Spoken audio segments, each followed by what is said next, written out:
Hello. Yo. What's good? Nothing much. Just finished up on some Rocket League to keep it fresh. Nice. Rocket League is actually underrated. Low key, it's actually really good. And my friend, like camera settings and stuff, that like they use for the meta and pros. I'm like, dude, I can actually like see things. I can hit the ball or drive into it. I don't know. Yeah, the movement in that game is really high skill. It's insane. Yeah.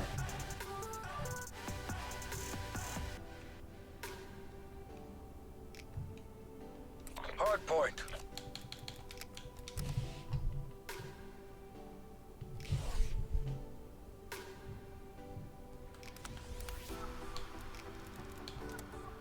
All right, 2 minutes to game time. Awesome. You love to see when one of your other admins is a captain in the league and is in a pub match 1 minute to game time. You love to see that. He's telling other people to join my lobby and he's not even here, bro. Like, Not even hello? here. I love that. I'm gonna use the bathroom in the meantime. I will be right back.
up, man? What's good? Much. Alright, so we told the captains that we can start doing listen-ins this week if they end up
down on that point. They had multiple different angles being peeked at different times, not just a team peek coming in from Nukes, but there were different angles being taken care of at multiple instances from the Popes holding down that point. So great trades from them to hold on to that for the last few seconds of that point. Yeah, that scrap brought them back within 10 seconds, which is pretty ideal going into this next P3, which is a huge money hill if you can hold that back. Library on CJ's gonna be your OBJ guy, gets taken out by PJ, holding that top Eskies right there, looking for the entry kill, looking for one, finds it onto Asylum. It's gonna be Defik, gets traded out though. Unfortunately, Defik does find a second one. Remain finds one onto CJ. Hill remains uncontested. Defik hopping in, but that's gonna be the Nukes right behind them coming in through Library, so the action is about to go down. PJ taking out Nicklet, finds two. He's gonna have a full flood of orange on him. Nicklet going off right there, picking up a couple of frags on point there. We saw Furman go in with a 5-kill streak, trying to defend what he had left. As we see Nukes here taking, trying to come away a little bit here. They just extended their lead to 20 seconds with 20 points on left now that Popes have taken it back. So they're gonna see if we can't keep it close between the two teams. Yeah, Nukes, they were able to pull ahead off of that P1, had about a 30-point lead, and then Popes just playing this game of catch-up. So out of them right now, we're looking for them to get an early rotation and a pretty solid hold. That should give them a nice little lead change just to play with, but Defik finds one on from behind, finds two, is not able to secure the third, but Nukes maintaining this time on Hill, 64-46. That's a big play from Nukes to shut down Defik right there. That's the one thing Popes don't have going for them that the Nukes do in this OBJ time. Defik trying to open up that P4 and get his team those statistics in order to have more OBJ time to get them close to that lead, but Defik getting shut down there really puts a halt in their momentum in trying to make this comeback. Yeah, Popes is trying anything that they can do just to break this hill. For main, pushing from street, finds one onto Asylum, but the rotation needs to begin now. They do have those spawns going into P1 and P2, so it'd be best just for them to rotate at this point, as now they're down about, was that 40, a little under 40-point lead right there. CJ just trying to pressure them out of that hill, but it's going to be PJ holding that courtyard. Mellow looking for one on entry, just going in, and now back onto our second set of rotations. Yeah, no point in trying to hold the last few seconds of that if you're Popes. If you know the spawns are going to be in your favor, you should be rotating onto the next point as soon as you can. When you have this much of a deficit, it is early game, so maybe they're not feeling too pressured in order to do that. However, I still think it's the right play to get off point and start contesting for the next set. Yeah, it should have been an early rotation. Had Nukes full rotated, maybe at least 3 of their men. We would see a different outcome so far. PJ looking for one in top Eskies, but CJ finds him, takes him out. But now Nukes with the time on the hill, 91-65, going into another 40-point change. Mello finds another one, but is traded out. The rotation does come through. It looks like Nukes already set up for P2. It's looking pretty solid as they're crossing that 100-point threshold. Looks like we have Mello doing most of the KD work on the Nukes, 11 and 18. Now, in comparison, we have Solar Hazard not having the game of his life currently, only 3 and 13 with 10 seconds OBJ time. Popes need Solar to show up if they want to have a chance to contest in the rest of this game, because a 3v4 hard point is not going to work for the Popes. If they want to win more maps, they're going to have all 4 of them show up and contend, and a 5 and 13 is not going to get them this map victory. Yeah, it's definitely not contributed enough. 5 and 13, 11 on the objective. He's heating up a little bit, though, currently on a 3 spree. See if he can keep this going. Nick holding down that hill for the Nukes as they cross that 100-point threshold, but they're coming in through the street right there. Defik finds one. That's going to be their entry for Popes. Getting the remainder of the scrap. 22 seconds left on the hill. Hill's now uncontested. CJ just picking up the rest of that scrap, 115-92. Looks like Nukes is already rotated going into this next P3. Asylum just holding that mid just to make sure no one can push through. Mellow with the initial onto hill, but gets taken out by Fermain. I like that break from CJ on last point. He was able to clear off what was left of the first firefight, and CJ was able to come up and take a few more seconds off that last point for the Nukes while they let Popes fight over the scraps before they moved into the next set, which I thought was a nice play from CJ. Yeah, it was a beautiful executed play. Nick on the behind, though, coming from Library, is able to find 2, and that's going to be the entry that Nukes need. Defik, oh, it was a team kill that came through. Defik still holding that map, looking to find one, finds one onto CJ on the other side of the hill on the elbow, and now that is going to be the initial Popes with the That first team kill. lead That change. team kill is going to be huge for the Popes because they had Nukes had reinforcements coming through, and that not only is a mechanical blunder, but it's also a mental blunder in the eyes of Nukes. If you have all your boys coming back into point, ready to take it back over, and suddenly you have a blunder like that, now Popes are in the lead. Nukes are kind of flustered here, not too sure what's happened. They're going to have to try and regroup and reset for next point here. Yeah, I'd actually be down for a listen in on this just to see how their comms are in the comms department for Nukes. Let's. Just came at him. Yeah, fuck. He's I'm watching my bank, yo. street. I'm He's watching on bank. left. Yo, one's Alley dead. Yo, one more bank, one more bank, one more bank. Checkers, I spawn checkers. I'm hopping on I'm outside. on street. I can watch bus. One in bus. Two in front of brown car and bus. Bus What? side. One more bus. Nice, nice. Two bus. I'm watching bus. I'm watching bus. I'm coming behind one. I got flashed. I'm flashed here. Hills rat. Hills rat. Absolute rat. Absolute rat. Oh yeah, rat. Still huge kill. Oh, I got shot. I got Right. shot in the back. from One's in someone gold, bro. One's in gold. Okay, we're fine. One's in gold. If you can touch that.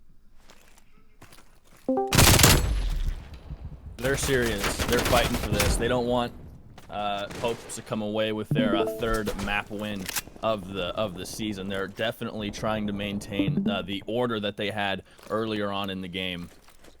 Yeah, what I really like out of them is that they maintain composure. I don't know who specific said it, but they were like, we're fine. They were able to get those kills and still keeping it within 20 points, just trying to be as competitive as possible. But DJ finds one, finds two onto Mello. The Popes, I think, are heated up. Solar, 12 and 19, looks a lot better than 5 and 13. Originally though, so now this might be the momentum change that the Popes need with about a 30-point lead now, still holding P1, and now we got the mini-map back up. Beautiful. The rotations are now coming through, but Popes, they're gonna have that rotation going into P2, 191 to 155. PJ was on a 5 streak holding down that point there, absolutely tearing it up on point, making sure Nukes were not able to come close to touching and contesting. The Popes are looking very good here in the second half of this game. Yeah, this could be the energy that they need to get themselves on the board here. 191 to 172, super intense game. Now we're going into P2. Hill is unlocked. Trades coming in back and forth. Popes picking up a couple more frags, looking to make their way on to the next point there. Defic holding it down. Trophy system in place. Mello going to try and make an entry here, but right next to him is Solar Hazard. Hazard's making it a nuisance, and Mello accidentally blows himself up with a Semtex grenade. That's going to ruin his entry and offset the balance of his teammates trying to make it a cohesive push. CJ finds Asylum. Nicklet gets the trade. CJ, Nick on the flank here, but they are contested. Yeah, Nick just trying to get some entry into the hill there. Unfortunately, a couple team shots do come through there, but Nick and CJ both taken down. Popes, just an absolute dominant performance in the second half, keeping Nukes absolutely flustered. However, Nukes, with the early rotation, they're going to back up. They're going to hold this. Defic able to find one. It's going to be his entry onto hill. Nick is looking to find any kill. Asylum picks Defic up. 235 to 172, Jimmy. Popes looking great here. They move into their entries. TJ gets the entry frag. Mello comes in with the trade, and Nicklet finds the second. So the push is sustained for the moment there. Nicklet and Mello able to shut it down, but Defic still working a flank. Finds one, almost finds the third onto CJ, but CJ beats him to the angle. Nukes working for this point. 185 now to 239. Popes only need 11 more seconds OBJ time, but Nukes are making them fight for it as this point stays contested. But now Defic and Solar coming in with the two-piece. Now contest the point, 244. Nukes are going to have to touch to keep this game going. Now they've contested, but it's 246 now. Pope staying on. Nicklet finds the frag. Solar Hazard is still on point. Takes down Nicklet. At the same time, Mello finally gets the trade, 247 to 187. It's getting close. 3 seconds left, Jimmy, for the Popes to close this out, and they'll have a map on the board here. Solar looking to make it happen for his squad here. Gets CJ. That's going to be 4 down. That's huge, and that's going to close out the map for the Popes, going up 1-0 in the series. Jimmy, I saw the chat talking about predictions. I did not predict this off the gate. Not at all. Nukes have looked very solid throughout the entirety of the season so far. They have a map count of 6-5. They're 2-1 with their record. Popes 0-3 with 2 to 9 maps. You wouldn't predict the game to be this close. Maybe if you were into predictions, you'd say Popes and Skyline perhaps would have this close of a game, but no, Popes absolutely showed up and beat Nukes today to get their third map win, and that I thought was really great. Yeah, absolutely fantastic plays out of Popes right there, just to keep it composed and keep it pushing. I think on behalf of Nukes right there, though, it was those 2 team kills. I believe that really threw them off of their game and the momentum, and that's where we saw the switch. Absolutely. The first team kill, we saw we saw the Nukes lose the lead. We saw the Nukes lose the lead almost immediately, and from that point on, we did a call in and we checked to see how their comms were, and they were, I would say, not panicking, but definitely in go mode. I would say they knew they'd lost their footing, and they knew they were trying to regain that as fast as they could, and I think that might have put a little too much pressure on them, and they tried to maybe force themselves back into that game, resulting in a couple more blunders. Like we saw Mello, I think it was Mello, hit himself with a grenade trying to make an entry, and a couple different mistakes there, making entry frags, not peeking together, not playing together cohesively, and Popes just rode that momentum all the way out into the second half of the game and to their third victory. Yeah, exactly. And now going into this Garrison search and destroy, however, the Popes pulling out map 1 right there. I'm still looking for more out of Solar there. Extremely slow start. Maybe this is the momentum. Maybe this was his warm-up map, hopefully. But in this game 2 search and destroy, hopefully he picks it up. Well, when I called his KD and his OBJ time wasn't doing well at all. Like you said, almost immediately afterward, Broadcaster's curse, he started picking it up, and he went from 3-12 to 7-14, and I think by the end of that game he'd had 20 kills almost. So he had picked it up when it mattered the most for the team. And Defic, how about that? 30-19 on that last point. At one moment, he was 30-19 with over 2 minutes of OBJ time. It doesn't matter what team you're on. If you have those stats on hardpoint, you're going to be in contention, and if you lose, it's going to be close. That was a fantastic effort from the Popes coming out of that second half of that game. Yeah, they let Defic get away with a lot of flanks right there. That's the route man. The man that is in charge, but now going into this Garrison search and destroy. Jimmy, what are we looking here for the winner out of this search and destroy? I expect the Nukes to have their composure back this game. They lost it and let the Popes run away with it last game, but I think the Nukes started last game very composed, very orthodox, very precise, and I think we're going to see that throughout the entirety of this search maps. And the Popes, much like last game, are going to have to disrupt that. They're going to have to weasel their way into the strategy of Nukes here, into the composure, and get under their skin, and hopefully they make enough blunders where Popes can get away with another map victory. Exactly. Defic is going to be our bomb carrier, the man with the routes, the knowledge. Nick, first blooded, gets taken out by Fur Main. Looks like it's going to be a B push. Now Popes with a man advantage, just looking for any type of setup. Solar taken out in top control. Now make that a 3v3. Mello taken down a second. 2v3 now. Defic challenging on the bridge, looking for more angles. Gets help from his teammate here to cover from bridge, but Nukes have the angle advantage here. Covering his teammate, picking up. Oh, actually, Defic got that kill. I thought Furman would pick that up, but he spots Mello now, so he knows where one is. We just have to find the lurk if you're the Popes, and trying to find who it is. There they are. Defic finds Asylum. Now it's a 2v1. Mello knows who Defic is. They're going to challenge. Mello wins that fight, and Nukes take the first round in a 1v1. Yeah, Mello with a big win right there. A little bit of, probably some shadow casting on the floor right there helped a little bit, but able to secure this out. And on the behalf of Nukes, that's probably what you're going to want, is going up 1-0 into this series for sure with that momentum. Like you said, composure out of them is big. They didn't really lose it in the comms on the first map, so hopefully they're maintaining that. Looking at the mini-map, looks like they're setting up for a B plant at this point. If you're the Popes after that round, you can't feel terrible. It's not the game-ending round. You managed to take out 3 out of 4, so plenty of hope for the Popes to win this map in fights and not just. Exactly. PJ finds one onto CJ on the trade right there. Nicklet coming up from behind, pushing into the vent. I think he got the comm that someone was in vent. Bombs down in unfavorable position. Nick. Oh, look at that trying to angle. find Oh one. my gosh. Solar last alive now in a 1v2.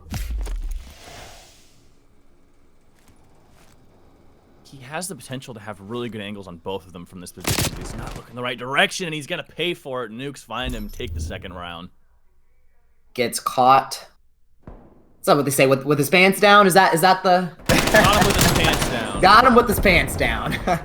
He just the timing there. That's a case of COD timing again. If you're if you're Pope, these 2 rounds you've not lost them by a wide margin. These have been close rounds, a 1v1 and a 2v1. And who knows what that 2v1 could have been if Solar was just looking the right way at the right time, which he just happened to miss. So I'm seeing a pretty even set so far here on this map. Pretty even so far. Nukes currently up 2-0. Popes looking to get on the board here. It's going to feel a lot better being 1-2 versus 3-0. Defig with a pretty aggressive push for main finds one onto Nicklet. The push begins. Nukes just looking to recover currently now in a 3v4 map control in favor of Popes. And look how calm they are. They're all lined up on the same part of the map over by A site. They have all their barrels in a different direction. They're not over peeking, but now as I say it, Solar finds CJ as CJ was trying to look for information, but they were so calm in trying to reassess and regroup as Mello picks up Furmain and Defik. Oh, but the Popes close it out. Mello was onto something in the middle of that round there. He didn't want to give them that first round, but the Popes close it out. But my point is they're so calm. If they lose the first firefight, they assess, they regroup, and they look for information. And it didn't work out in their favor this time, but you can see the way they move on the mini-map, how calm and precise they are about what they do. Exactly, because a team versus a team that gets flustered in search and destroy, you see the arrows on the minimap just go crazy, just trying to figure everything out and rotate, and then by that time, you know, you've just given up all your map control and your setups. So, fantastic plays out of Popes right there, bringing this back 1-2. PJ pushed way up, Defik up there with them. They're being aggressive here. Defik finds one. Nicklet gets the trade. 3v3 here as PJ challenges Mello. They trade nades at each other. They're both trying to flash and stun, maybe for information with a hit marker, but a 3v3. Furmain challenging Nicklet, and Furmain wins it 2v3 now, favor of Popes. And we'll see what the Nukes do to assess the situation. Looks like they're trying to anchor down somewhat, but Mello pushes in, gets caught by PJ. Now it's a 3v1 favor of Popes. Yeah, CJ last stuck in that back P3 corner, gets taken out by PJ. Popes now tying this up 2-2. Chat, is this what we were expecting? Popes. Maybe they're a second half team. Maybe they're a second half team. The Nukes, I mean, I knew the Popes would be looking for a mistake. Last round, it was CJ getting caught whilst looking for information. And that kind of allowed the Popes to roll through the last round. And here with the momentum, they just took every challenge they could get, and they've rolled through the third round. What am I trying to say? I lost. It's not a math show. It's not. Point is, the Popes have momentum currently after a couple of mistakes from the Nukes. Pulled out a sniper, looking down mid, trying to get any type of information on the Popes. Mello finds that first blood onto Solar. Big kills for Nukes right here to keep pushing forward and holding this. Defig currently sitting top cat, trying to find any type of information. Defik not giving up that angle. PJ might have peeked it. Mello's just holding down that angle, trying to look for info. Furmain covering bomb carrier. Defik looking for a push on the B site now. He might have spotted CJ. Might have that information. As Popes are going to regroup and reorganize where they want to push. They're still looking for information. They're a man down, so they don't want to be too generous with their peeks. They're waiting for Nukes to make a mistake. PJ taken out by Mello. Mello traded out by Defig. Perfect trades right there for main. And Defig avoiding the snipes. Defig last alive. Wow. Gets taken out by CJ. Nukes now up 3-2.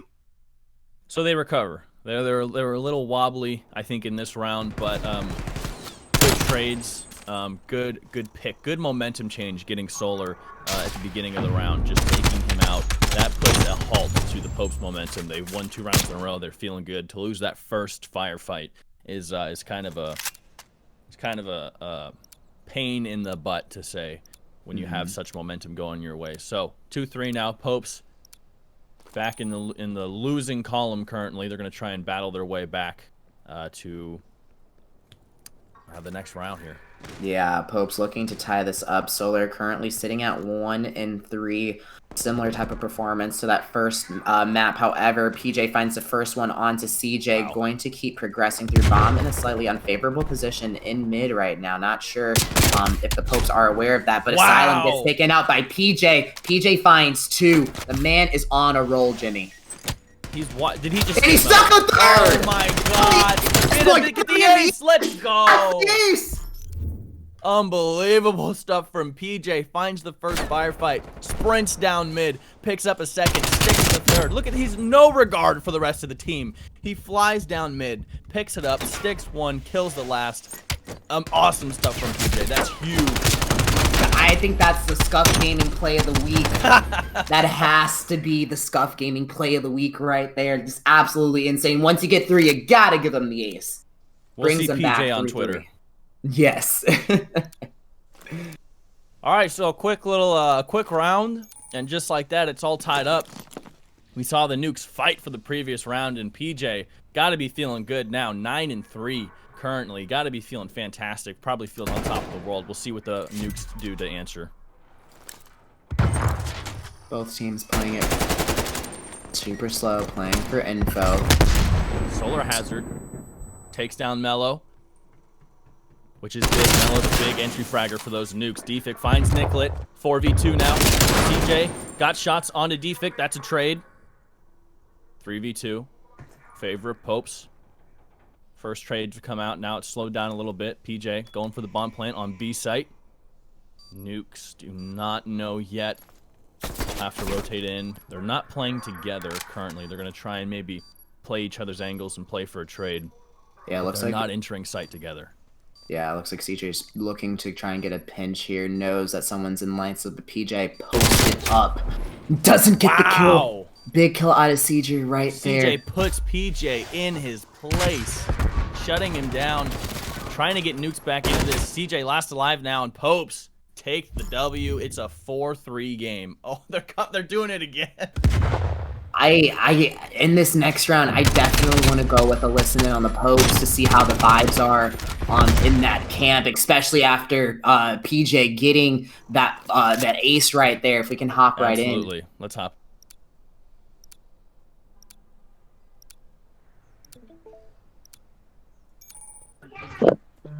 All right, let's get it, boys. Let's go. I'll go back to green. Keep an eye out. All right. I'm just going to keep doing what I'm doing and pushing mid because they seem to, like... Nothing mid. Pop up. Tank. Oh, shit. They're all 3. All of them. Nice solar, just play life. Nice die pick. He's back truck on that heady. Oh, yep. He's deep left. They're both back there, honestly. Yeah. They are. Yo, we're defending. We don't need to really... Yo, he's on the toolbox. He's right there. He's weak, under floating. Dead. Back artillery. Last one's back artillery. Alright, I'm just gonna push back. Yeah, push back. I have your top green. Play B. Yeah, just watch your top green. Do you have bomb down on anybody or no? Now that I can see. Yo, Fur, you don't need to peek it like that. Alright. Just gonna listen.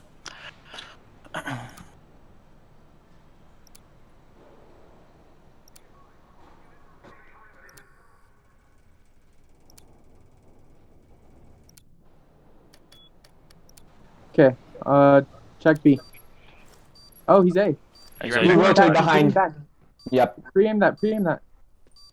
Just don't get caught. Oh, fuck. Bricks. In bricks. Okay, good Let's job. go. These kids suck.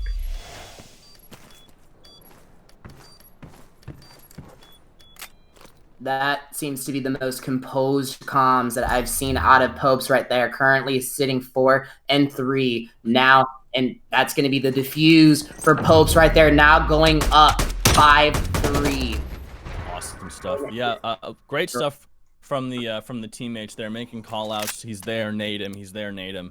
Lots of information being passed around throughout the players there to keep the info for their alive teammates valuable there. I really enjoy that. I enjoy hearing those call outs. Defic absolutely taking on sort of the IGL here. He seems to be locked in with what's going on in the mental game of Nukes. Yeah, and the big comm right there was, we're defending, no need to OE, and just like that, they picked off every single one and got the defuse on this one. Now sitting 5 and 3, Defic with bomb, Nukes with their backs against the wall. Can they tie this up and push it to around 11? Elimination round for the Nukes. Mello answering that call, finding the first blood onto Furmain. They take a 4v3 advantage. Defic with the vertical height here, trying to get an advantage. Trying not to get picked off from the other side of bridge. He knows Nukes are over there, but he doesn't know how many per se. He's just trying to be cautious about it. They're a man down. They don't want to throw this away. They can clinch this map if they win this round. PJ finds CJ. I feel like those guys find each other a lot. Mm-hmm. That's a 3v3? constant. Yes. Solar 3v3, right 17 next to- seconds left. Mello's gonna go right in front of Solar. Can he pick up the second? No, Nicklet gets the trade, but it trades back and forth now. 1v2 favoring Nukes. Asylum and Nicklet looking for Defic, who's left with just a sniper. He's gonna have to pull something off here. He has a chance to get Asylum, and he does get the defuse. Now he knows where Nicklet is. Is Nicklet gonna pick him off? He does. I think that's really aggro from Defic. He gets the bomb defuse. I don't think he has to repeat that. Yeah, I don't think he had to rechow right there. He could have backed up and tried to play bomb. But just he's probably feeling himself and wanted to go for the heat check and get Absolutely. the 2. Still a round up, feeling comfortable as the Popes. But Nukes, definitely that's the fire under their butts right there to try and tie this up and bring it back. Can't blame him for challenging that, but you do wish you'd seen him maybe take a breath there and assess the situation. Nicklet was far away from the bomb, far enough away from the bomb he didn't have to repeak immediately. So I won't call it a blunder. I'll just call it a missed opportunity, I think. 5-4 now. Nukes. Defic! He hears me talking. He answers downfield by picking off Mello. I won't say a bad thing about you again, sir. Go win this round. Defic says, I'm the captain now with the sniper, able to find that first one. Nukes on the defense here with Bomb in a 3v4 situation. Bomb needs to go down. Players lingering around mid, but that's going to be PJ on the flank here. This could be a big play for him on this flank. If he gets this timing, I don't think they know. This is going to be huge. Finds CJ. What did we say? They find each other. Defic finds Nicklet. It's a 4v1. Asylum's the only one left. He's swarmed by Popes. He's going to find PJ. He's made an escape lane for himself. He's going to have to peek somebody else now. He's juked out the Popes. He's alive for a little bit longer here. He's going to find Furmain. Makes it a 2v1. He's checking his angles, but finally gets taken down. And the Popes are going to take this map right out from underneath the Nukes. That was a fantastic game of Surge. It was absolutely fantastic. Nukes with the early start being up 2-0. And now going down to this 4-6. An absolutely fantastic game, and Popes really showing what they're made of here. They don't want to be down 0-4 in the league. It's not in the stars for them. They want to do this. In chat, I think they have the momentum. I think they have the energy. I think this could be a 3-0. It could definitely be a 3-0. They are feeling themselves, and they have all the momentum. They have good emotions on their team right now. They're feeling good. Nukes, on the other hand, I can't imagine they have any idea of what is happening to them. They lead every map early in the half. They have a good, solid foundation of teamwork, cohesiveness, playing togetherness, and they have that first half down. Something happens there at halftime, or somebody makes a blunder or over peaks or is too greedy, and the Popes take that momentum and they take it all the way to the map victory. We've seen it twice now. If I'm the Nukes, I do not want to lead early game. I do not want to play the Popes while they're down. Mm-hmm. And then now, control. The combination of both essentially hardpoint and search and destroy together. Popes riding on this energy of 2-0 on. I just love Scary Gary. It's one of my favorite maps. I saw a lot of long range challenges there Mm-hmm. on that last round with Defik with the sniper. I didn't expect to see that.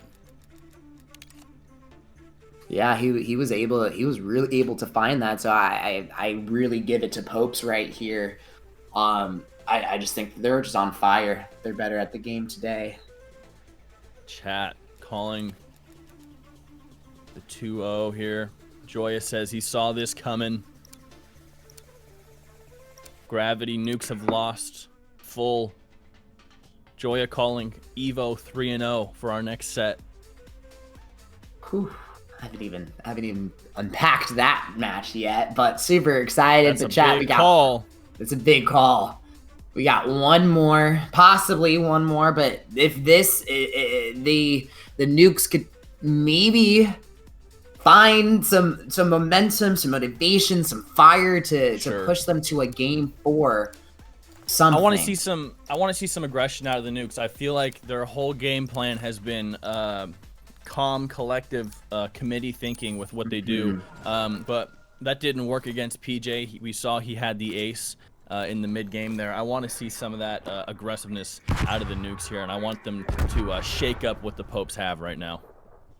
Yeah, Nukes on the offense trying to get some progress here. Excuse me, Nick. Currently sitting on B. Progress has begun. CJ pushes up all the way into their spawn, looking to find one and get those cuts, but Defik finds 2. Mello finds one onto Defik, shutting him down. CJ on the flank finds one onto Fermain, and now Popes on the defense. Yeah, we have Nukes absolutely swarming B site, and I don't know how long they're going to have in order to keep that from going to the second pick at least. We see Defik and Fermain run in, and Defik finds 2. Mello finally shuts him back down, working towards that second tick. PJ challenges Nicklet, but Nicklet wins that one. Now we have Solar Hazard coming in, but it's too late. The second tick has been acquired. 16 respawns to the Popes, 20 respawns to the Nukes. Slight advantage there with the lives, but B site almost completely taken now. Popes are going to have to reroute over to A site for their last hold on defense. Yeah, Nukes attempted to rotate across top Cat, however, both of them were taken down, unfortunately, but PJ is going to be set up in that back corner with Fermain looking for his alley right there. CJ looking for this entry to get into the hill to get A. And look at the setup here from Nukes. They're not pushing in yet. They're waiting for their 4th. They're trying to get picks. Silent finds Defik, but Pope finds CJ. There's 2 picks from the Nukes. Those are their picks. Now they're going to try and enter into sight. PJ's up top waiting for him, but that's their game. They have cohesive, collected pushes on the sites. They don't make these rogue plays. They don't let anybody go be the star. They try to have teamwork be what am I trying to say? Teamwork makes the dream work.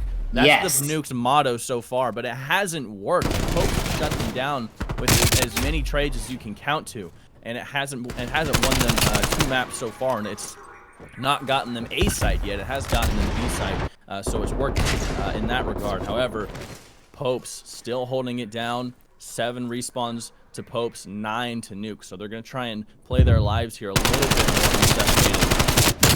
Yeah, Pope's definitely trying to play this a little bit more conservatively here. Just like that, the respawns are back even, Steven, 7-7. However, Nick finds one onto Fermain in the back. Nukes just looking for any type of entry here, but look at that peek from CJ. Jumping shots onto CJ. PJ gets the pepper damage in, sets his teammate up for the assist. Solar finds Asylum. 4 respawns to 6. Favor of Popes. Make it 2. Defik looking for more. Solar Hazard finds one. Popes are looking pretty good right now. Yeah, 5 seconds left for Nukes to try and cap this A, but I just don't think it's enough time unless Nick, nope, just not enough. So now Popes go up 1-0. This is getting scary for the Nukes here. It's getting really scary. This is the first early lead we've seen the Popes have. This is not going with the trend that we've seen the last 2 maps. The last 2 maps have been all Nukes early on. This is the first map where Popes have taken a lead early in the game. So I'm gonna see if they can hold this out, or if they choke like Nukes have in the first 2 maps. Most definitely, Popes looking to just ride this momentum out and put the nail in the coffin. And PJ and 7-2 on a streak of 6 currently, 5 OBJs. And I think this is the first time that we've seen Solar positive as well, 8-6. Absolutely.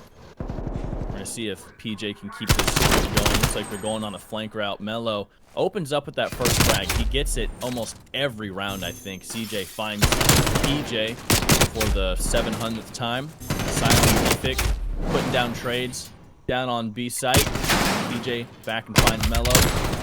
Couple of trades happening in the back room there, and Popes taking a stand on B site. They're gonna have that first tick, and they're gonna be fighting over the second. Mello finds one onto Solar, trying to flank those lights right there. However, Popes bounce back, taking 2 down with them now. Nukes just looking to try and stop this dominant force that the Popes are today. For me, holding down this lights, gets taken out by Asylum. Defik gets the trade. Kill remains contested. Solar not finding Nick behind him. He'll still have advantage of misses that grenade. CJ finds PJ anyways. Furmain back onto site. Contested. Furmain gonna look for that fight. Defik finds Nick though.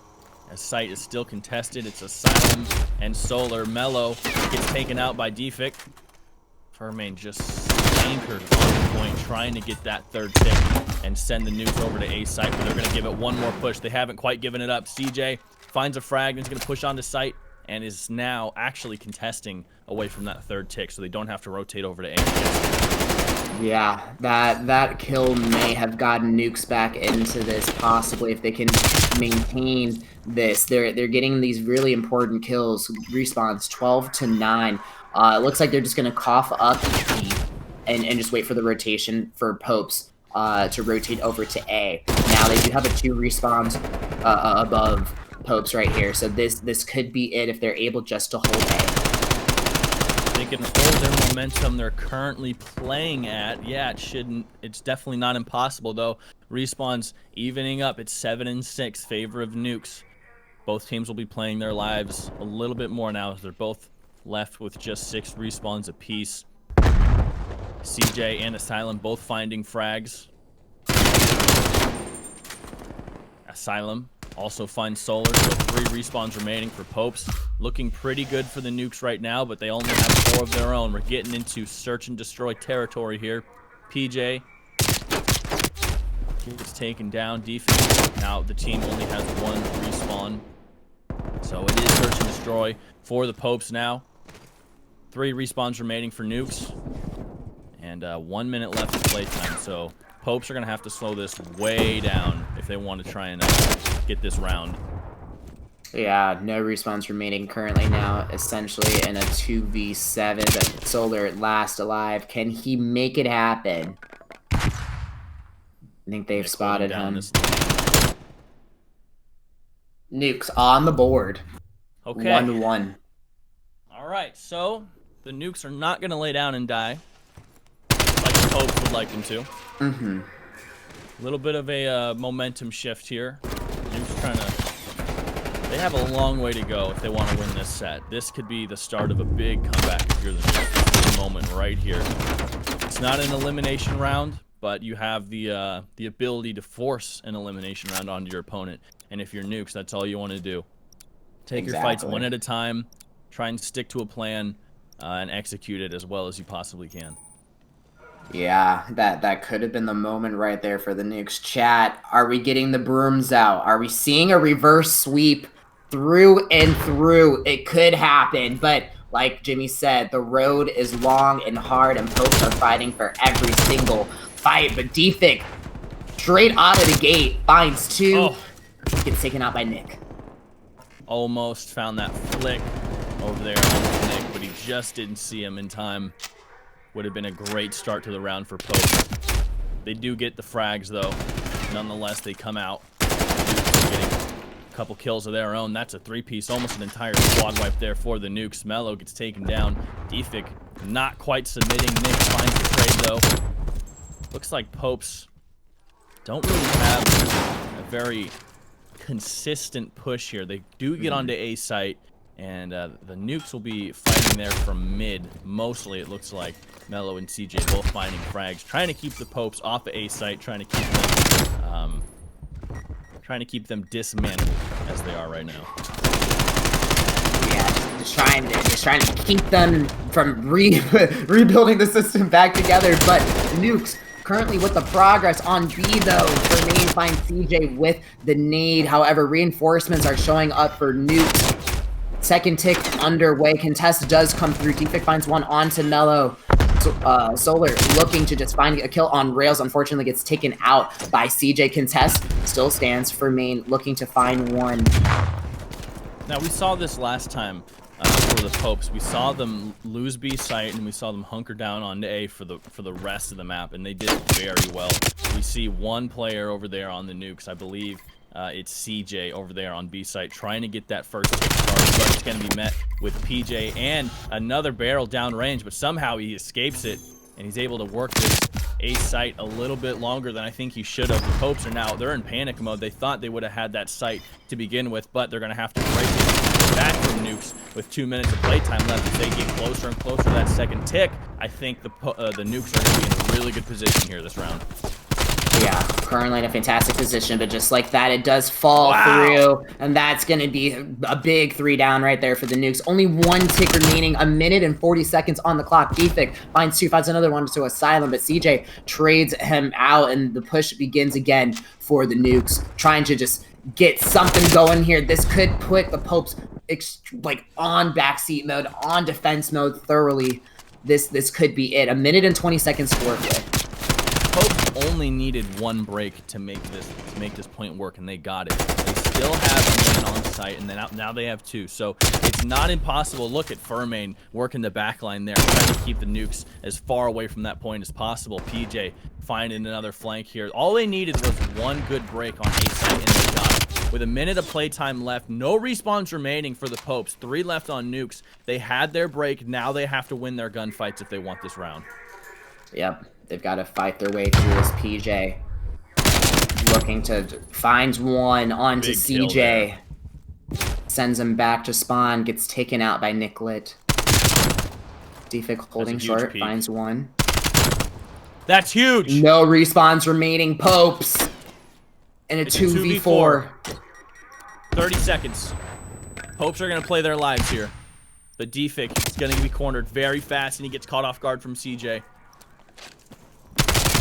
Now it's just Solar, and he gets caught off from the left. So Nukes, they make it close, but they do take that round away from the Popes. I thought they had it there when Defik came up with 3 frags to keep up the respawns, but Nukes, still, they were able to win the round, unlike the first round of the set, where the Popes were able to hold out on A side. They adjusted, and Nukes have taken that round away from them.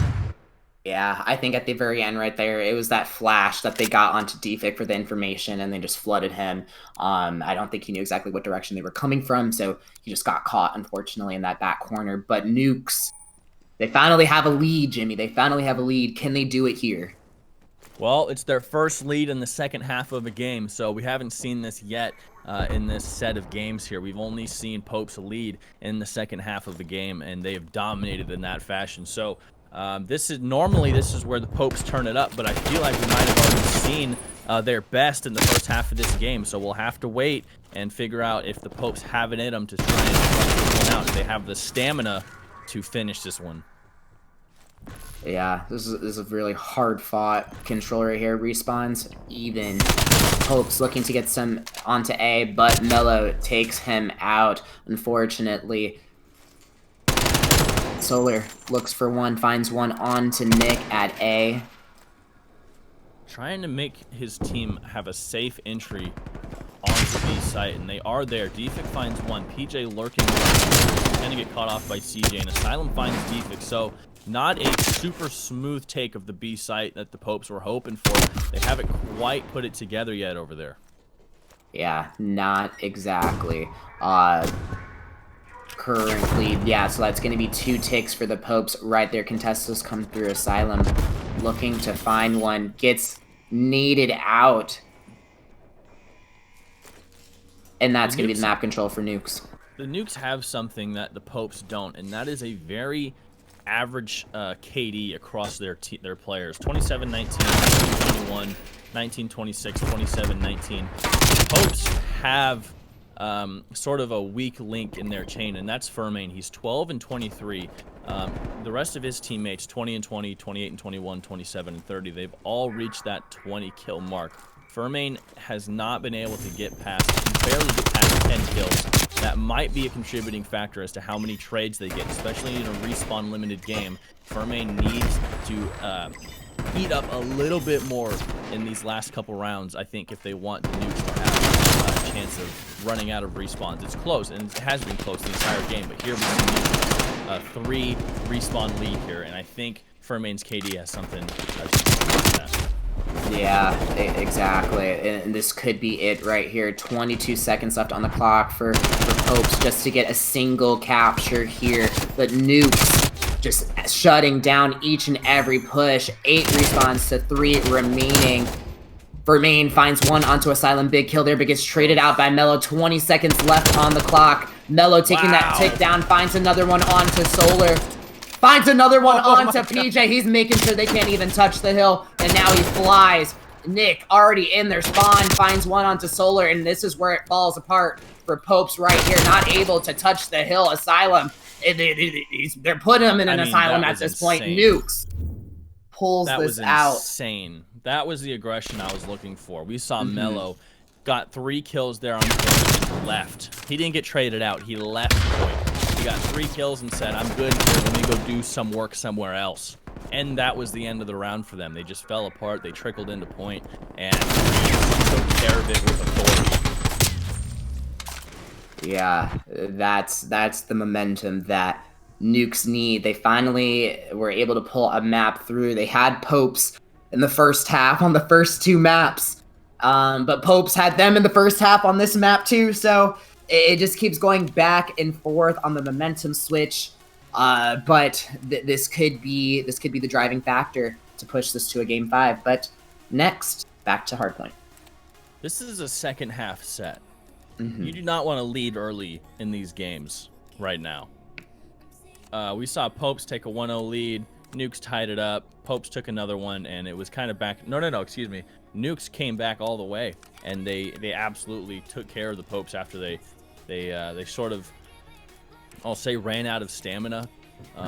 They had good momentum coming in. Obviously, 2 maps up, you're feeling good about yourself, but maybe they got a little sloppy. Maybe they got a little too confident in themselves and made too many mistakes that Nukes were able to capitalize on, and they missed the 3-0. Now Nukes have a foothold in this set. Definitely have that foothold. Chat seems to think it's still Popes in 4. I think they do still have it in them. If this is pushed to a game 5, I think it's anybody's game at that point. I don't know. I still think the Nukes technically play better.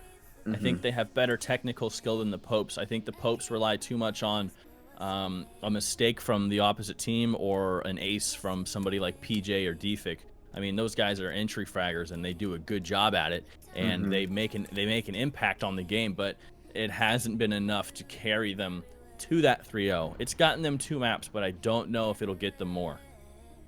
That is true. Yeah, definitely would need more out of Solar and Fermain. There seems to be the 2 inconsistencies out of their roster right there, and it's going to take 4 people to get the job done. Popes improved from a map count of 2-9 to 4-10. They're looking for that 5th. They want that 5th win, and they want that 1-3 record. They definitely do. It would serve them better in the long term.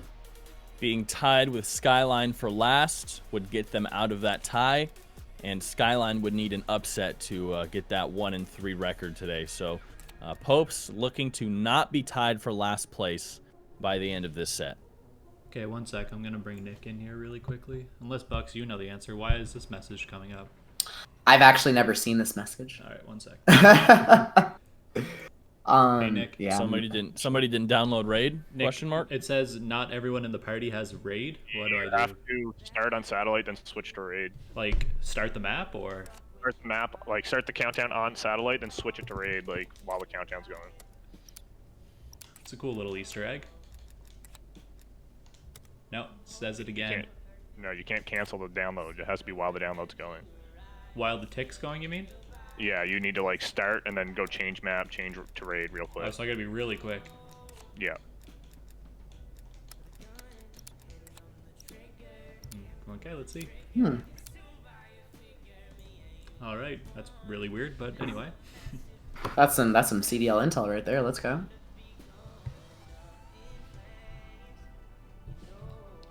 Chat, game 4 raid. Also, we're getting Express. I just love this Black Ops 2 memorabilia. Oh yeah, they're bringing it all out for us. Mm-hmm. Can't get enough of that. First time we've seen Raid today. I'm sure we'll see it 1,000 more times, but the first time's always a treat. Popes, they want to close this out badly and desperately. They want that first win, and I think the Nukes are going to take advantage of that desperation.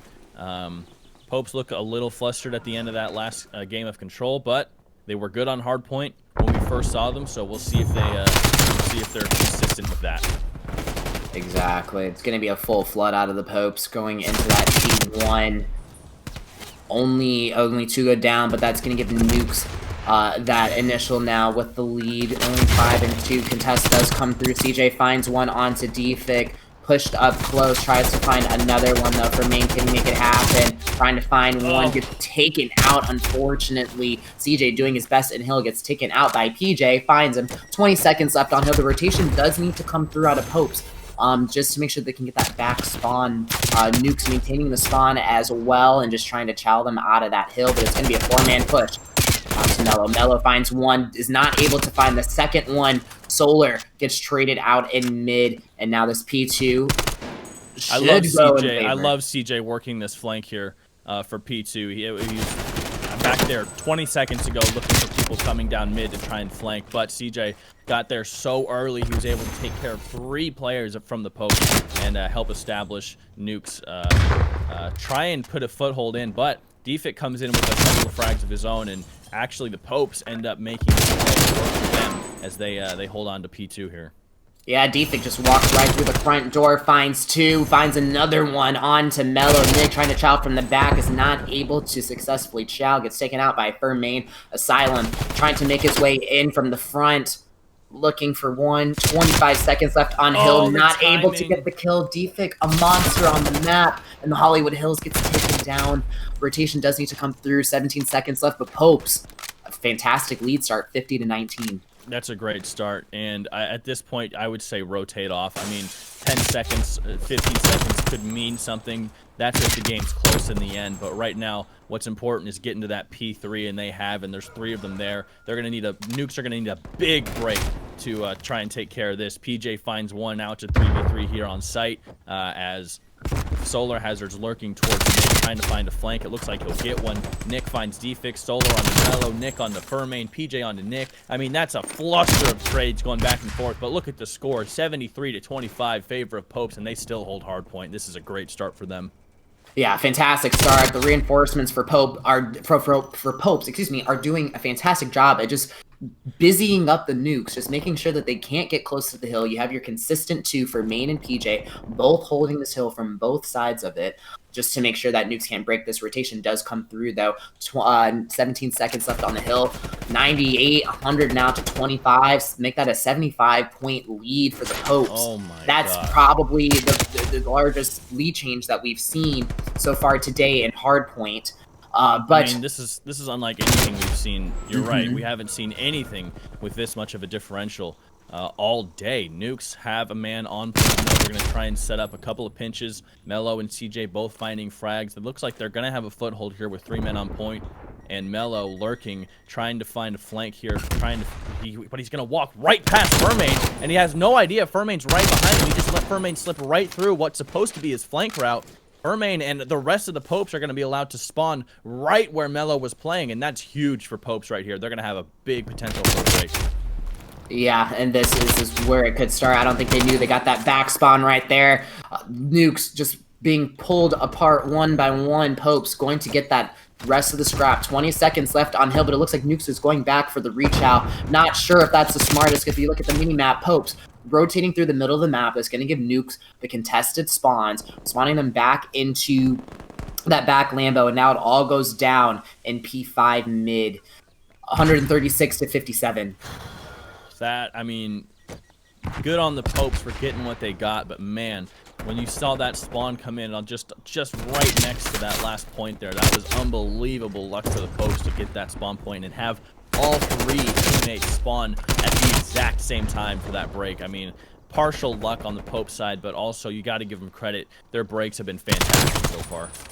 Yeah, absolutely fantastic. Nukes bringing this back point by point. PJ looking to find one in Hill.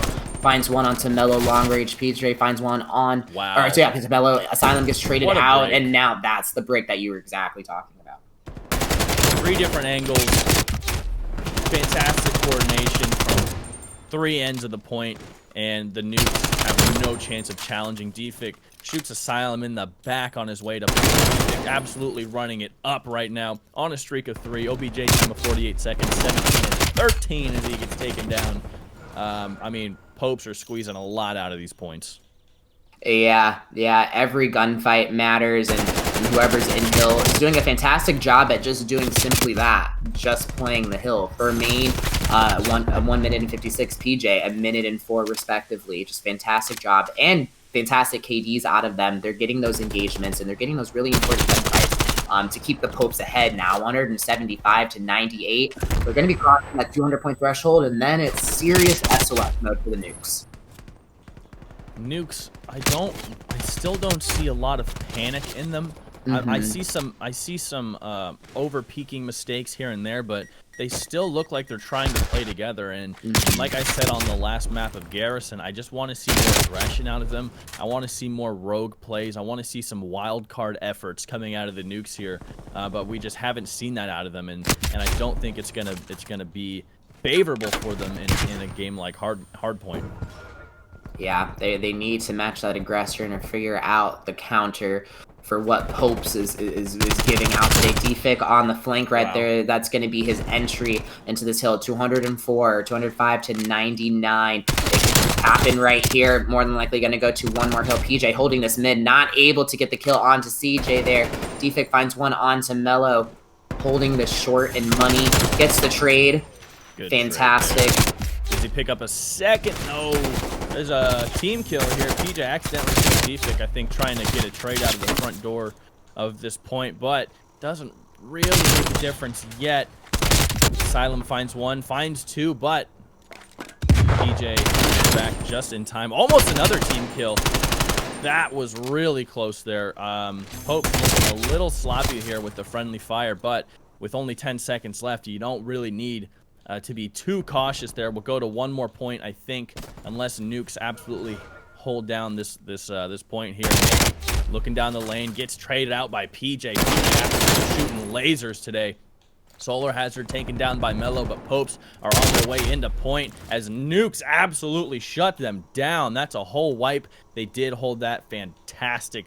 I mean, you can't ask for anything more than that down by the margin you're at this close away to losing. Yeah, that was a fantastic 4 down right there, just to get them off of their necks for a little bit. Now Nukes back in this ever so slightly, still down 133 to 247. They have to hold this Hill perfectly just to make sure that Popes can't contest this and, you know, get the scrap. And they also have to work this rotation. The spawns are now coming out. This could be it. Defik looking for the last one, and he does. 2 and 1, and Popes have done it. They are on the board, closing this out 250 to 144. Jimmy, is this what we were expecting? No, nobody was expecting this. Nobody expected this. this. The Popes go down to a 2-2, or excuse me, the Nukes go down to a 2-2 record, facing the 0-3 Popes, who took them 4 games, almost swept them, minus a shaky control match. That was crazy stuff from the Popes. They looked so good. They were aggressive when they needed to be. They didn't overpeak. I don't think they did. And they won the match. And they're no longer tied for last place. And that's all you can ask for if you're the Popes. Yeah, they've got to be feeling good at the end of the day. Hopefully they have a good dinner for them all tonight. But on the behalf of Nukes, where do you think it fell apart for them? They had the composure. Through and through, played consistently as a team. It wasn't just those small mistakes. Well, it was a combination of, I think, small mistakes that usually got capitalized on by Popes. And also, I think it was a lack of aggression. I think that they were very precise and cohesive and coordinated. I think they knew what they wanted to do, but they didn't win all their gunfights that they needed to. They lost quite a few of crucial gunfights on map points, and the Popes were able to just steamroll them with their momentum. 2 come from behind victories in this set for the Popes. That it's kind of hard to explain when it's just momentum, but man, yeah. I think the Nukes were maybe a little too confident in their playbook, and the Popes just kind of destabilized them the whole way and rattled them up. 100%. Chat, that was a fantastic match out of the Popes right there, and we're going to be getting right into our next match very soon. It's going to be Evo Risez versus... They play the Warriors at 7:30, 6:30 Eastern. So we'll take a break for 15 minutes or so and let you guys do what you got to do. Sure. And I'll talk to the captains. Awesome. Yeah. All right, sounds good for me. Yep. I'll be back here then. Sounds good. Awesome.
Takes a piece out of our hearts, so I'll run away into the darkest parts of me. I need a change, desperately. I thought love was a lost art till you showed me some sanctuary. Now I never wanna let you go, never gonna let you go until we're both those souls running out for love. You were there with open arms when I thought love was a lost art.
Hey, Harm, you here?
Alright boys, we got some breaking news in the Discord.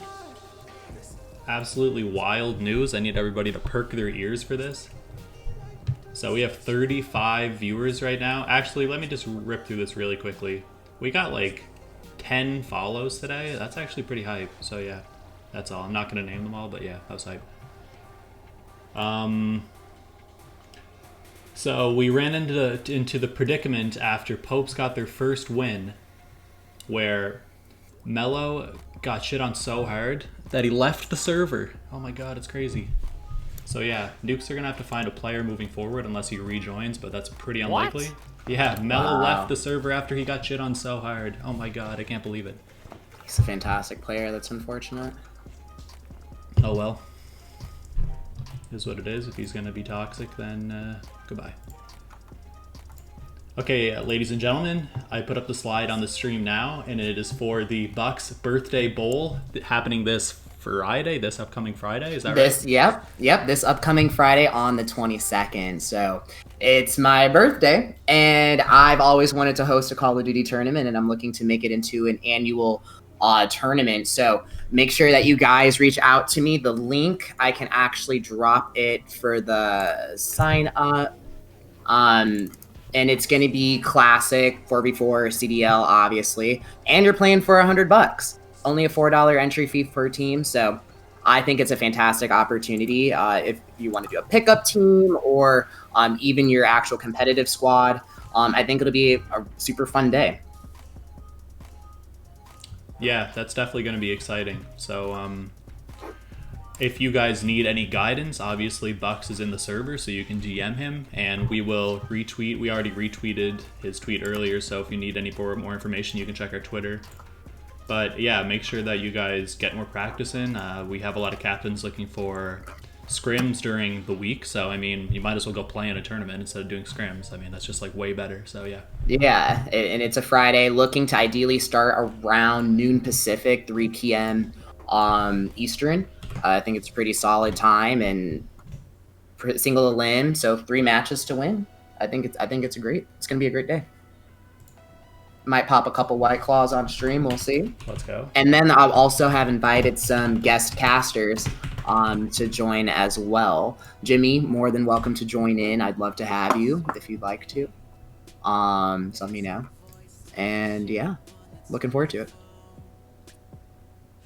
Birthday bash. Yeah. My birthday's actually on the 24th, but I decided to hold it on a different day. Interesting. Yeah. Mine's on the 26th. Oh, let's go! Damn. Who is this? Robbery Boys and Warriors? No, Evo Risez. Oh, am I looking at the wrong? Potentially. What am I looking at here? Streams and schedules, week 4, January 17th. Oh, yeah, you're right. Yeah, it was like Robbery Boys versus United Islands. It was supposed to be that, but United Islands have been AFK for the week, so I'm pretty sure Robbery's getting the 3-0 forfeit, which is the first forfeit of the league so far. Okay. Yeah, so the admin's got some moves to be made tomorrow regarding players quitting and people not showing up, but for now we have 2 more series to get through. That will be really exciting. Yes, sir, and the action just keeps going from here. I'll start sending out invites, but yeah. Well, while we're on the topic of tourneys, obviously the Winter Cup is still going to happen for us. On February 6th, we have 7 teams confirmed, but that is with Mello's team, so it's probably more like 6. But yeah, we had a few people DMing us, and we said that we were full earlier, so yeah, we'll message you guys back and say that we have a slot, but we'll have no problem filling that up. And yeah, we'll start sending out the invites and try to get this next series going as soon as possible.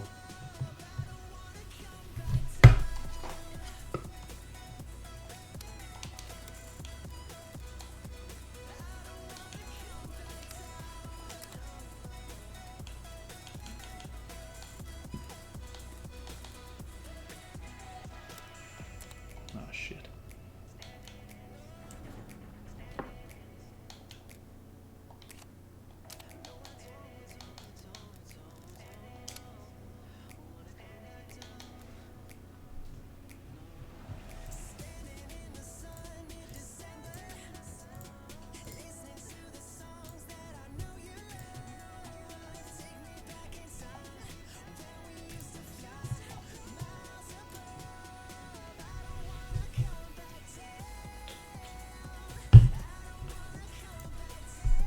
Who's your pick, Bucks? For what? Evo versus Warriors. Ooh, I don't know. I mean, Evo they've been tearing it up, and I've seen some really good moments out of Warriors as well. And they picked up Snapsa. He's been doing fantastic. Consistent plays out of Ren and Dobbs as well. Here's my thing. Yeah. The Warriors have only beaten a winless Skyline and a winless Popes team. Mm-hmm. The Robbery Boys, or excuse me, Evo Risez beat a winless Popes team and a 1-2 United Islands.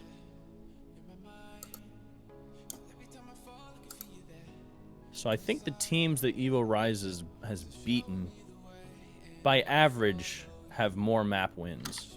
Mm-hmm. When Warriors opponents, by average, have a less amount of map wins, excluding their own respective games. Mm-hmm. So, I think my pick is going to be Evo Risez, even though they have less maps won in total. Warriors are 8-5 map count. Evo Risez are 6-5 map count. Mm-hmm. I have to pick Evo Risez because I think those maps are harder fought for. Yeah. I would though. agree with you. Let me see. So they played Popes first, and then. Mm-hmm. And then so they lost to Carnes, which was I saw that match last week. That was tough. Yeah, I mean, I definitely, if I'm gonna predict, I'm giving Evo Risez 3-1 on this one. But I still think Warriors, they have some fire to them. So I am definitely looking forward to seeing that in this next match. But if we're gonna base it off statistics, like you said, I'm gonna go with Evo based on their prior matchup as well. Know. I'm gonna say 3-1. I don't see it happening that fast. I think I see this going 5. Ooh, let's go. I think I see this going 5 Evo. Mm-hmm. I think it's gonna be close. Watch us get a sweep. But I think it's gonna be close. Yeah. I think Evo and Warriors are very, as far as the teams they've beaten, they're very similar. Mm-hmm. Evo has the slightly better opponent win against United Islands that were 1-2 with a total map count of 3 and 8. That's current standings. That wasn't at time of play. Mm-hmm. But yeah, the real story with Warriors right now is that they lost to the team that had 3 stand-ins on it in week 1, but since then they look pretty good. That's pretty much since then, yeah. Yeah. So they haven't lost in a while, is what you're saying. Yeah, but we thought Evo Risez might be the best team in the league until last week when they got 3-0 by Carnes, but everybody loses to Carnes. Carnes on the Plancha, map count of 9-1 before their set tonight. They've got to be feeling good. what map did they lose on? Does anybody know? Yeah, they lost to the Robbery Boys 3-1 in week 1. Yeah, I feel like it was on what map? What map? Chat. I have no idea. It wasn't S&D. I want to say it was a hard point. Was it Moscow Hardpoint? It was either that or Raid, I think. I don't think Raid was in the rotation in week. It wasn't yet? Okay.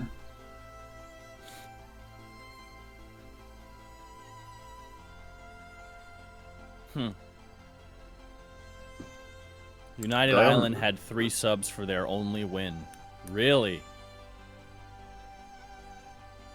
Gravity calling Warriors in 4. Well, I think we're ready to go here if you guys are good. I'm all set. Okay. Okay, stats. Let's make some numbers. I love stats. Like high school stats? College stats? I'm a baseball guy, so I love stats. People talk about batting averages and pitch percentages, and I love all that. So I'm out here, I'm writing down records and map counts and finding whose opponent was who and when did they win and how did they win. Not sure if you guys noticed, but Zora was actually being replaced this week by J-Rock, so that could be interesting. Okay. This is J-Rock's first official match in the league. Holy smokes. Okay, I'm throwing my stat sheet out the window then. I don't know what's going to happen.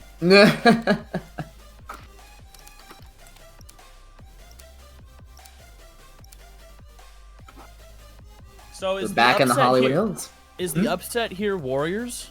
Are they the upset? Technically. Warriors are in second place right now, but I would still probably be a bit of an upset. Maybe not without Zoro, though. Warriors with a higher map win than Evo Risez, 6-5 to 8-5. All right, we've got a draw.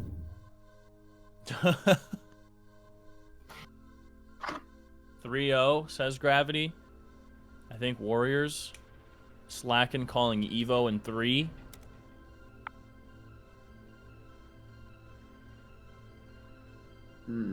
This is when we need chat polls. Do you have to be a partner to get that? Or sure. can you... No, I'm pretty sure it's a widget somewhere. Yeah. I don't know. One of the... Probably find something similar in Streamlabs. Yeah. They have so many widgets in Streamlabs, I can't even bro. go through them all. Zoro's actually in the lobby. He's just on the other team. So, yeah, my bad. I'm just dumb as hell. Affiliate widget. Yeah, I had a Yeah, no, that's fine. Okay, now we're good.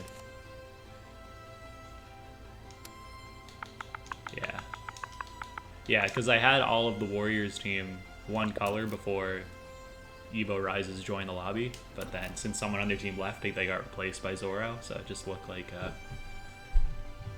you know. Yeah.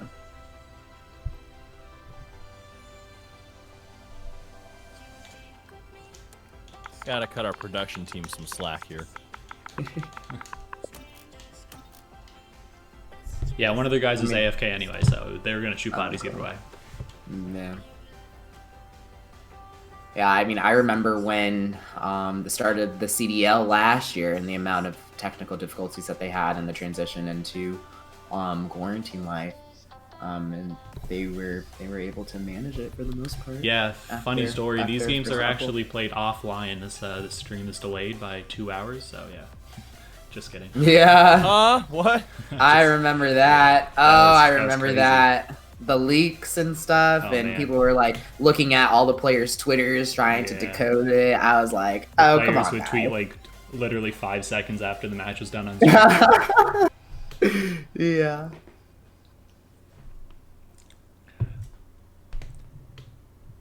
Have you been watching any of the scrims?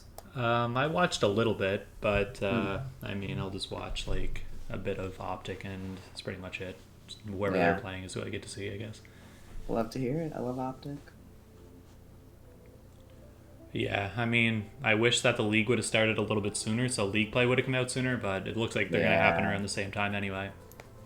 Yeah, it'll be by February 24th, and Express comes out February 4th, so I think it'll be like February week 2.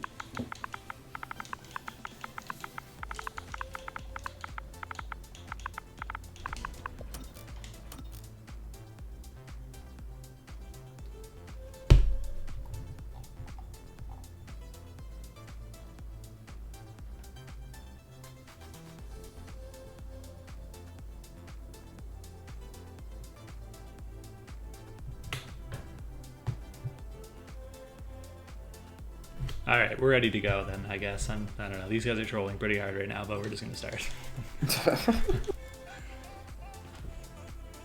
Sounds good. Oh, God. Show me the upset. Show me the second place team. I'm ready for it all. So Abattoir is the one that J-Rock is in for. There, we got it settled. All right, that's fine. J-Rock's a much easier name to say than Abattoir. Sorry, Yeah, I was struggling a little bit with the last week. I didn't know. Abattoir. It's like Abattoir finds one. Abattoir. Abattoir. That's a mouthful. How do you say it? We love you, Ab.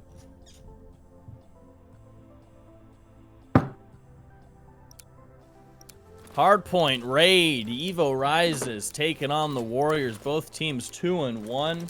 Warriors with a map count of 8 and 5. Evo Risez with a map count of 6 and 5. Both teams at a 2-1 win-loss record. We've got a substitute J-Rock in for Abattoir as both teams hurtle towards the midpoint. Dobbs taking down the mid lane challenge, taking down Evo. J-Rock's gonna get a trade down towards the point. Zoro on, taking away points. Finds a frag onto Snapsa. Rin gets taken down by Zoro at the same time. Evo on point here. Hero trying to make something happen here. He finds two. Dobbs with a third. It's going to open up point a little bit for Warriors as they make that break happen and they retake in a orderly fashion, I would say.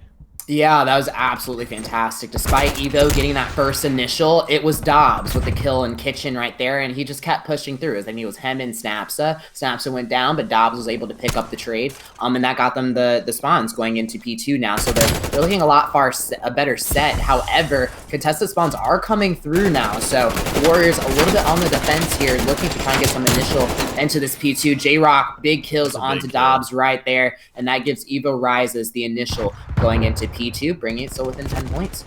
2 players on point, 3 in total, though. Nightmares taking down Rin. J-Rock with the trade on Snapsa.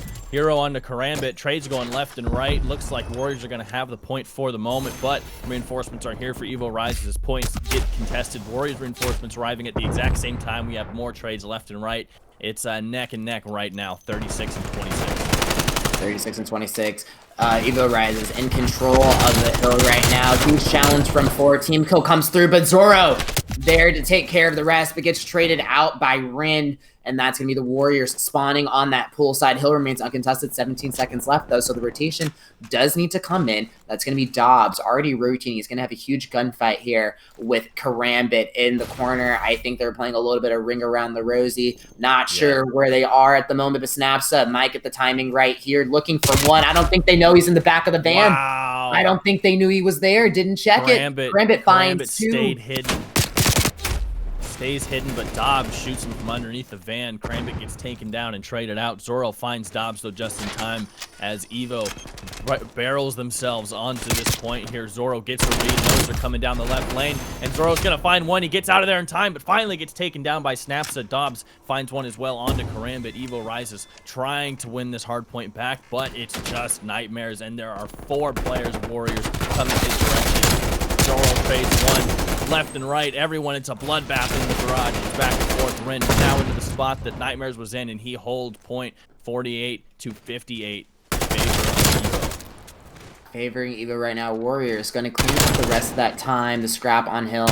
And now rotations are going to come through. Map control favoring Warriors. They're currently setting up, so waiting for 2 reinforcements to arrive. J-Rock, oh, with some trigger happy fingers right there. Gets the kill, but the initial is going to go in favor of Evo Risez as they set up. They pick their kills off one by one on rotation, and now with a little bit of a lead change, 57-53. Warriors looking for a break here onto the next point. It's a 3v3 here on the site. J-Rock holding down the lane, finds Hero with 1 frag. Reposition himself now. Snapsa coming in on his opposite. Karambit taken down before he can peek, though. Dobbs ran and another trade coming in from Dobbs here. Warriors looking like they're going to have this break, and they do. 59 to 82. They're taken out from underneath Evo, but Evo's right back here ready for more. Karambit finds one, weakens another, but Snaps is on the flank. Dobbs and Rin all coming in. That should be a whole wipe for Warriors on the Evo Risez. That's a big play to prevent that break. Yeah, I honestly, I love the way that Warriors play together. It seems like they're very coordinated as they push the efforts out of Dobbs and Rin. I think they're a fantastic duo. I always see them hand in hand, trading their kills off, doing absolutely fantastic, though. The initial for P5, however, is going to go in favor of Evo Risez. 90 to 78. Trades are coming through. Evo with a pleasurable foothold on this hill, though, gets taken down by Warriors, and now this might be a little bit of a lead change right here. This is our third hardpoint map that we've seen today, and I think this is the closest it's been for this long on hardpoint. 92 to 94. Looks like Warriors might take a lead here unless Evo can get this break in time. But Hero and J-Rock taking down Zoro on a combined effort. J-Rock and Karambit flank into point. J-Rock finds Ren. Hero takes down Karambit. Evo Nightmares onto Hero. Trades left, and right. And looks like Warriors will come away with a slight lead as Evo Risez are going to pick up scraps. They might actually take that lead back by 1 or 2 seconds here, but Warriors still a very good effort on that point. Yeah, fantastic out of them. Warriors spawning out ever so slightly. We're going back to the ring. Evo Risez is maintaining that spawn for P2, so they're going to want to hold on to that. But Hero, with the huge pick off of Zoro, J-Rock trades him out, just making sure that no one can contest the hill. But Rin able to take J-Rock out. So that hill is now in favor of Warriors, but Zoro is on the flank and finds 2, and just like that, they're right back in it, Jimmy. Evo Nightmare is currently 9 and 15. The rest of his teammates have entered the double-digit territory, but Evo not quite there yet. We'll see if he can't get it on this fight. But I want to see more out of Nightmares. He's currently got the lowest KD. Highest OBJ time, though. That is something that he does have going for him. However, Warriors, their stat lines are looking very good right now. They don't have a player in the negative, and they all have OBJ times at 30 seconds or higher. So good stuff out of Warriors statistically. I just want to see Evo Risez balance out the statistics a little bit. Yeah, fantastic competitive games so far. 130 to 124. Rotations are coming through, and now next hill has been popped. Evo Risez is there first, but the pick off of Nightmares. Karambit trades out. Zoro also finds one onto Rin. Karambit finds another one onto Dobbs. That stops the push altogether. However, they need to look for Snapsa on the flank, though. Gets taken out, and now Evo Risez with a foothold onto this hill. 138 to 132. Definitely, they have a chance to pull away here a little bit if they keep these trades coming up. The respawns are in their favor currently, but Dobbs going to find J-Rock and look for an entry into the window. Now Karambit going to be in trouble. He doesn't find Dobbs coming in through the window. Dobbs has a chance for more here. They're going to clean up this whole site by themselves. Hero and Dobbs absolutely tearing it up inside the point. Now they own the position, and Hero's going to find one more. No, Rin takes the kill away from him. Nonetheless, Warriors have the point now. Rin getting traded out by Zoro, who picks up 2. Karambit with 1 as well. They're working towards the next point with only 8 seconds left. And Warriors absolutely trying to keep their foot in this game, but Evo Risez is staying 1 step ahead of them just barely. Yeah, just barely. It was a fantastic 4-person push out of the Warriors right there, playing for those really important trades. If they can bank this hill, Karambit right here finds 1. Finds 2, and the hill is now in favor of Evo Risez. It's just going back and forth. Just when I thought Warriors, they had the early rotation, they had the 3 playing their trades, and just like that, they got plucked down, and the push begins again. It's just a case of back and forth. 2 minutes and 30 seconds of game time left. We might not see this go to 250 if these teams stay this close together. Here's Zoro going in for a solo push. He's contested site. Warriors don't know where he is. He finds Snaps, and now it's just Rin hiding on site as the rest of Evo Risez comes in on the point with 17 seconds left. Looks like they're going to have it. Rin does not get the trade on the Nightmares. They're going to have the scraps here. Warriors will rotate over to next point, and we'll see Evo Risez try and contest that a little bit from across the map, but they're not going to be able to get the trade. And Hero gets taken down by Karambit. Now they're going to rotate out on the next point themselves, and Evo Risez only ahead by 1 point. Now they've lost the lead. Warriors trying to come away with it, and Nightmares, excuse me, they're looking for this break. Yeah, looking for this break at any way possible. Super hard to break in into the basketball court, but it seems that J-Rock has almost done it. Finds 1, but gets traded out by Dobbs. Fantastic cover out of him right there, but Nightmares on the flank finds 1, looking for a second, not able to get it onto Rin. And this is where we're seeing a little bit of a lead change here, 185 to 167. They could cross that 200-point threshold. However, Evo Risez is able to get into the hill. Wow. Zoro just finding these kills left and right. The man is a monster. Also, 1 minute and 13 seconds to his name and 30 and 22. What more can you expect out of him? Zoro's going absolutely off this game. He's coming out fierce. He's coming out aggressive. He's trying to make his name known in this first map here. 113 to 30 and 24, like you said. Doing a very good job keeping his team in this game. Nightmares making a push. Finds 3 of them in a row. That's almost an entire wipe for Warriors. finally gets taken down by Rin, but Karambit's right there with the trade. That was a huge set of kills for Nightmares. Karambit looking for more on a streak of 2. Make it. No, Zoro takes it just away from him, but he gets spotted by Rin. He's going to try and get out of here with his life. Set up a crossfire with his teammates. 186 to 209 in favor of Evo Risez. Yeah, they still have a foothold onto this hill, though. Do fall down, so the time, 30 seconds left on the hill, could go in favor of Warriors. That would still tie the game right back up in that 215 range. However, Snaps, it needs to watch out. Gets traded out by Karambit now. The scrap is going in favor of Evo Risez Warriors. They do need to chow this and try to pressure them out ever so slightly, because this next hill right back into ring. So Warriors need to be ready for this push, as Evo Risez is now crossing into that 230. All it takes for them will be one break and a nice hold, and that'll put them through for the rest of this map, 235 and 195. Yeah, getting into dire situation here for the Warriors. Only 195 point to play. Hero firing down range, doesn't find the frag. Nightmares picks him off before he can get to point. Lots of trades coming in from Evo Risez. It's 240 to 195. Now they have point. Only 9 seconds left for Evo Risez to take this, as Warriors are trying desperately to trickle in and contest. They just can't get any kind of foothold. Dobbs is going to try and take down one, but it's not enough. Evo Risez take the first map of the set, 250 to 195. I think this is going to go 5 games.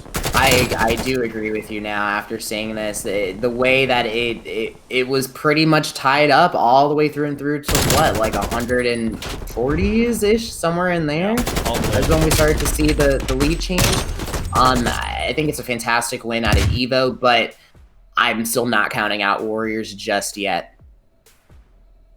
Good start. Good start, and Zoro coming in with the ferocity. I mean, that dude was all over OBJ. He was getting OBJ kills. He was working flanks. He was rotating early. He was setting up crossfires with his teammates. If Zoro does that for the whole set, I think they have a great chance of winning this. Most definitely, and I think for Warriors here, I didn't see any major like flaws or mistakes out of their gameplay. And usually it's pretty easy to nitpick at that, but I think both teams played pleasurably well. Yeah, very by the book, very strategically, what you want to see out of a couple of high-tiered Call of Duty players in a hardpoint match. So, I mean, that was good COD the whole way through. I think what came down to it was just really was gunfights. I think both teams played it the best way they could, and it came down to who won their fights and who won them in the most important of situations. Yeah, because Nightmares started a little slow on this map, and then he gets that 3-piece and heats up from there, and that's pretty much all it takes.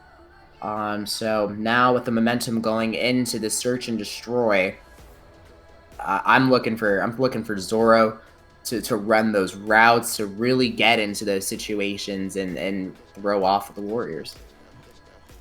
Yeah, if you're the Warriors, you have to take into account what Zoro just did to you. He ran circles around you for almost the entirety of the game, and you cannot let anything like that happen in Search. Of course, Search is a slower game by nature. However, that aggression in a player will shine through one way or another. If you're Warriors, you got to find that guy making a mistake, whether it's location-based, whether it's in a gunfight. You got to capitalize on when he is overconfident in a game like Search. Right.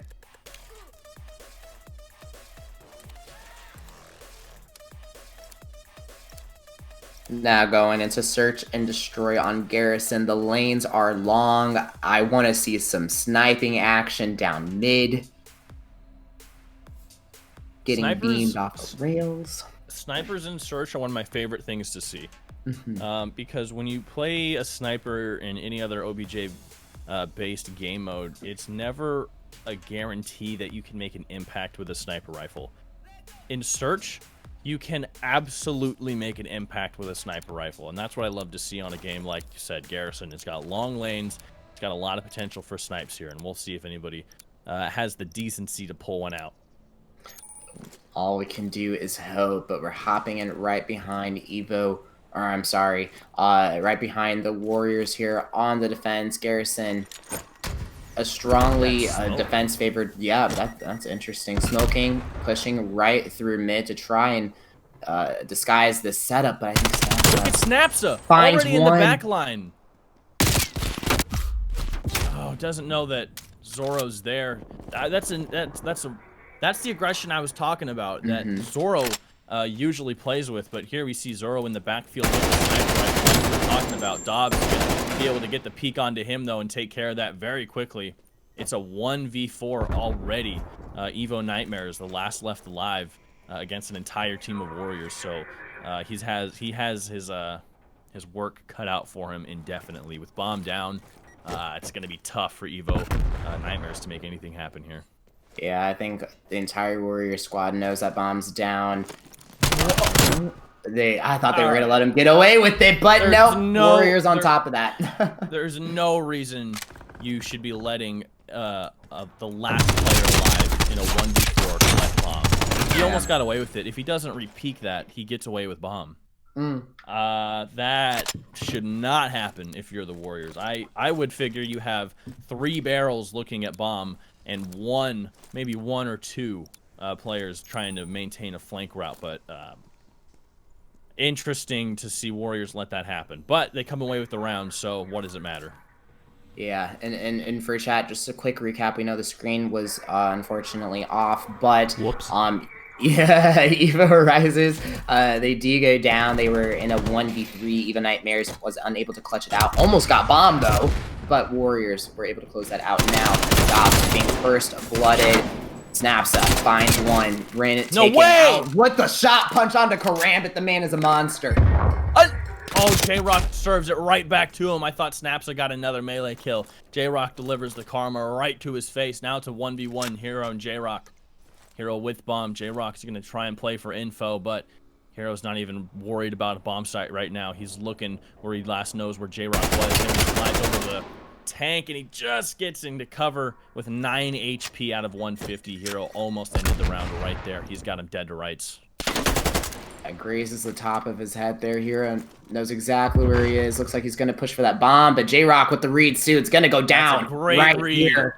20 seconds left in the... Oh, no! Bomb wasn't going to go down. Hero was going for a flank, and it pays off. That's aggression. That's what we're talking about. We both thought that bomb was going to go down because that's the play there for your Hero, and you have that guy pinned down. But J-Rock, with the perfect read, knows he's going for bomb plant, but Hero is just one step ahead of him and takes the fight there and wins it, securing the round for his team. For the kill. It's absolutely, it's low-key, like, that's like 300 IQ right there. It's absolutely 300 fantastic. IQ. Yeah, playing for the kill versus the bomb plant, and you know, 20 seconds left. It's a ballsy move, but pays off. Warriors now up 2-0. He had all of us fooled. Snapsa we've seen play very aggressive early round. This is the first round so far we've seen him take an angle and just hold it.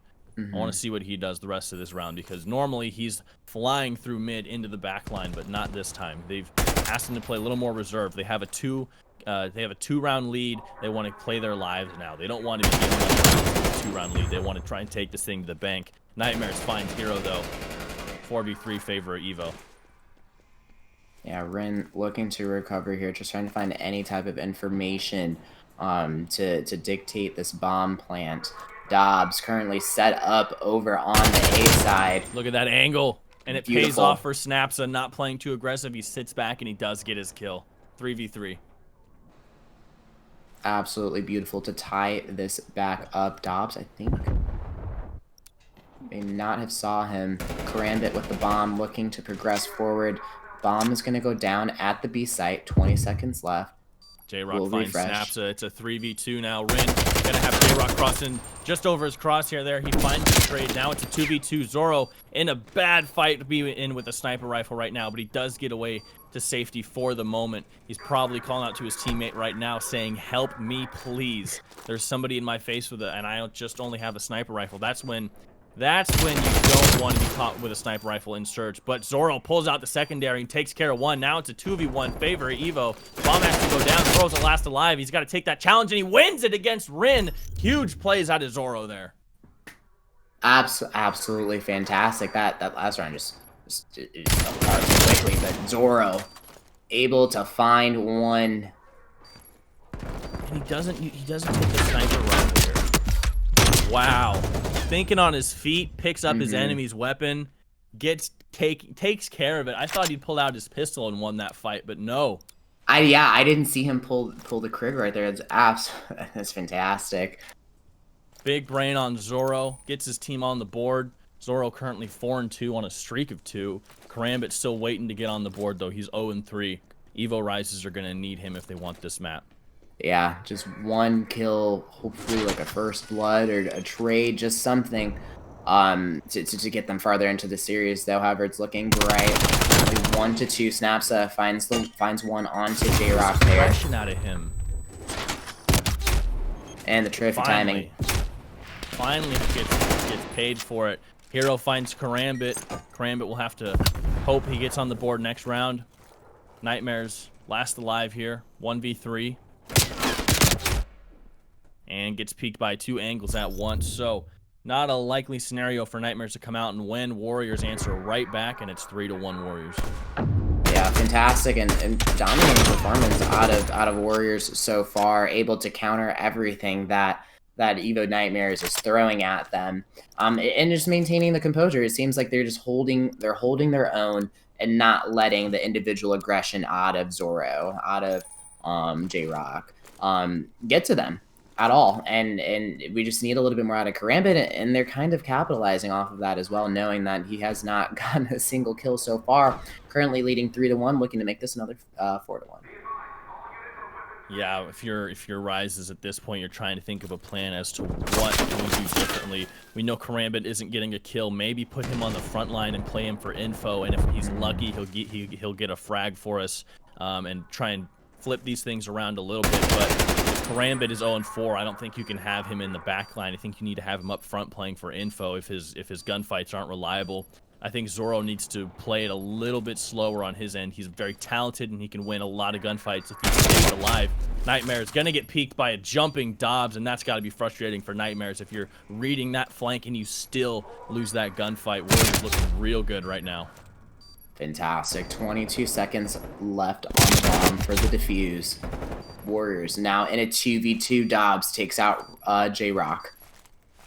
Rin looking for one. Might go for the defuse. It looks like he's going to defuse the bomb. Only 7 seconds left. He's going to have to look at this, and that is that. The cheeky kills in right there. The double trade. Evo now bringing this back 2-3. That bomb plan is huge. Evo Risez were losing their gunfights early on in that. Getting bombed down does make a huge difference. That puts the momentum on their side and gives them a big advantage over Warriors, and especially in a 2v2 where you have to surrender one player to bomb defusal, and that leaves you in a 10-second 2v1 per se if you're Evo Risez. So that's a big bomb plant for a 2v2 situation. Yeah, and super hard to tell that somebody's under the stage right there. Could have been anywhere. Unfortunately, the hero going to be our bomb carrier for this one. Dobbs looking to find one. Smokes do come through. Evo sniffing out these kills. Sniffing them out. The trigger discipline is huge. He lines up the second, and he gets them both. That's big brain stuff out of Nightmares. 4v1 now. No, 2v1 now. Dobbs versus Zoro and J-Rock. Nightmares gets caught off guard, but his teammates clean it right up. That was great trigger discipline out of Nightmares there to throw that smoke and just let them go by, let them think sight is clear, and then at the last second, you execute, and that absolutely tied that game up for them.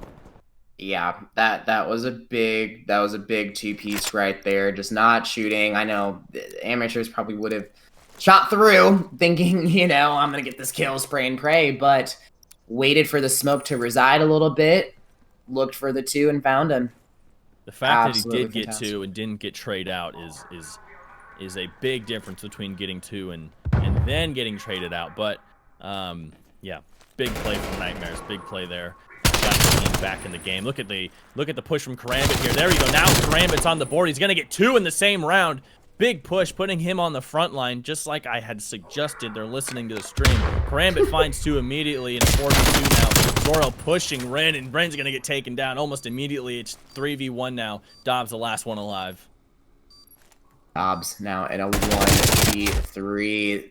They knew exactly where it was, and now we see Evo Risez with the first shift in momentum. Lead change now 4-3.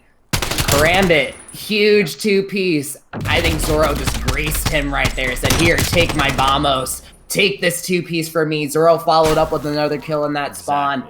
That was a beautiful push out of both of them. Zoro just sort of ran right through all their angles and said, hey, when they shoot at me, you clean it up. And it worked perfectly. Whether they planned it or not, that's what it looked like, and it looks good to us. And that got them the lead in this game so far. So big momentum shift. Warriors now might be into panic mode as we get into the second half of this map. Hero 5-4, Snaps a 7-7, Ren 3-5. Karambit picked it up now, 5-5. Zoro 8-3. Great stuff coming out of Evo Risez. Zoro trying to chow with a sniper, backs up when he gets the hit marker, but finds one onto Snapsa, trying to be cheeky going down under the stage with Bomb now being down on an unfavorable position onto Catwalk there. J-Rock gets picked off by Ren now in a 2v2. J-Rock just barely peeking his head around that angle where Ren can see. If you're J-Rock, you got to be frustrated there, thinking you were in enough cover. But a 2v2 now, 40 seconds on the clock. Zoro picks up Dobbs, 2v1, making the call out over to Karambit, saying he's over here, I need help. And they're going to try and put together a pinch and take this to a 5th round victory. Yeah, just looking to play for the trade here. Zoro getting mighty aggressive, but on the backside, that's great bait. Cleans it right up. Beautiful. Evo Risez now 5-3. Yeah, what a swing in momentum. I mean, it felt like less than 2 minutes ago they were down, and now they have a two round lead. You add in those quick kills from Karambit, the fantastic trigger discipline out of Nightmares, and all of a sudden Warriors are sitting there thinking to themselves, what just happened? We were feeling good 2 rounds ago. Now this is like a, no pun intended, this is a nightmare situation for us, because now all of a sudden we don't really know what happened. We've been playing to plan, but all of a sudden Evo Risez now with a big lead in this game. Yeah, Warriors backs against the wall, need to make it happen right here to maintain some sort to bring them back into this match here. Already down 0-1 in the series. Currently saw them now 3v4. Oh. Zoro looking to find one. Just misses the snipe onto Snapsa. Snapsa then uses the opportunity to cross into better cover.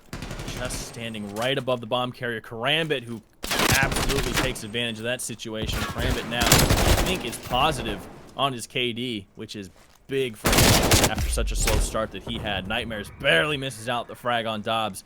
He's giving out that call out saying he's one shot. Zoro moves in with the pistol but can't clean it up. Now it's a 2v1. Karambit's the last alive, 8-5 on a streak of 6. Yeah, Bomb's gonna go down at B by Karambit. He's gonna back out into understage. Gonna push the gen, try to get a better look at it. Some sort of information on them. He could easily catch one off guard on bridge, and he does. Streak of 7. He goes back for the reach out. And a wide peak. He gets 8 in a row. Clutches up, wins the map for his team. Evo Risez take a 2-map victory over the Warriors. Great stuff out of Karambit in that second half. He really picked it up for him and ultimately won them that game. The ultimate heat check right there. Was not expecting the double chow. Goes back for it. Closes it out. Warriors. What do we do here? What do we do here? Back to the drawing board? What's going on? Back to the drawing board. I mean, at this point, both teams have 8 map victories. Evo Risez has come in and shut them down. Evo Risez improves to 8-5 map victory. Warriors drop to 8-7. So, I mean, Evo Risez came out with the aggression that we saw on Hardpoint. I think they were playing it slower in the first half. In the first half of that search game, they were more concise. They were more planned out with what they wanted to do. But when they got down to 3-2, we saw Nightmare with that play over on B site that tied it up, or A site, excuse me. After that, they had all of the momentum. They were pushing down mid. They were setting up flanks. They were pinching. They started playing like a different team with more of an arsenal as to what they were capable of. They did so much better after that little momentum shift that tied the game for them, and they took it all the way to the house. I mean, Yeah. Warriors just sort of crumbled. They didn't realize why they were losing or how they even got to the point where they were at, and they just sort of stumbled over themselves trying to race to the finish line. Yeah, completely agreed. And now we go into a Game 3 control. Evo Risez now up 2-0 in the series, looking to make this a swift and easy 3-0. Warriors with their backs against the wall. Looks like we're going back to the Hollywood Hills. What are you supposed to do if you're the Warriors here? I mean, It's hard because it's like, do you want to match the aggression? Do you want to counter that? You know, there's a couple different avenues that they. I think they just need to pick up. I think they need to play a little bit. I don't even know, dude. Like, play more together, play for the trades. But Nightmares is doing the same thing, or Risez, excuse me. So it's not clear how Risez are winning these rounds or winning these maps. Like, it's a combination of many different little things throughout the match that ultimately puts them on top at the end. We saw a couple good plays last map that put them over the edge, but it's not just that. It's a combination of all these different little things that they're doing right, and there's no solid brick answer for the Warriors right now. That's like, that's what they're doing. We need to counter that. It's hard to put your finger on if you're the Warriors. yeah, it's very, very in the moment, like exactly when Karambit picked up that 2-piece. I think that's finally what got him feeling a little bit more confident on the map after being down 0-3, and Zoro also pushing up into the spawn and playing together. So I just think that was just a pure momentum switch right there, and Warriors just could not counter that. I mean, I know they had the 1v1 between Hero and that back A corner. That was a very hard read situation. Warriors not really making mistakes that to be criticized. It's just Evo Nightmares is just really putting it on today. It's interesting because there's, like I said, it's the little things. That when we go back to that play by Nightmares, all they had to do was look to their right. Nightmares was not engulfed in smoke in that play. He could see through very easily. He was not covered in smoke for that play. All Warriors had to do was just do a quick peek on their right-hand side, and that map, or that round, potentially that map, have a whole different outcome because that momentum isn't put on Evo Risez's side. But it's these little things, checking your corners thoroughly, getting onto site, making sure it's absolutely clear, holding down an angle, making a crossfire with your teammates. It's just these little mechanical things that are the foundations of competitive COD that I think the Warriors need to get the rust off a little bit. They're not completely they haven't shaken all the rust off, I don't think. Whereas Evo Risez, they look sharp. They do. They 100% do. Rin playing for huge kills over on the A side. Posts up against Laundry. Finds one onto Zoro. Keeps pushing, trying to hold their spawns, and I think he's going to start farming here. Missing a couple shots, not able to get onto Karambit. 3 peeks towards Zoro, but that fight doesn't quite happen the way they wanted it to. Nightmares and Karambit both picking up frags. Rin there, trading out Karambit. Snapsa there with one as well. Zoro picking up Rin. So trades ultimately favor Evo as they're able to work down that tick just a little bit. Zoro getting off the objective, wants to work a flank, takes care of Snapsa, does exactly what he wanted to do. He didn't want to be in the middle of it. He knows he didn't have to contest because there was no one there. So heads up play from Nightmare. Or Zoro, excuse me. Yeah, fantastic push out of Zoro. Finds another one onto Hero. Currently on a 3 spree. looking to just keep demoralizing Warriors at this point. But 25 seconds left on the clock. Paused. Warriors trying to get some progress over on the A point. They're going to get the second tick off. It looks like Evil Rise is not going to chow. They do have a 7 life advantage, so it would favor them just to wait for the rotation over, play for those extra picks. Zoro, big pick off of Rin right there. 24 seconds left on the clock, and now it's reset time for Warriors. Still need to retake that 8 point as Evo Rises takes that tick right back down. 16 seconds left, Jimmy. That's unbelievable. I did not notice the difference in respawns between set it. Those snaps are picking up a triple kill there. That'll help their cause, but with 10 seconds left, it might not be enough. As Karambit still holding down that second tick, snaps on a 5 spree towards the end of this game. Clock is stopped for the moment. Warriors bouncing between all different sites. Now they're on B site. J-Rock trying to make an entry here. Finds one, has a potential for 2, but gets caught in a slide. Doesn't pick it up. And Warriors out of respawns and out of time. That is going to do it. Evil Rises will take the first round of control. They look good. They look really good. They're just they're on point. They're on point. Zoro's not missing bullets. No, Zoro's playing on another level right now. I mean, look at that. Reads the spawn with no problem. Through the wall, finds Hero. He knows this map. He's played it not just on this game. He's played it, I'm sure, many other times in Black Ops 2. When you know the map well enough, like Raid, and we're going to have more Black Ops 2 maps coming into this game, you can read spawns like that. On a map like Control, Hardpoint, that's not impossible to make those kinds of shots. Exactly. Rin, first blood right there. Dobbs looking just to hold that outer B, not finding any, so he's just going to rotate up into that mid stairs to hold and try and get into the action here. Looking for a little bit of progress. That's going to be 3 down for Warriors right there, and that is going to be Zoro's push and his initial going into that 8 point. They're able to get that first tick off. Aggression is just, it's in their blood at this point. Nightmares and Dobbs going trade for trade here as Warriors start to push onto a site there, but Karambit picking up one. Dobbs trading Karambit out. Now Dobbs on the site all alone. We'll see if Evo tries to challenge and retake, but it doesn't look like they will. They're going to shift their attention over to B as the rest of Warriors are leaving A site, crossing mid. Karambit going to get shot in the back. Almost gets the turn-on shot onto Rin, who picks up a couple of frags. Nightmare still trying to hold his own, picking up Hero. Zoro finds Rin as well. It's a bloodbath right now. We're running out of respawns fast. 15 to Warriors, 17 to Evo Rises.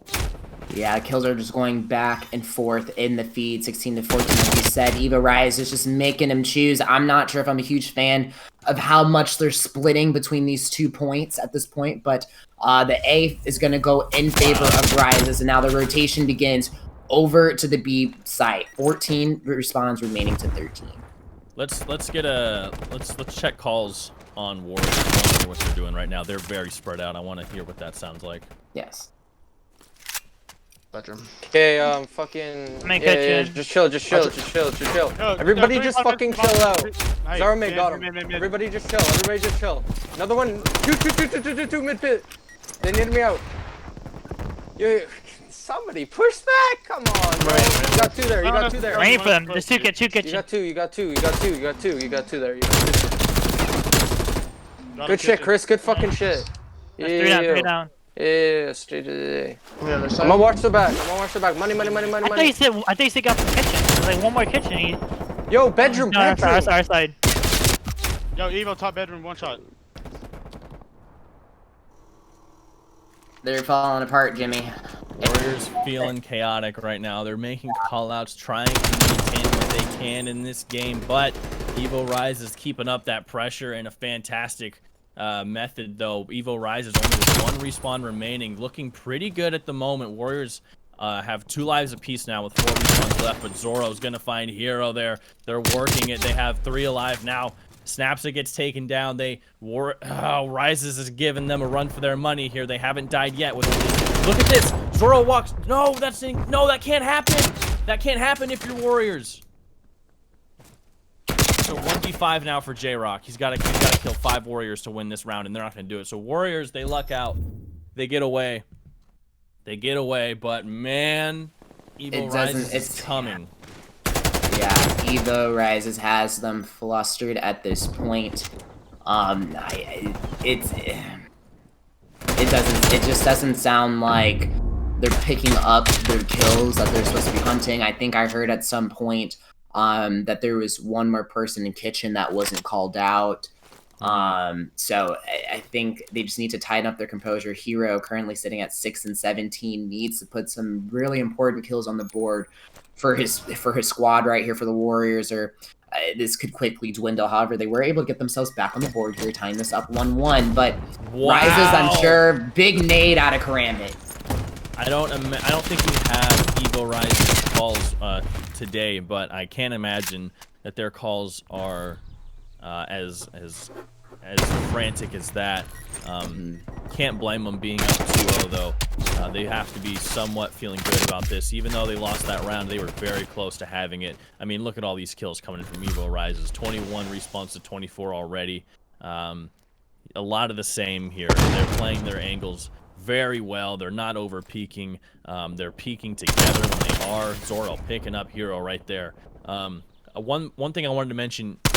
Hero 6 and 19 KD right now. That is not gonna get the Warriors into the next map. If Hero can pick it up here in the second half of this, I think they're gonna be in really good shape. But as of right now, he's barely winning the gunfights that he is. Okay, he hears me talking. Hero's gonna pick it up. I think you're the voice. Jimmy, are you a coach? Are you the coach? And he picks up a third. He's on a streak of 3 right now. He's heating it up a little bit. Warriors looking just to get any type of progress here, being down 4 lives. They have progress at A. They're also getting progress at B, trying to pull a little bit of the same thing that Risez did, making them choose, splitting them. Dobbs turns on Karambit, and now progress is still being made on behalf of Warriors here. Contest does come through again. J-Rock finds him laying down, taking this tick right back down. J-Rock almost did not see Dobbs there in the grass. Dobbs is on a streak of 4, right next to Hero, who was also on a streak of 4, but Karambit's going to trade him out just as he finds a kill on J-Rock. Karambit misses the fact that Dobbs is up there in the upstairs room, and looks like Warriors are going to have control of A for the moment. 28 seconds left on the clock. It looks like Risez is just going to cough up that A point, set up for B, and wait for this rotation. They have a solid 4 extra respawns on top of Warriors. It should be a cakewalk for Risez at this point. However, Warriors, if they can get those important kills and they can get a squad wipe, they'll be right back into it. However, 9-3 respawns. So far, Evo Risez has been very good at hunting down on a single OBJ. Right here we see Zoro picking up 2 kills. 1 respawn remaining for the Warriors. That's 5 lives throughout the entire team. Evo Risez sitting on 7 respawns. That is a big differential, and I think it's going to take Evo Risez all the way to the round win, though. J-Rock getting taken down. Hero finding his friend. Rambit taking down Ren. Zoro from a long range gets traded. Takes care of Hero. No respawns remaining. And it's a 3v8 currently. Yeah, Risez, they need to chow this point. The tick is almost off. There we go. And they get him off of time. Risez takes this 2-1. Just looking for one more round to secure the victory. Okay, well, I think Joya called it in chat. I believe Joya called I think he did. Evo 3-0. Evo and 3, it's Gravity calling Warriors and 4. Gravity, you were wrong, my friend. I'm sorry. We'll see if Joy is correct. Evo Risez only needing 1 more round of control to make this a 3-0 sweep. Do we have brooms in chat? Do they exist? Is it real? Are Warriors going to take this round? Because if they want to, they're in elimination the rest of this set. I mean, they're in elimination on the maps, and they're in elimination in this round. Zoro picking up 1, Hero trading it out. Karambit right back to him, though. This is going to be a good match.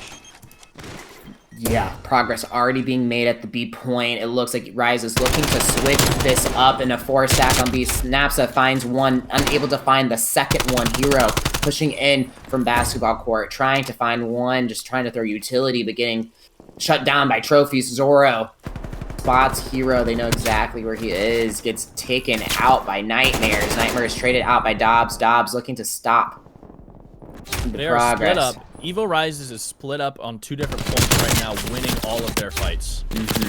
Karambit finally gets taken down over by B, but they have such a heavy presence over at A, it might not even matter. They get the second tick. Ren is looking down 4 players of Evo Risez. He's going to get 1, but gets traded out almost immediately. He'll make the call to his teammates, and maybe too late as A is already captured now. Evo Risez is going to be barreling across the map, trying to move towards B site that already has a tick. Dobbs falls off the map. That is not good if you're the Warriors already in an elimination round. That's going to give up a little bit of time for the Warriors and allow Evo Risez to barrel in just a little bit faster as they make their way onto B site now, and trades are coming in. Evo Risez is looking to close this out right now. Yeah, 14 respawns to 12 remaining. They have some time to play with. 1 minute and about 40 seconds left on the clock for them to push this last point here. They do have a little bit of progress on B. Hero not able to get the kill on Karambit mid-stairs. They're just going to start the push from here, going through kitchen. Snaps up with a sea of red right in front of them. Dobbs for backup, unable to get the kill, and they both go down. Team kill does come through, though, but that's going to be the push for Evo Risez. Only 1 person left on hill. It all comes down to Ren. Ren finds one on to J-Rock, looking for more. Zoro takes him out, but gets traded out by Snaps, so the trades are coming through. About a minute on the clock to play with, Jimmy. That's a lot of frags coming through that window right there. Warriors found something with that window. They're taking down a lot of Risez players right there. 7 respawns to 6, favor of Evo. Make it 5. Warriors down to their last 9 lives. 8 now. Evo Risez, 5 seconds on the clock. Taking a half onto B point. Evo Nightmares looking to make a push in. Zoro pushes Ren off of that angle. Now they're going to have a little bit easier time moving on to B side as they work this second take. They're going to push in, challenge that. Zoro absolutely decimates Ren, though, making quick work of him. Snaps and tries that window one more time, but it doesn't work. Evo has caught onto it as they move towards that last tick. Ren is last alive, and that is map, that is round, that is the set. Evo Risez take a set from the Warriors. They secure themselves as the second place team, and that was not what I expected out of this map at all, out of this match. Period. I was not expecting a 3-0. I mean, I think I predicted 3-1, but I think it really fell apart for Warriors right there. Listening to those comms, it seems it's at the search and destroy just really took it out of them, and they just never recovered off of that. But for Warriors, I don't think they're in a bad place. This isn't, to me, a bad loss. In the comms department, that's the only L that I would like signify. But other than that, I think they played a fantastic match, and it's just small things. That Evo Risez just did a fantastic job at just really laying it down today. Yeah, I mean, Evo looked good that whole set. I mean, they looked, I wouldn't say calm, but they looked very confident the whole way through. I mean, they were very aggressive throughout the entire thing, and they didn't have any falter in their steps towards victory today. Joya, congratulations, Joya. You called it. You called a 3-0. Evo Risez. I don't think any of us had that call predicted. So congrats, Joya. Yeah, they're calling him Joya the Prophet now. So congrats. You win chat for the day. He's calling a 3-0 Plancha. Now, I don't find that call to be as impressive because Plancha has lost 1 map since the start of the season. If Plancha 3-0's Skyline, whom does not have a win, are they playing Skyline? They are playing Skyline. All right, Joya, I'm not as impressed with that call. Yeah, I mean, if you're Skyline right now, what are you thinking? How are you gonna tackle this? Let me have some telepathy with Schmaxwell here. I legitimately don't know what they can do. Every match I've seen out of Carnes, I casted them last week. I don't remember if that was the first time, but just an absolute dominating performance, and they proved why they are the undefeated best team in the league so far. Right? They're up 3-0. I think definitely they're looking to really nail that in and go up 4-0. But Schmaxel, a little bit of intel from him from the chat. He wants to go toe to toe with the subs, fight fire with fire. So it looks like they're gonna just try and match that aggression. But we will see how that plays out. This is interesting. Skyline has won 6 maps, lost 9. They've won. Potentially, they could have, with the amount of maps they've won, the Skyline could be. They could have 2 wins. Let's put it that way. They're 6 and 9 on their maps. They have no victories. We saw the Popes win a map today against United Islands. Or no, excuse me. Was it? It was Nukes. It was Nukes, not United Islands. The Popes had won 2 maps ever in 4 weeks. Skyline has won 6 maps. And if Popes can make an upset against the Nukes, I don't think it's impossible for Skyline to at least take a map away from Carnes a la Plancha. 6 and 9 record versus 9 and 1 map counts. Yeah, because let's see here, Skyline week 1 Skyline lost. They played week 1. They played Nukes, lost 3-2. They lost to Warriors week 2, 3-2.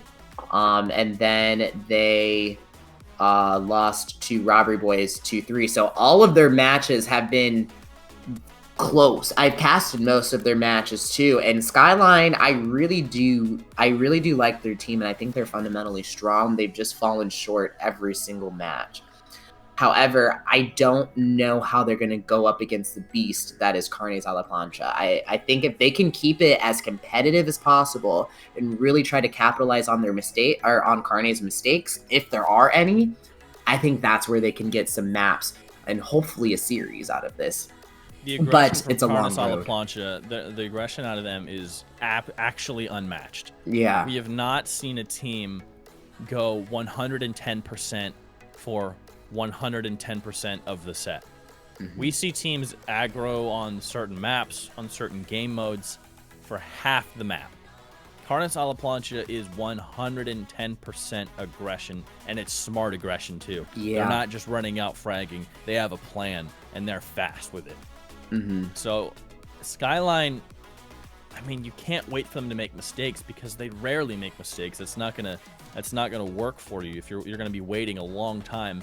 And when they do make a mistake, you might miss it. You might not even be able to capitalize on it. If you're Skyline, if I'm the coach, and I'm not for a reason, if I'm the coach, I'm saying we have to go 110% for as long as we can. Forget stamina. Forget that. We have to come in as hard and as fast and as calculated as Carnes a la Plancha. We have to just try and match that. And see where it takes us, at least in the first map. And if it seems like it can work, great. And if not, maybe switch it up. But start brainstorming, basically, is what I'm saying. Yeah. They have a big mountain to climb right here, for Skyline. Big mountain. Carnes a la Plancha only losing 1 map in 3 weeks of the regular season. Yeah. I can't believe Skyline's 0-3. I know. That's a hard one too. And I mean, granted, I think let me see. So Nukes is that's a pretty, to me, it seems like it could be even matchups for them each week. They've just fallen short. So I don't know if Skyline is, quote, like the underdog in the situation, looking to pull this through. But I think it's doable, and like really looking at their map count, you would think that they're just as competitive as teams that are, 2-1 or somewhere in there. But it's hard. Those are some hard losses right there.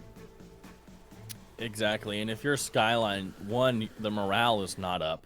If you've lost three sets by a small margin, you are dying. That is not a fun place to be each week. And And then looking up at this matchup versus Carnes a la Plancha, I mean, the behemoth that they've kind of grown into being. I mean, it's hard to stay positive if you're Skyline, but there's always a chance that, like, you have that going for you. You've won 6 maps. That's 2 wins. That all you have to do is win a map, and suddenly Carnes a la Plancha are mortal, you know? Like, if you can take 1 map away from them, they're not this invincible machine that their record says that they are. Yeah.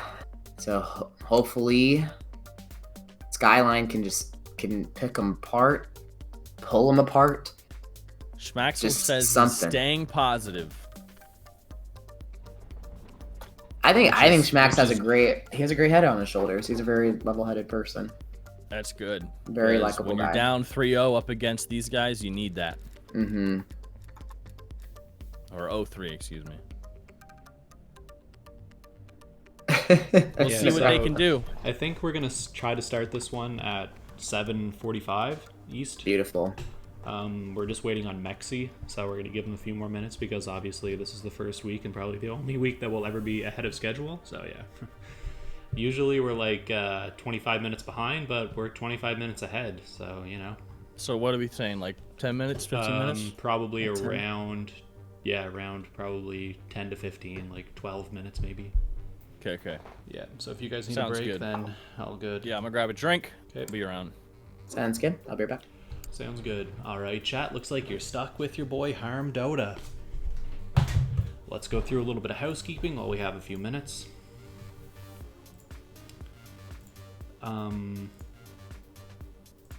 First and foremost, I will shout out the Bucks Birthday Bowl again.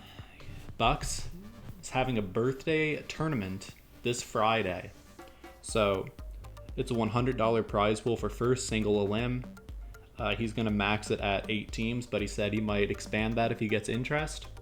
He's going to cast the games. He says he has some special guests that will also be on the mic. So if you guys are free on Friday and you want to play in a tourney, I'm not sure if there's a buy-in or if it's free. But you can DM him for information. I linked it in our announcements, the sign-up page, and we retweeted the info on Twitter. So yeah, you guys can check out his Twitter, which is in the description of the stream, or you can go on our page because it's there. Yep, birthday bowl for Bucks. And then a couple weeks later, February 6th, it's going to be the Future Kings Winter Cup. We have a few more slots. We have 2 slots right now for teams. We were full, but now we have 2 slots, or a slot and a half. I don't really know how to put it, but yeah, we need some more players. We're going to look for some again this week. I think we'll be able to fill it up pretty quickly. But yeah, the Future Kings Winter Cup, you guys have heard about it already many times. $130 prize. We're gonna take a little sliver out of the prize pool to pay the casters, because yeah, if you guys are gonna play for money, we might as well pay the casters a bit, because they do cast for free every Sunday for now. And leading into that point, oh my god, everyone, it's that time of day. It's the Future Kings Patreon. If you guys really love Future Kings and you want us to, do the absolute best job we can and not feel like we're doing it for nothing. Obviously, we don't feel like that now because the games are always really exciting. But for people like Jimmy and Bucks and casters that we had in the past, they like to do what they do. They like to cast and stuff like that, but having a little bit of money to pay them week by week would be nice. Obviously, like, the admins aren't doing this to make money. $5 a month from like 8 people is really not that much money unless you're paying casters, and then that would pretty much all go to that. And we might buy some graphics, I guess, because right now I do all the graphics and I'm not a graphic designer. So yeah, you get lots of perks. We're gonna do VOD review, so if you take a VOD from your gameplay, you can send it to the admins and we'll do a VOD review and play it before the stream on Sunday next week. Also, we're gonna start the Future Kings Hot Mic next week, and we're gonna DM a few people and ask if they would like to be on. But if you're a Patreon subscriber, we will be favoring you for hot mic episodes. That's not really confirmed yet, but it's something in the works right now. So yeah. Don't forget about the 3 things that we're talking about. Birthday bowl for Bucks on Friday. Yes. And then February 6th is the Winter Cup. And then subscribe to the Future Kings Patreon to support the admins and the casters and the stream and yourself.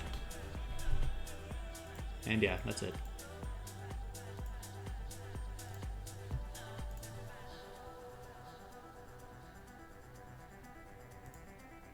Karambit says we should put the Patreon link in the Twitch. Yeah, we can make a Twitch channel for that. I'll do that tomorrow. We can do that for sure.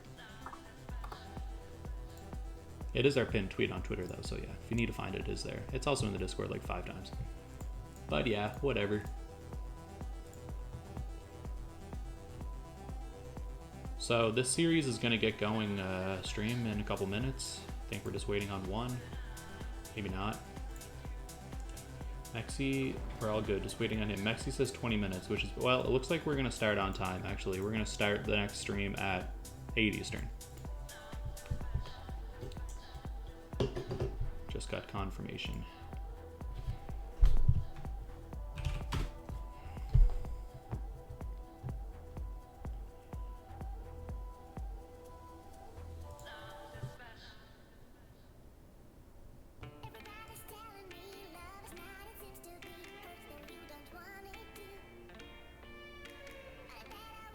Plancha's squad is ready to go, man. You love to see that in the voice chat, ready for a listen-in. These boys are dedicated, man. J-Rock says you guys are the goats. I think he's talking to Karambit and Nightmares.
I see that Trivec_Ziplix followed the channel earlier, man.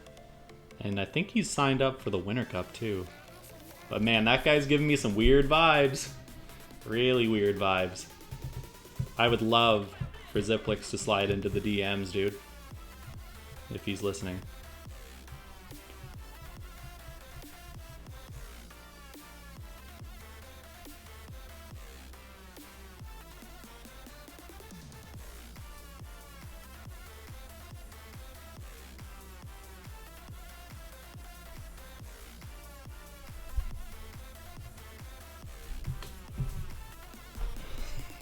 Figured I recognized the name Trivec somewhere, dude, and now I finally clued in. Like, oh my god, that's that weird org that tried to screw over us and NACAL before we even played a game.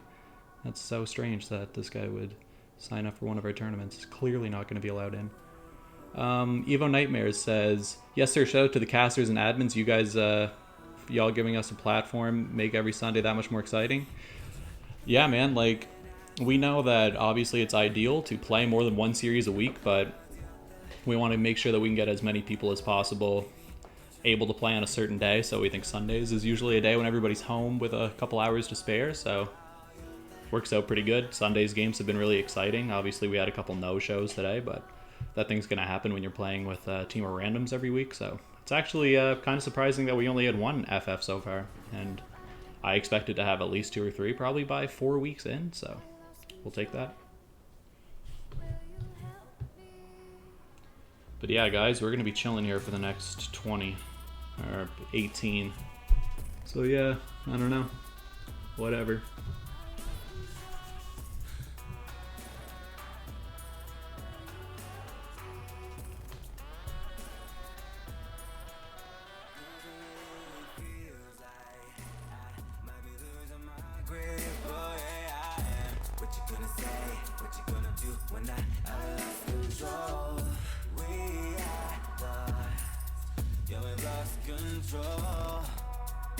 Yeah, we lost control. Never matter like a boy, will you hit me up? I lost control. Will you help me? Never matter like a boy, will you hit me up?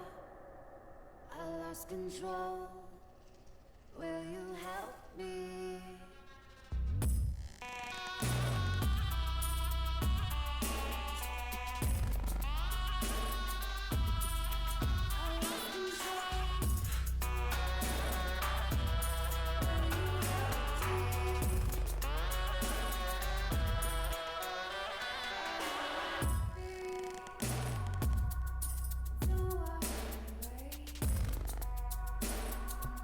Nightmare says he thinks that one series a week keeps the intensity and makes every game that much more worthwhile. Yeah, it kind of gives like that. It kind of gives like that feel of the NFL, you know, where every Sunday is super high stakes and stuff like that. So, dude, we just got a Patreon subscriber from, not gonna name drop, but shout out to you. Don't know who it is, but yeah, thanks, man. Cool, very cool. Oh my god, $10. Let's go. Payday, boys. JK. He says that Nightmare said that it makes you want to practice during the week so you don't shit the bed. Yeah, that's really similar to the way like the NFL is structured, where they put so much emphasis on Sunday's games, or one game a week with a pretty short season and then playoffs. Let's go, Karambit, the homie. Karambit was frying today, man. Low key, I think it was last week or the week before, I was about to call Karambit out for wall hacks, dude. I was like, man, this guy is, you know, he's looking really good. But no, I'm just kidding. You were just literally frying people that I didn't even see on the map, and I was a CodCaster. Yeah, we know that sometimes it's hard to get a scrim with your team in Future Kings, but like we had to make. No, I'm not trying to expose, bro. I just thought you were just in one, man. Because we didn't have a whole lot of captains signed up for season 1, we had to let Doyle and Nick take over the responsibility of that, and they play on a team. Like, everybody knows that Doyle and Nick play on a team together outside of Future Kings with CJ and Bond. So if Doyle and Nick are playing, they play in a couple other leagues, so it's hard for them to get on and scrim with their Future Kings team while also trying to scrim with their actual out-of-league team. So hopefully by next season we'll have more captains that aren't admins. So yeah.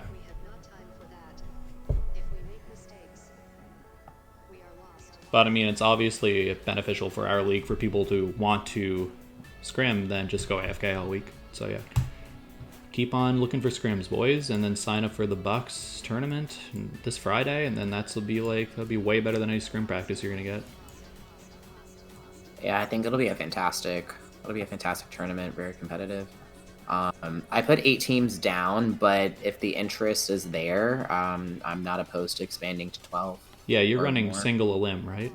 Mm-hmm. Yeah. I don't have time to cast double elims. No, man, that's not on my birthday. We were thinking for the Winter Cup whether or not to do single or double, so we're just gonna do, like, if we have 8 teams, we'll just do 2 pools of 4, and you play everybody in your pool in a BO3, and then the top 2 teams in the pool play single elim bracket. But double elim brackets, man, you think like, oh, it's not gonna be that bad. Then you work out how many matches it is. Like, oh my god. Whenever TSD does like the throwback tourneys, oh my god, man, those guys are so drained by the end of the day. Like, players and the guys on the mic, they're just like, yeah, we just keep doing these things, and they just go on for like 14 hours. It's crazy.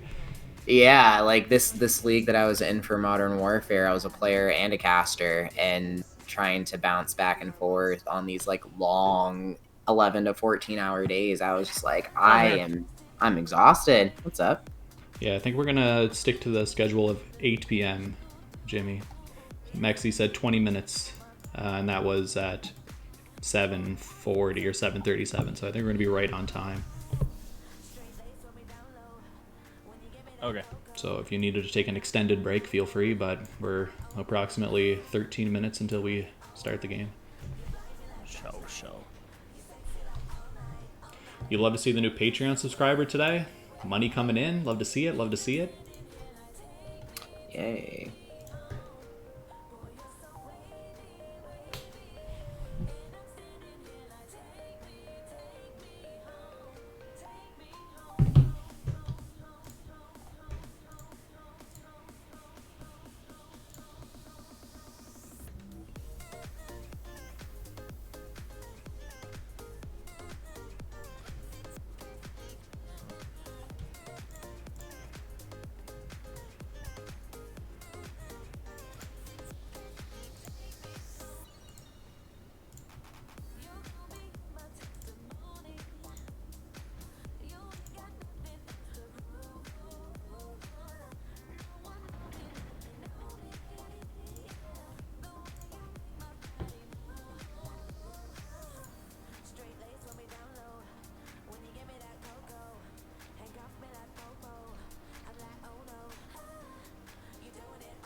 Alright, boys, looks like we're 2 guys short, but they're in Discord, so they should be coming pretty soon. Awesome. I think Schmax has some decisions to make, man. Is he going to go with... Actually, I don't remember who his 4th player is. Oh yeah, Falco. He's not here today. He's, I don't see him around. Joya's in his team chat. That's why I thought there was 5 from his team there. But yeah, it must be Blitz is in for Falco this week.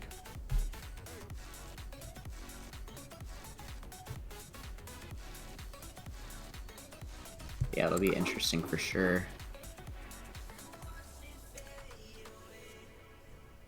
And Chronix is in for Scissors. Chronix was picked up last week, I think. Mm-hmm. Yeah, I think last week was his premiere week. After Nano got traded to Preston's team, and then Plancha ended up having an open slot.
on his flank route, which is good. They're going to be able to take a 10-point lead here as John comes in, takes care of Schmaxel, trying to work his way back on the point as they get ready for next. 26 seconds left. Looks like Mexi's trying to work the point out here, trying to take care of the back line, and he's doing a good job of it. Skyline looking okay here to start.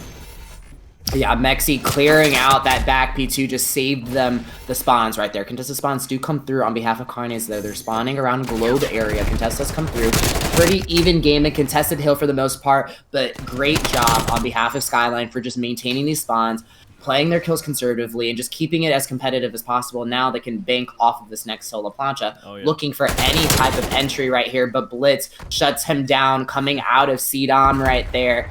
And now we go 27-12, 47 left, 45 seconds left on the hill. Chronix taken out by Blitz there. Time still remaining in favor of Skyline. Plancha looking for a break there, but Skyline spawning close enough. They're not going to let it happen. If you're Skyline, this is one of your opportunities that you might not have later in this hardpoint match. You have a very good hold on this point here with 30 seconds left, but looks like Carnes is going to break it, though.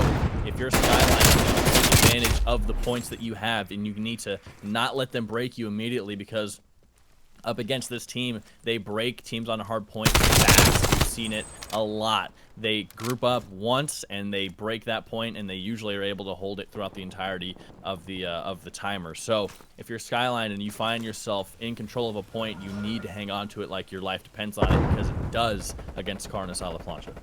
Right, and fantastic hold and just push back on rotations on behalf of Skyline just to make sure they can get this P3 secured. However, that's going to be number 7, John, on the flank there, and that gets them one more spawn. So it's going to be John and Plancha working the back of that library right there. Last alive, Plancha and killed. Mexi takes him out. Looks like a little bit of a lag skip on him. Little skip jump. That's a squad wipe for Skyline there. Carnes a la Plancha has to full reset, get ready for the next break, but Schmaxel running in, giving up his life. That's going to make it a 3v4, making this break a lot easier for Carnes a la Plancha when they inevitably run in. Zenek finds miss. Schmaxel gets the trade onto a la Plancha there, so not immediately being broken by a la Plancha. They do get point eventually, though. They're going to try and play for scraps here as they fight with Skyline over the next point.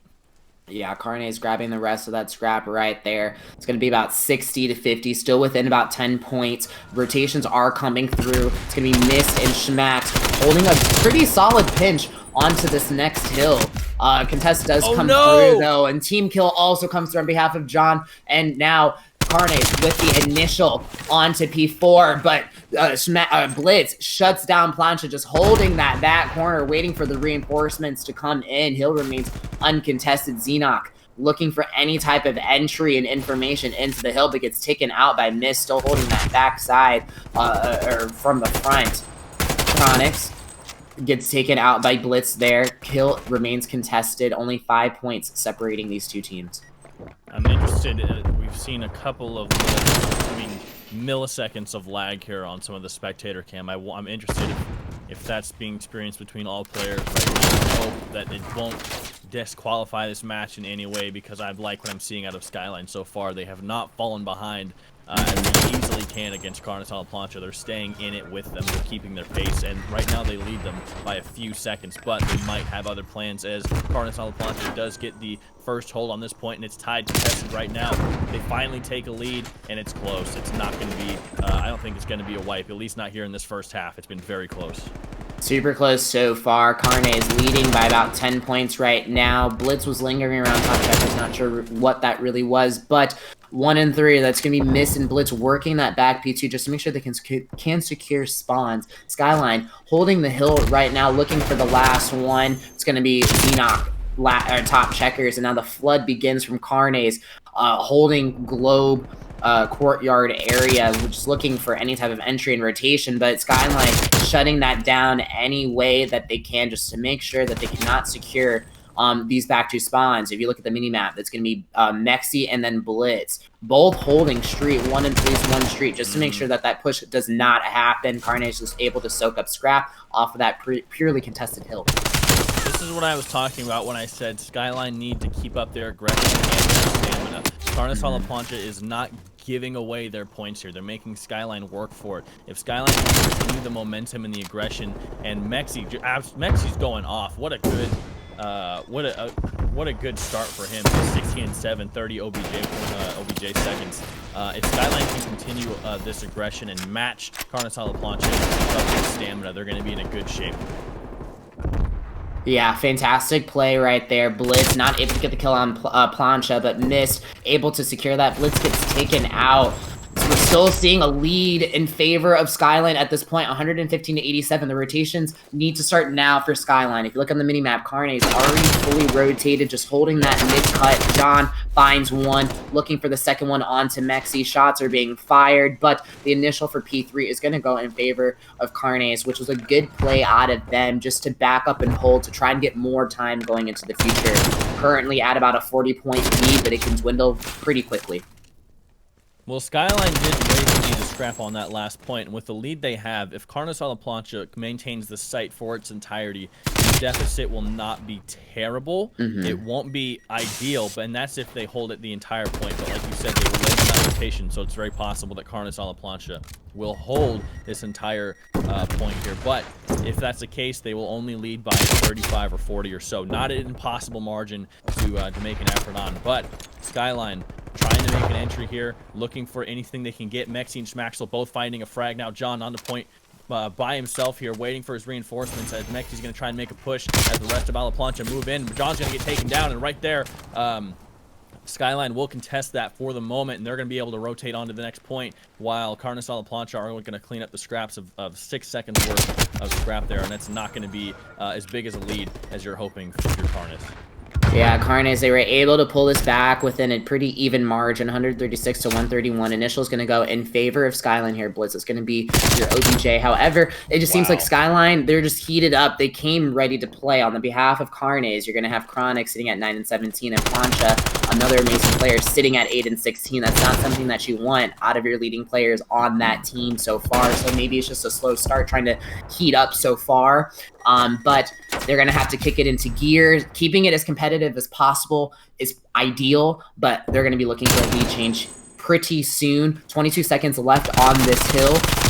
Schmaxel looking to try and find one, but that's going to be 3 down, and now it's time to reset for Skyline. And if you're Carnes, you cannot come into this match underestimating Skyline. They have that 0-3 record, but as I said before, they've won 6 maps and just barely lost all 3 of those games. That 0-3 record is not representative of Skyline, who they are as a team. Carnes Plancha cannot sleep on Skyline right now. They're going to have to play their hardest and respect them as an opponent, or Skyline is going to sneak away with a map and maybe even the set. Possibly. Contest does come through, though. Mexi, looking for one, gets traded out by Plancha. Hill now goes in favor of Carnes.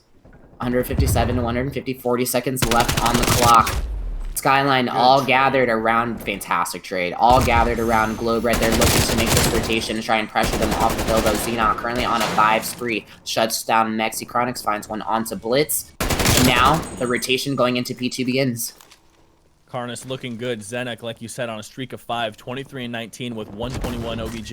If you're Skyline, Zenek needs to be shut down ASAP, because that's the guy who's currently leading that team towards their victory right now. Skyline working towards scraps. They're only going to get 11 seconds of it or so. That'll bring them within maybe a 10-point margin. I think it's going to be 13 or so, but not good enough as we near that 250 marker. We're getting close to 200 here. If you're Skyline, pressure starting to set in now if you're behind, because you need to get into the lead before you get to that 200 mark. Against Carnes Plancha, a small lead is not a comfortable lead.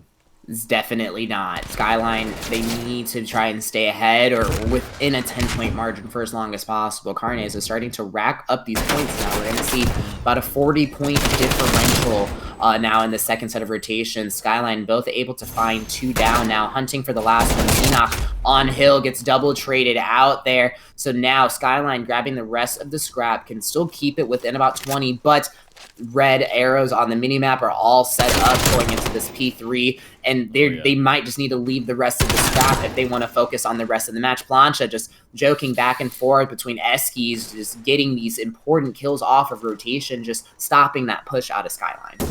not looking good for them right now as they finally get off point. They're going to leave 3 seconds of scrap in the neutral zone. 187 to 202. The launch is set up very well. Skyline's going to need a lucky break here if they want to get one. Schmaxel finds one, miss, looking for another. Mexi finds one, trades left and right. It should be a 2v2 on site. Schmaxel looking for one, cannot take care of Chronix though, but they do have the site. Skyline is working with what they have. They're going to tie this up at 202 with 35 seconds left on point. Mexi holding down the back line, gets traded out by Chronix. Miss finds one. John and Miss both get taken down. Schmaxel on a spree of 5. Carnes on the Plancha finally get point back after being so early to that point. I'm surprised they let a break happen at all. Yeah, it was a fantastic break, and Chronix was able to successfully throw them off a little bit and just try to keep them busy, you know, try to keep them busy and find them in that back spawn. Schmaxel was able to trade him out there, and Skyline was able to reclaim some points. However, now the lead is starting to dwindle away by 20 points in favor of Carnes here, but the rotation does come through out of Skyline. Wow. We're going to see that's a big kill right there out of Mexi onto Xenoc, and now the initial goes in favor of Skyline. Still within 20 points. It's definitely possible for them to do it here. They know Chronix is back there. Oh, not no. able to get that kill. Plancha. Mexi, you can't lose that. You have the info from your teammate to look to peek the wrong side of that bus is detrimental to them. That could be it for Skyline here as Carnes on the Plancha is within 10 points, 30 seconds left on the site. Skyline scattered and far away from each other. I think Carnes is gonna get this one out. It's just that last push and Mexi being taken out of the hill. However, 250 to 216 while Skyline leading that first half of the map. Seems like they need to put their foot off the pedal just a little bit, but I don't see a quick 3-0 here. And I think that Skyline definitely proved that they're also a force to be reckoned with as an underdog in this league, despite being down 0-3. They're having these consistently close matches, and they're just falling short in those areas. And had, you know, Carnes, once they started rotating early and holding, that's what gave them that victory right there. So, Carnes wins their 10th map of the regular season. They improved to 10-1 on maps. And Skyline will drop their 10th map of the season to 6-10. Yeah, Skyline didn't have the stamina to keep up.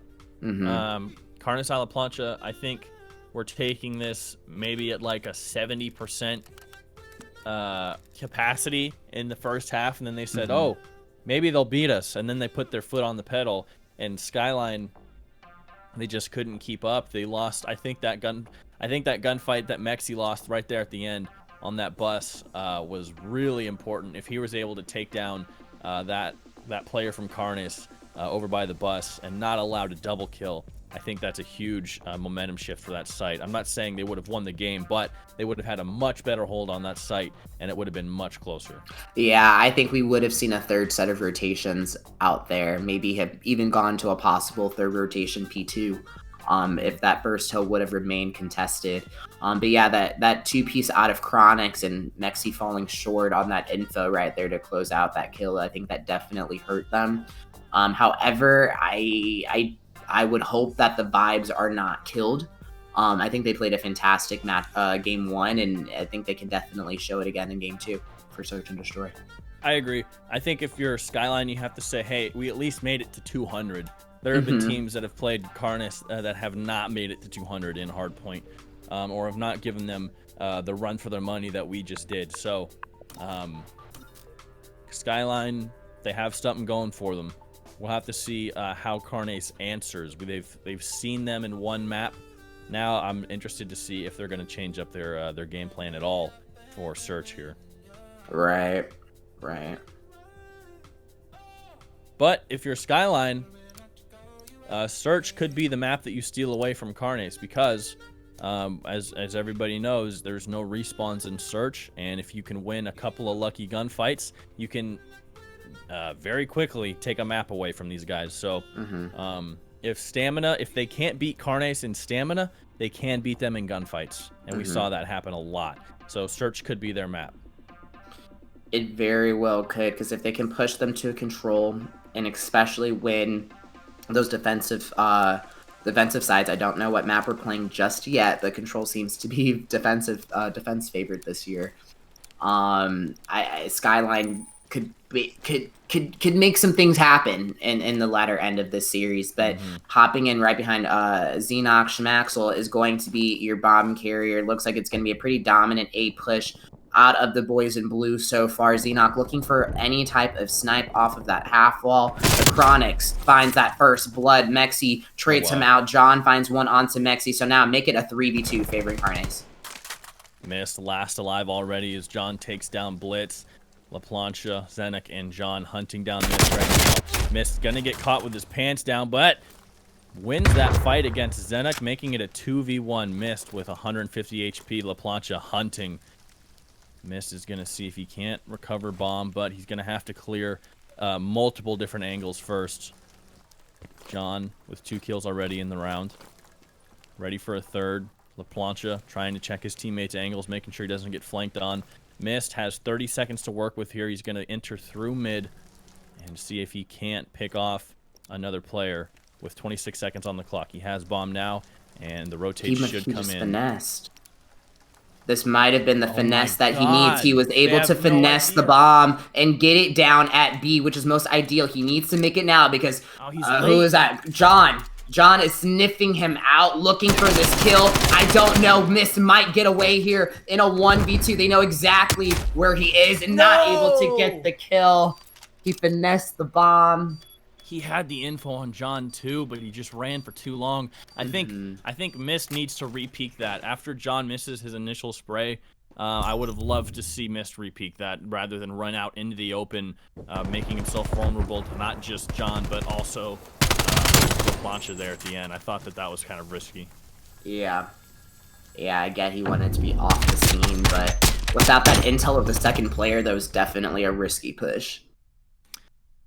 They are not losing by wide margins. No.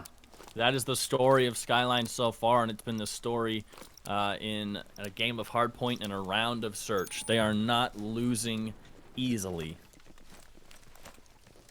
At all. Valiant efforts, and they're doing the best that they can do.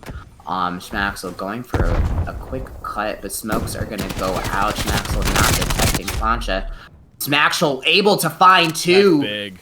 Huge. Make that a 4v2. Big stuff from the IGL. We've got a rifle and a sniper left on Carnes as Chronix gets a kill. Schmaxel on top of Eskies.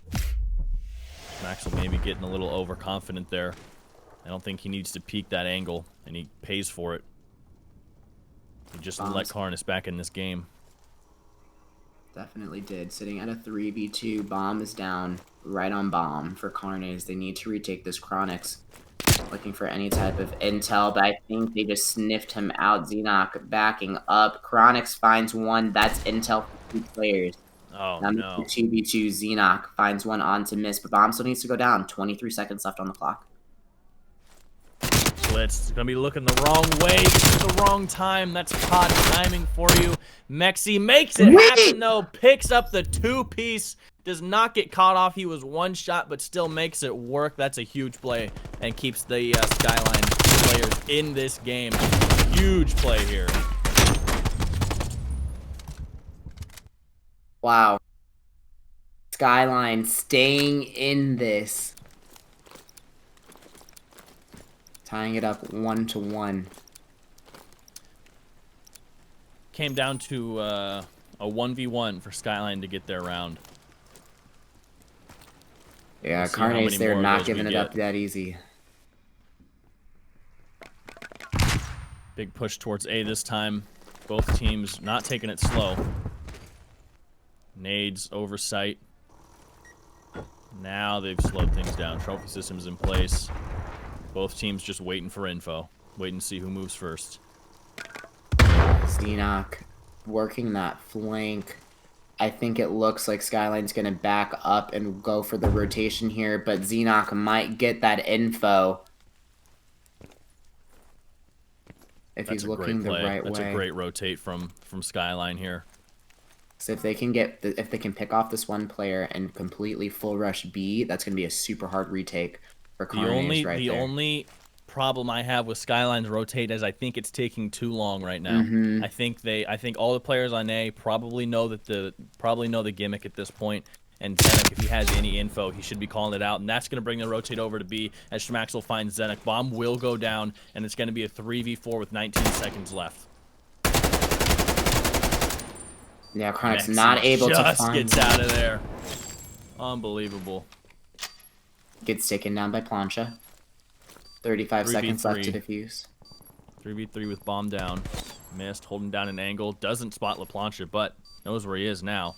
Chronix finds Blitz. 2v3 now, favor LaPlancha. This is going to be a fantastic retake for them if they make this. Schmaxel evens it up. Oh no. Mist and Schmaxel both taken down. Carnes able to defuse that. They go up 2-1 in the series. Well, where did it fall Skyline, apart? You got to be feeling pretty gutted at this point. They didn't set up their angles on the defensive well enough. Skyline, that is. I think they had players spread out too far. I think they had. Okay, yeah. Chat calling it. We've got a GA on a flashlight. Harm. Yeah, what do you think?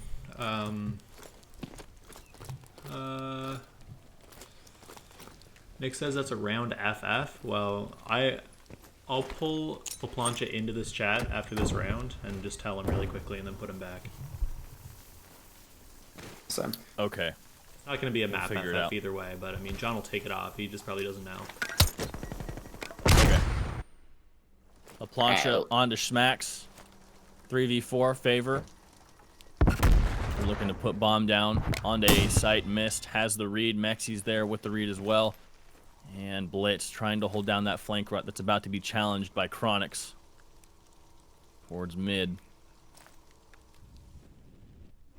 Charles going down, Mist, able to find one. Could get a second one if he gets away with his life. He does. Mexi there for the trade, though. Xenoc trades Mexi out. Blitz gets one onto Chronix, and now a 2v1. That's a good teammate. Mexi saving his friend's life right there in favor of the trade. But Zenek finds one. Now Mist can clean it up. Hey, LaPlanche. Yo. Is someone on your team running flashlight by chance? John picked the, what is it, Stealth Ops class by accident. Okay, yeah, that's what the chat was saying. Alright, all good then. Yeah, he switched out. Okay, thanks. Yeah, it's just a default class someone picked by mistake. It's all good then. We won't. It's forgivable. Yeah, it's all good. Cool. We'll let it slide. This time.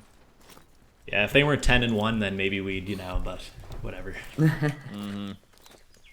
All right, back to the A site we go. Skyline, Carnes, 2-2 rounds apiece going into this round 5.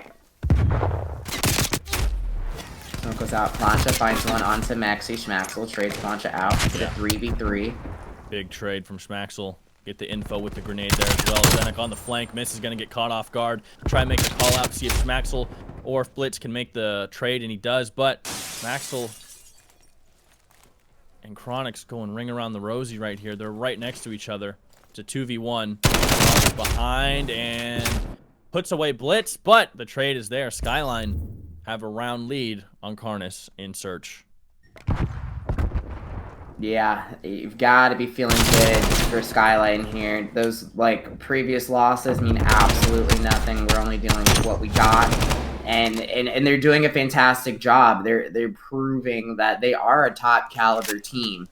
Just falling short in some areas, but leading 3-2, looking to make this a 4-2, just to signify some type of comfortable lead against Carnes, unfortunately. But Plancha has bomb. Looks like it's going to be a plant, but positioning looking somewhat split. Yeah, they haven't committed to anything. It looks like they might be feeling out towards mid and seeing what site might be easiest to take here. They're already towards B site, and Skyline have no idea what's going on here. They're going to lose to a flank route at this point to the bomb carrier, and they have no clue what's going on right now. Suddenly the bomb is behind them. They were looking the wrong direction the whole round, but the trade comes in. It's a 3v3, or excuse me, it's a 2v3 favor of La Plancha, and bomb is going to try and enter A site backwards. Now they go B. Okay, good. Now they go B. Definitely an interesting route choice out of there. I think they definitely did well taking down 2 of the Skyline players right there just to throw them off. Now it's going to be a huge retake. 27 seconds left on the clock here. Schmaxel sniffing them out, trying to look for one. Finds one onto Plancha. That's huge. Then that's bomb. 20 seconds left. Can Carnes recover from that? Chronic. Oh, if Chronix made it out of there, that would have been unbelievable. A 1v1 now for Blitz and Zenek. Bomb's going to go down with 10 seconds on the clock. We saw Carnes execute a retake that they won, and now Blitz is going to catch Zenek with his pants down, just full sprint, rounding the corner, and Skyline will also have a retake under their belt. They take a 4-2 lead. Wow.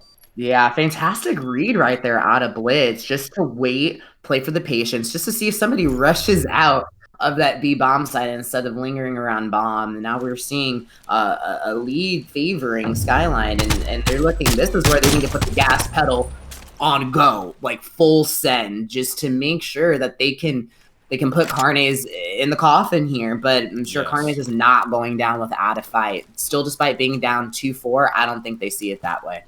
Carnes underestimating Skyline there. He took La Plancha, took bomb, ran down mid, flanked, picked up a kill on A site, and ultimately they did not win the round. I think they heavily underestimated Skyline there, performing the things that they were doing last round, and they paid for it.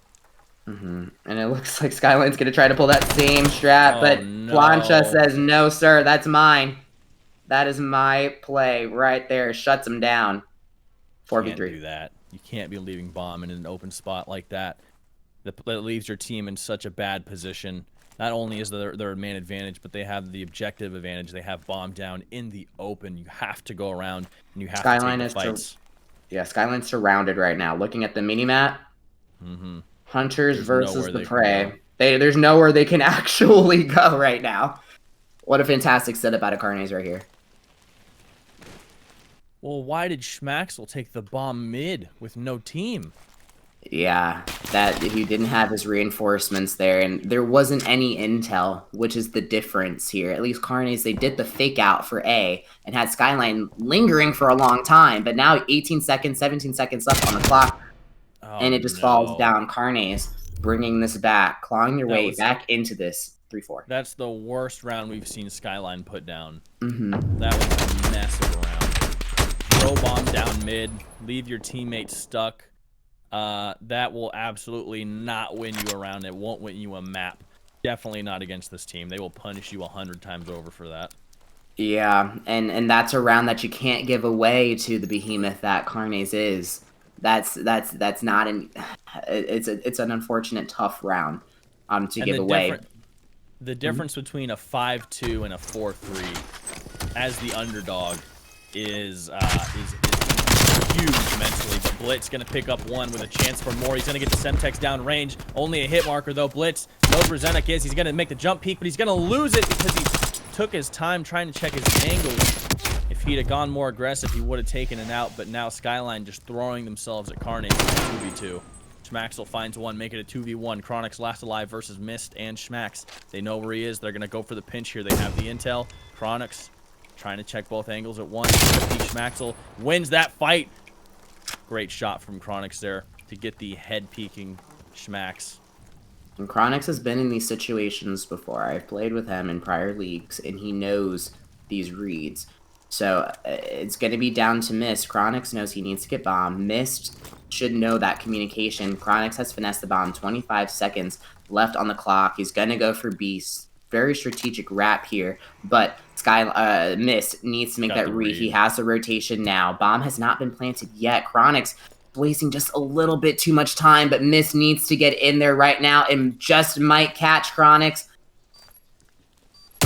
Must have heard him.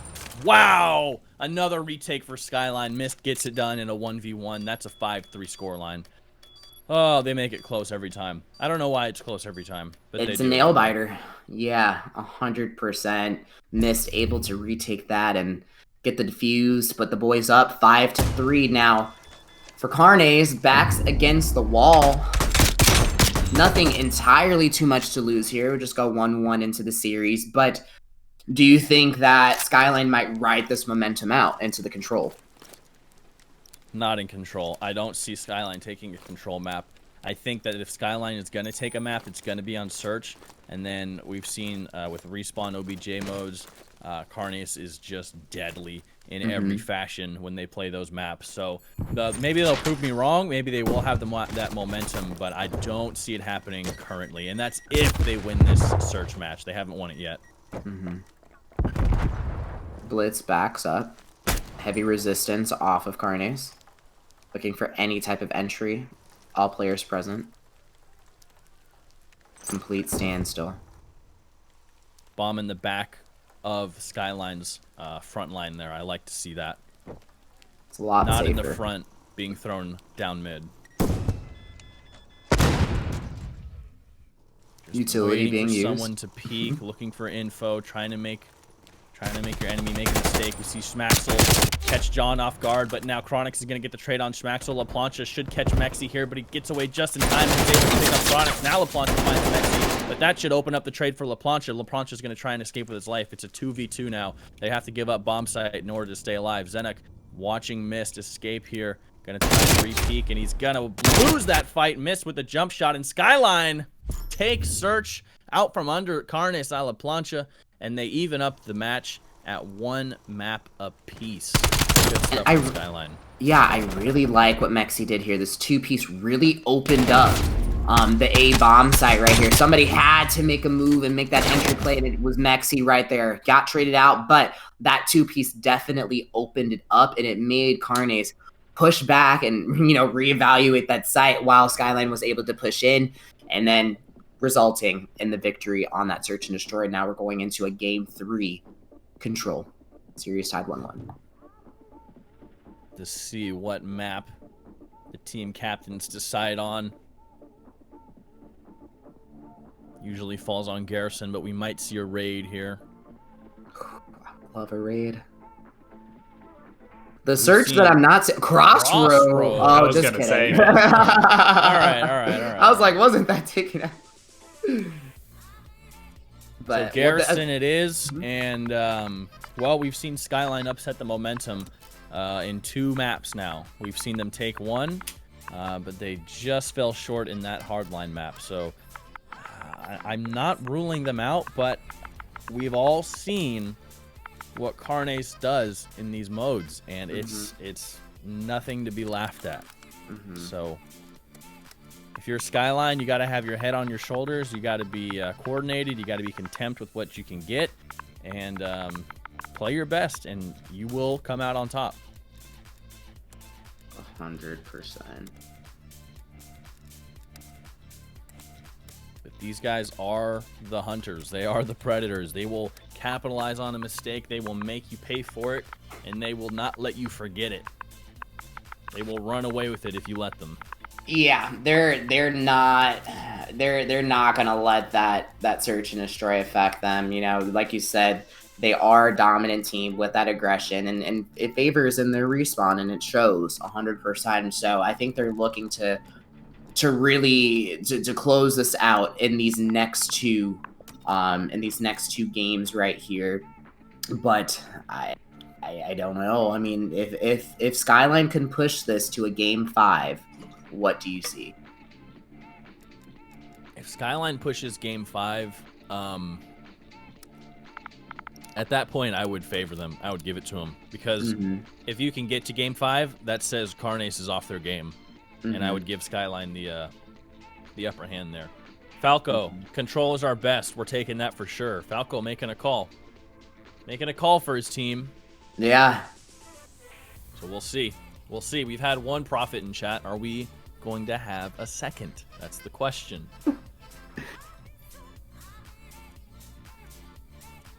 So we'll do it again on Garrison for control. In a 1-1 series tie, Skyline against Carnes Plancha. Last place versus first place. Skyline looking for an upset, looking to get on the board. Here we go. Hopping in right behind Mexi here, full send into the hill. Defense first, though, and this map is defense favored. Mexi pushing for the flank, and right through mid is able to find one right onto John, stopping that push altogether. Chronix sitting top, floating, finds one onto Schmaxel, and now the push begins for Carnes one more time. Not able to get any progress so far, but Mexi just pushed all the way up into their warehouse. Gets taken out, though, by John, but what a great start out of Mexi to find just, I mean, even 2 kills just to stop that push. Definitely. Not only do you get the 2 frags to take away through the respawns, it's also mentally jarring if you're Carnes to have someone suddenly up in your face killing 2 of your teammates. It's not the way you want to start a game, so solid stuff out of Mexi there. Yeah, we're going to see progress being made over at B. Carnes able to get that first tick off. Blitz looking to try and contest this. Finds one onto John, but has the rest. Oh, that's gonna be a clear hill, though. Blitz finding another one. Almost finds the third onto Chronix, unfortunately. 3rd tick. Zenek here for backup. Looks like Skyline will be migrating over to A site. They're going to let Carnes have it, and Schmaxel will be looking to clean up, trying to dwindle their respawns down just a little bit further, trying to get in the back line there, trying to make something happen. 18 respawns in favor of Carnes. Plancha taking care of Mexi on the way down. Nice shots from him. Schmaxel still trying to work a flank route, trying to get behind any of these Carnes players, looking for a respawn advantage. He's going to find John in the back. Now he knows where the rest of them are going to spawn. Schmaxel already looking. He's behind 2 more players. They have no idea he's there. Schmaxel doing work in the back line right now on a streak of 2. Yeah, Schmaxel making absolute plays. First it was Mexi, now Schmaxel's turn. Just stopping these pushes. A minute left on the clock. Just playing with him at this point, and I think is a fantastic strategy. They're up. They have an upper hand on the respawn so far. They're just throwing Carnes completely off of their game. Definitely. Just being annoying as possible. He doesn't even necessarily need to get the kills. He's wasting so much of their time down there just being in their face, in their spawn. So that was really good stuff coming out of Schmaxel. If he can replicate that in the next round, and maybe even again in this round, that's going to be really beneficial for them. But we have Chronix looking to make a push here. He knows Mexi's in the corner, or at least he should. And, Plancha starting to run out of time here as they pick up a couple of frags on Blitz and Schmaxel. This should be a good time for them to push. Chronix will do it. He gets taken care of by Mexi, though. John comes in with the trade, but he doesn't realize there's one more on site, and Mist gets spun on and taken care of. Sit down, says John. And they're going to work this first tick. 19 seconds left. Yeah, and respawns are now going in favor of Carnes at this point. They're going to get their first tick off. 18 seconds on the clock paused. Chronix was able to get that entry right there, sitting in that back corner. Now it's looking a little dangerous for Skyline here, as Carnes were able to get and put the foothold into this A point, but Mexi, he's gonna have to chow this and try and get some more info, and there he does. Finds There's one the double kill. That's huge. And that resets Carnes back into their spawn. I don't know if they're going to be able to do it. 10 seconds left on the clock. Play of the game if Skyline wins this round. That is huge. Mexi picks up a 3rd and a 4th. That's a big streak coming out of Mexi. That's huge. That's round saving. That's the round. Skyline take the first piece of control away. Huge play by Mexi. Fantastic strategy by Schmaxel, wasting their time in the backfield. That was a great run from Skyline. Yeah, that was honestly the play of the game, and that could be the momentum that Skyline needs and that confidence to ensure the rest of the series for them. But one round at a time, Skyline feeling good about themselves. Carnes looking to get themselves back into this. Not what I expected on the first round of Control. Couple of great plays from a couple of key players on this Skyline team, and just like that, they squeak out a round from Carnes Plancha. And now it's time for Skyline to go on the offensive here. John finds that first blood. Mexi pushing that under the stage, but Plancha's ready for it.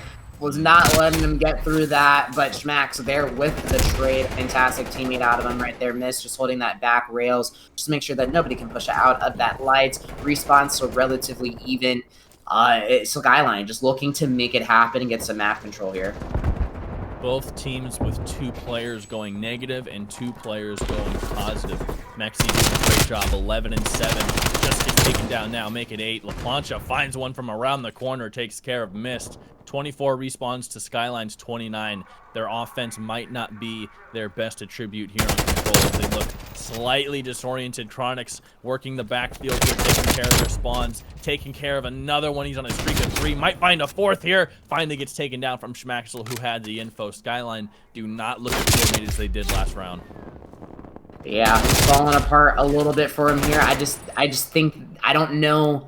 Are they committing to a point? There's 23 seconds left on the clock. You know, down by 5 lives. They need to commit right here in group push. It seems like it's just a lot of singular pushes at this point. We've seen some trades, but Schmaxel, Blitz was able to find 2, but they need to push this point. 8 seconds left. I don't think they have the clock read, but they do have 1 player on point. Blitz knows what's going on. He's surrounded by the Plancha players, though. John firing down lane. He doesn't realize Blitz is there, but the nade is just a little short. Doesn't get Blitz, though. He stays on point, stays contesting. Mexi finds 1, trying to make this somewhat doable here. Zenek looking down range, trying to find the rest of Skyline's players. Respawns not terribly far apart. LaPlancha has a 4 kill advantage, but they stay on point for as long as they can here, just trying to put off their loss here. I think that's it for them. They've ran out of time.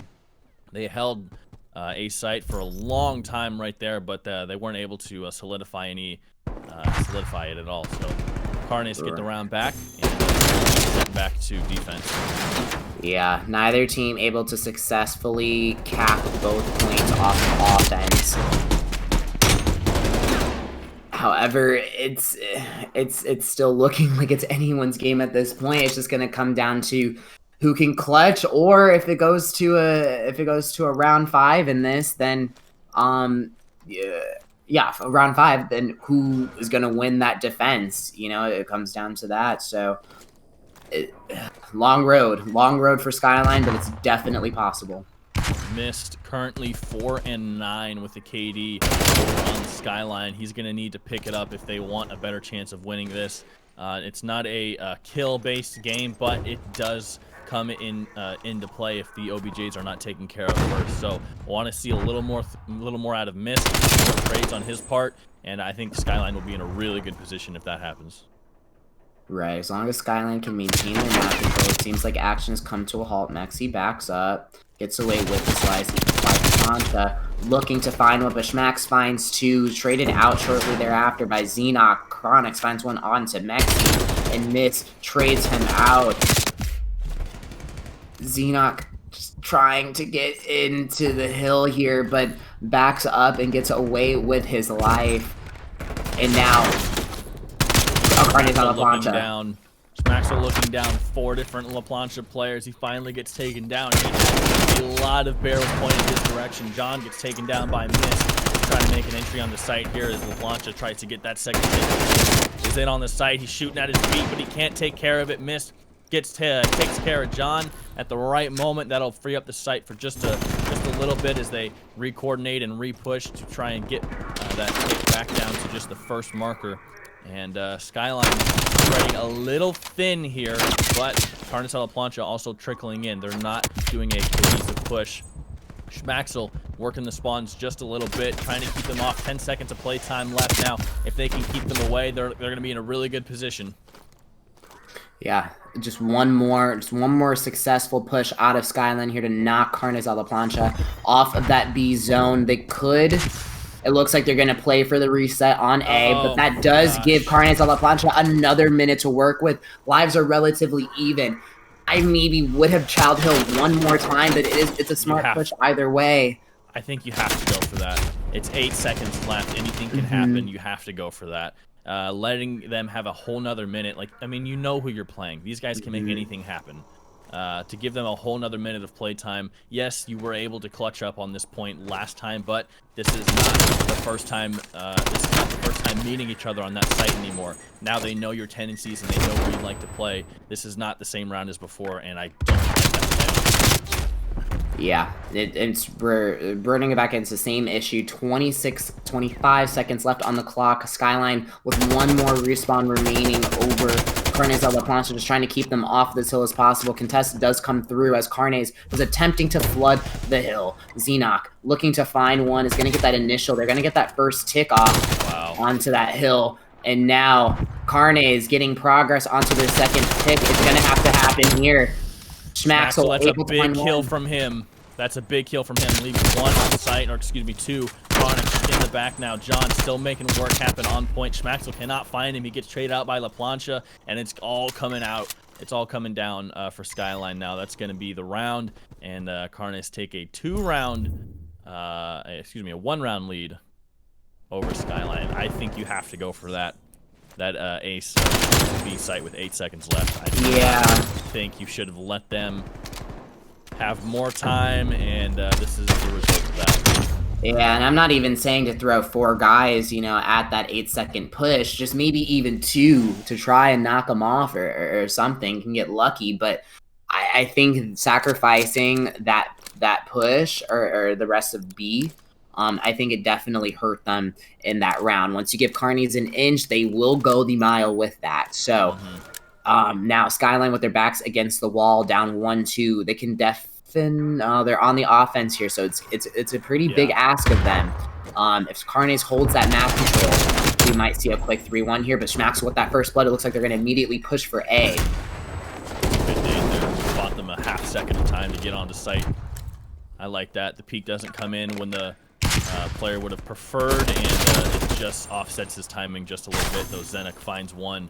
Working on the site now with a pinch from La Plancha. They're going to be able to execute this very flawlessly and just absolutely wipe that site of all Skyline players. Now that they've moved over to B, Carnes has to read. They're going to start nading out that site, and we'll see if Skyline can't get at least one tick on one of these sites.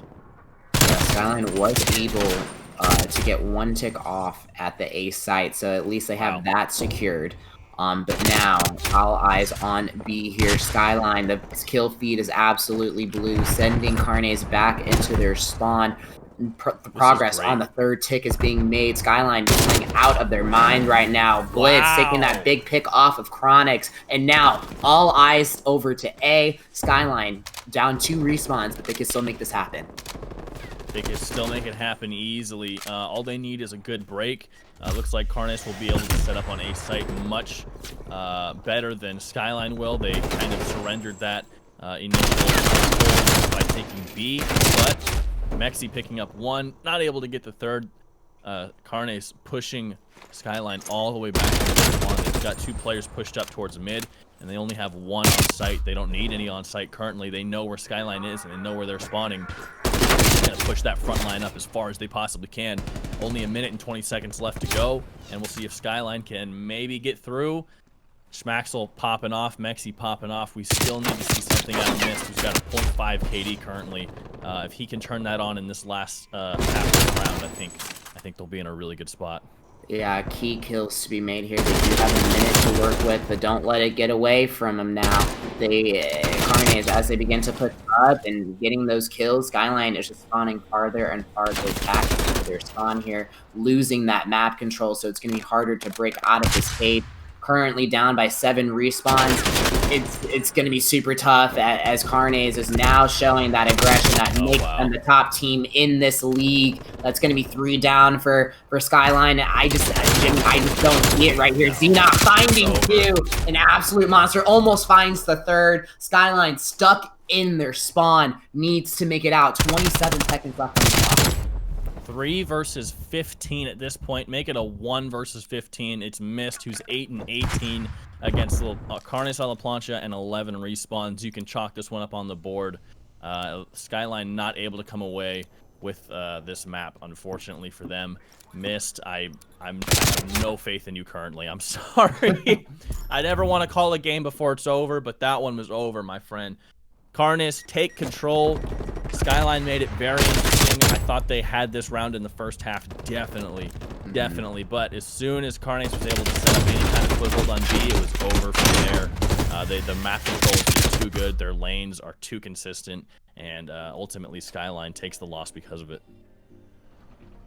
Yeah, it's that the Skyline came out literally guns blazing, and now it seems like they have a reoccurring thing, except for the search and destroy, of just taking their foot right off of that gas pedal when they had the control. So this hard point on Checkmate,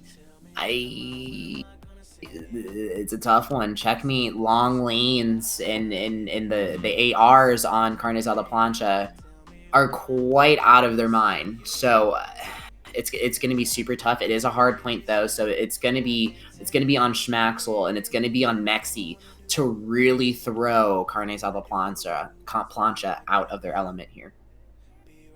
Yeah, absolutely, and it's got to be a frustrating game for Mist, that last one. He just couldn't quite get anything going. Picked up, I think, 8 kills, 20 deaths, around there. I don't remember the exact number, but got to be a frustrating game for him mentally. So hopefully he can turn it around here in the hard point match, where you can do a lot of fragging. You can really dial yourself in if you're sort of if you're cold, if you're not really warm. Hardpoint is a good mode to be able to do that in. And then if Mist can turn it around, you do have Schmaxel and you do have Maxi there, who have been consistent throughout the entire set. So just a couple things can happen for Skyline. Only 1 or 2 things can happen for Skyline, and they can take this one to the house. They can definitely even up this series. Yeah, most definitely. And I always end up rooting for the underdog, so I'm pulling for them here just to show us, really, that being down 0-3 does not make them the type of team, to be at the bottom of the league like that. So definitely not. Like I said, if you can take a round away from Carnes de la Plancha, all of a sudden they're mortal, and they've done that. They took the search round. They did it. They are the team to hand Carnes only their second map loss in 3 weeks. So it's more than possible. They're more than capable of doing it. Definitely more than capable. Chat, what are we thinking? Carnes now up 2-1. Does Skyline have what it takes to push this to a game 5? Yeah, we got 50 viewers, bro. Let's go. Pog champions. Hey, 50 viewers, follow the casters, guys. Okay, good.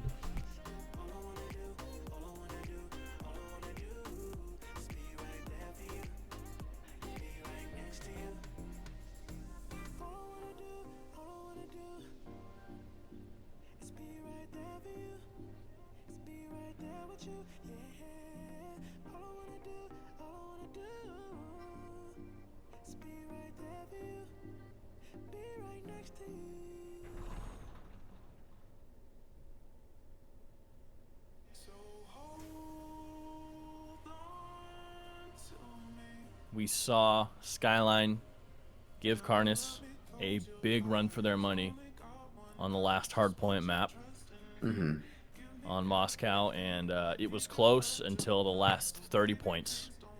It was neck and neck the whole way. It was the closest hardpoint match we've seen. Compare that even to the game between Evo and Warriors. That was a close hardpoint match as well, but between these two teams, they definitely put together the best show for hardpoint. Skyline lost the first one, and they know how Carnes plays at this point. It will be a different map on Checkmate, a much smaller map, but it's not unattainable. Yeah, it's not unattainable. This team has lost all of their sets by 1 map, and if they're going to do it against any team, I think it should be against Carnes de la Plancha, because that's a better story. Most definitely. They do have their challenges. They have their work cut out for them. Like you said, Checkmate is a super small map. And in Carnes, they're hunters. So that aggression might play in their favor here. You know, on Moscow, you have a lot more space to work with, angles, you can set up more. But in Checkmate, you're always in someone's space, to be quite frank. So these kills are 10 times more important, and just having that map control. Spawns can be icky if you're stuck. Exactly. But hopping in right behind Skyline, the underdogs wanting to make it happen here, currently down 1-2 in the series. Let's get it. If you're Skyline, you gotta have your head on your shoulders, and you gotta work in this CQC environment. You've got to not get carried away with everything that's happening around you. And you've got to be able to focus on what you're trying to do, and that's the objective. That's hold down the point. Don't get caught up in fragging. Smaxel, speaking of fragging, opening up with a 3-piece inside of the airplane, just tearing through P1 there. Not a problem for Smaxel, opening it up 3-0 on a streak of 9. They're going to need to shut him down quick. Yeah, Chronix with the wall bang there gets him, stops that initial off from Skyline right there. Now, time being reclaimed in favor of Carnes a la Plancha right here, but spawns are still favoring Skyline, so they were able to contest. Initial time contest also comes through again. Plancha clears that out, and rest of the scrap here. Mexi grabs one onto John as the rotations do come through on the mini-map. Skyline fully set up for this next P2 hill, and only about a 12 to 15 point deficit, so it's not looking too bad. Blitz finds 2 with the second one on the nade there, stopping that push. Yeah, good read from Skyline there to beat Carnes to the punch there on that new point. Mexi getting taken down by La Plancha halfway through the wall. Second part by flying through the air. It's called style on La Plancha's part, but Skyline maintaining the point there. P2 for the moment. They have spawns on their side currently. We'll see how long that lasts. Plancha trying to work in a flank route, but Blitz shuts it down. Schmaxel finds one as well. Skyline looking pretty good for 3 points, as Carnes is going to try and set up a more coordinated push as a team of 3 now. The spawns switched right behind P2 here, and Schmaxel has no idea, and La Plancha will get taken, or excuse me, La Plancha will take out Schmaxel, and that'll hand the point and scraps over to Carnes La Plancha as we move to P3. Yeah, fantastic lead out of Skyline, just to bank a good amount of time on that P2 there, keeping Carnes on the defense, flipping those spawns. However, the initial for this next hill goes in favor of Carnes. Mexi with the big pick on Xenon gets him out of the hill right there, but gets traded out of Plancha. Skyline finds 2 kills altogether. Plancha trying to find entry, finds one onto Schmaxel, backs up, looks for another one. Blitz trying to find one. Wow. Looking at every angle, but Plancha just coming up right behind him. This man is he's a killing machine, currently on a 5 spree. I think his second one, I believe, something like that. He went on a spree earlier. Yeah, so an absolute monster. And 44 seconds to his name at 11 and 3 on a 6 spree. You can't ask anything more from him. This is definitely his play style. This is probably a map he appreciates playing a hard point on. You can see it in his KD. You can see it the way he moves around the map. On a 7 streak now. He's 12 and 3 with 50 points OBJ time. Finally gets taken down by Blitz. About time. Skyline there. Missed. Finds one onto John. They still have a 10-point lead, but it's being cut down by the second. Zenek on point now, trying to maintain this hold as the flank comes in from Skyline, and Blitz on a 5 spree of his own. Lots of trades happening back here. Blitz gets taken down by John. His spree is over. La Plancha finds Smaxel, and both teams trying to break one another down over this P4, and it's going both ways at the same time. Both teams scrambling for these points. I think that all that's left will be scrapped by the time they settle it out. Yep, he'll remain fairly contested. Skyline maintaining about a 14-ish point lead. But the scrap will go, like you said, in favor of Carnes La Plancha, but Plancha gets taken out by Mexi there.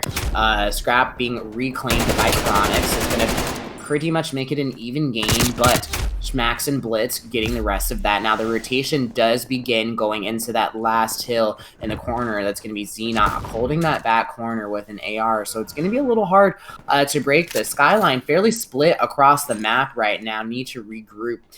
Figure out their push and how they're going to do this here. No one's on the... Oh, so it's going to be Blitz currently on the flank, trying to beam them out of their spawn. If they can get another kill or two, they might be able to flip those spawns, make it an even game now. Contest does come through. Mexi, huge kill onto Xenoc there. Saves Skyline and keeps them into this hill, but gets taken out 93 to 88.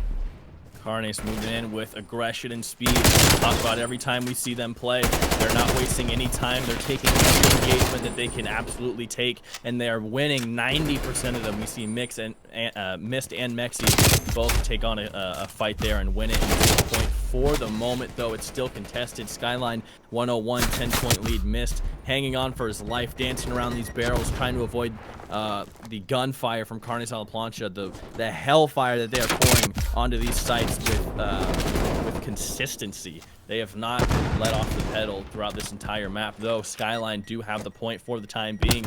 Don't think it's going to last too long with Carnes moving in as fast as they are, and they might be making mistakes moving in as fast as they are. Schmaxel and Mist both pick up a kill. Chronix gets taken down by Schmaxel again. That's big for Skyline. Yeah, Blitz finding 2 right there. They're just trying to keep Carnes as far away from the hill as possible. And I think that's just the best strategy at this point. Just keep getting those kills around the hill, spawn them back out, and just start the rotation going. But Schmaxel taken out by Plancha there. So hill is now in favor of Carnes a la Plancha. The Skyline, they were able to bank some good time on that hill. They're starting to rotate into P2. They're doing a great job at holding their own, and the kill feed across their entire team looks pretty solid and consistent so far. So not counting them out, time remains uncontested, but Scott Blitz going to reclaim the rest of that scrap. Now we're going into P2. They took the scrap and they set up on P2 effectively at the same time. That's something you don't usually see. Mexi takes care of La Plancha there, trying to keep them far away from this site. Carnes moving in, but gets taken down by Schmaxel down lane. Xenix finds Schmaxel on the trade, but Blitz is set up another angle behind them as well. Skyline still taking down this point. They've got the first 10 seconds of it. Now it's almost a 50-point lead as it finally gets contested by La Plancha. John both picking up frags there. They're going to be able to run this point for a little bit as Skyline spawn in together, and they're going to try and move in as a team, but Xenix takes off Blitz. Mexi finds one from the back, and Carnes are left with 3 players, excuse me, on this P2. And I think at this point, if you're Skyline, you're going to have to set up for P3 and just let them have those scraps, because Skyline, I see them playing technically as well as Carnes a la Plancha. Their strategies, they're playing it by the book, they're doing a good job, and they're keeping up with them. Yeah, fantastic job. Skyline looking a little split on the map right now, needing to regroup, but the initial is going to go in favor of Skyline here. 157 to 133. Xenoc looking to get this entry kill, but gets taken off by Mexi. Mexi also finds another one. John trades him out. Blitz looking to get this back kill, gets caught from the side by Chronix. Schmaxel finds John in the back there. Hill remains uncontested, 164 to 133. Schmaxel finding another 2. Make that 3. Just an absolute monster. Schmaxel stepping up into his prime here, 170 to 133. I'm seeing a different Skyline right now. I'm seeing a different Skyline as well. They're doing a very good job. Mexi coming up with many multi-kills so far in this game. I don't have the number, but he's gotten more than he has in any other game mode so far. Mexi's multi-kills are doing very well for him. He's currently 25 and 16 with 36 seconds to OBJ. Schmaxel 17 and 20 with 131 seconds to OBJ time. That's great stuff. Mist turning it around, 16 and 13 with a minute of OBJ.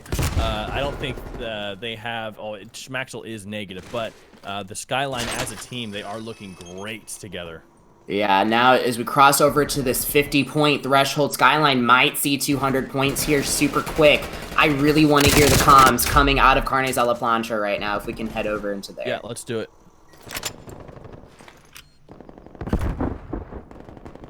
We can't give him these 30. We try to if you can. Yeah, Chronix minute. He's top left. I got it out, and then he got me. I'm gonna hit him on the flank. Go back. I think we lost spawns. We lost spawns. What are we doing, boys? Oh, stuff right there. No, we're straight. We have to get him on pillow. We can't give him those 15. He's concrete. Shh. Let me close my knife. Chronic's dead. I'm laying down. Nice. Me and both just one of them left. Oh, Plancha's one shot on their concrete. They're concrete, like front concrete near steps. Let's go as far as you can. I spawn P2. Where do you want to hit from? Where do I need to hit from? Top lane or what? I'll let you know. Yeah, I think that's fair though. As long as they're not getting time, we're good. Oh, bro, he got me in the back. They're gonna go one heady, guarantee.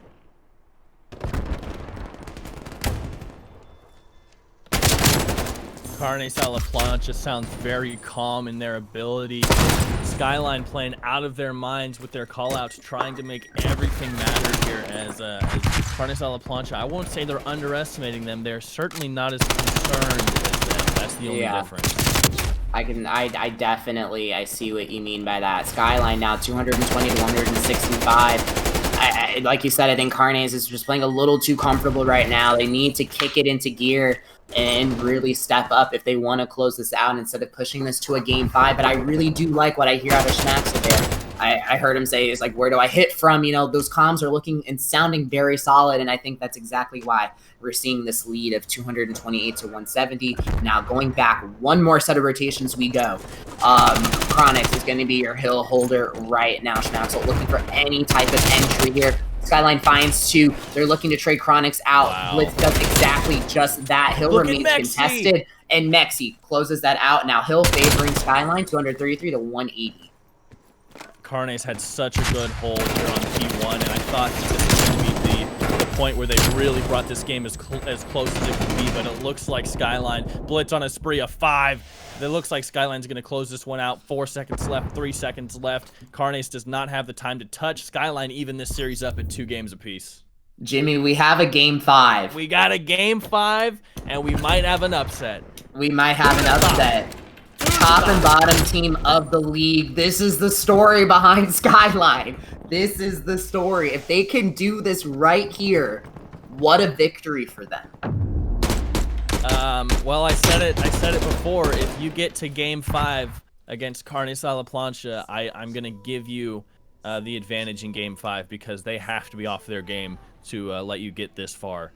They hand them their 3rd map loss of the season. Carnes, prior to playing Skyline, had only suffered 1 map loss throughout 3 weeks of gameplay. So, Carnes a la Plancha with their their 3rd map loss.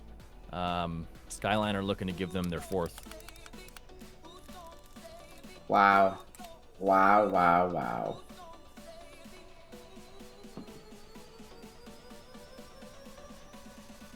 And now what is going to be our map? I haven't seen Miami. Did they take Miami Search and Destroy out of the... Or does no one just actually feel like playing it? I think it's still in the rotation. It's still in? I haven't seen it in a couple weeks. Yeah. I don't know. I really vibe with Miami Search and Destroy. 6 and 9, 2, 8 and 11.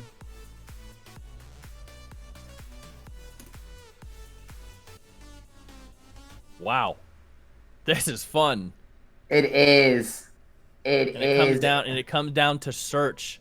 Last time we played Search, Skyline took that dub, and it wasn't a close dub either. It was I think it was 6-3.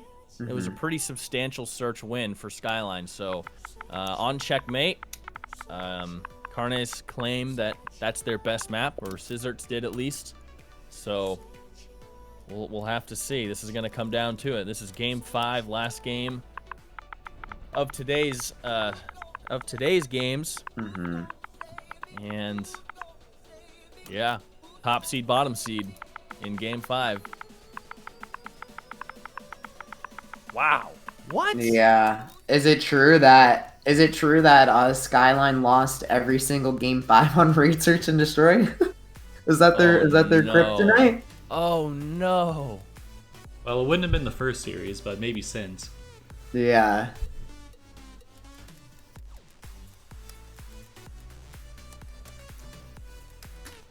Well, if you're Skyline, you made it this far, you got to be feeling pretty good.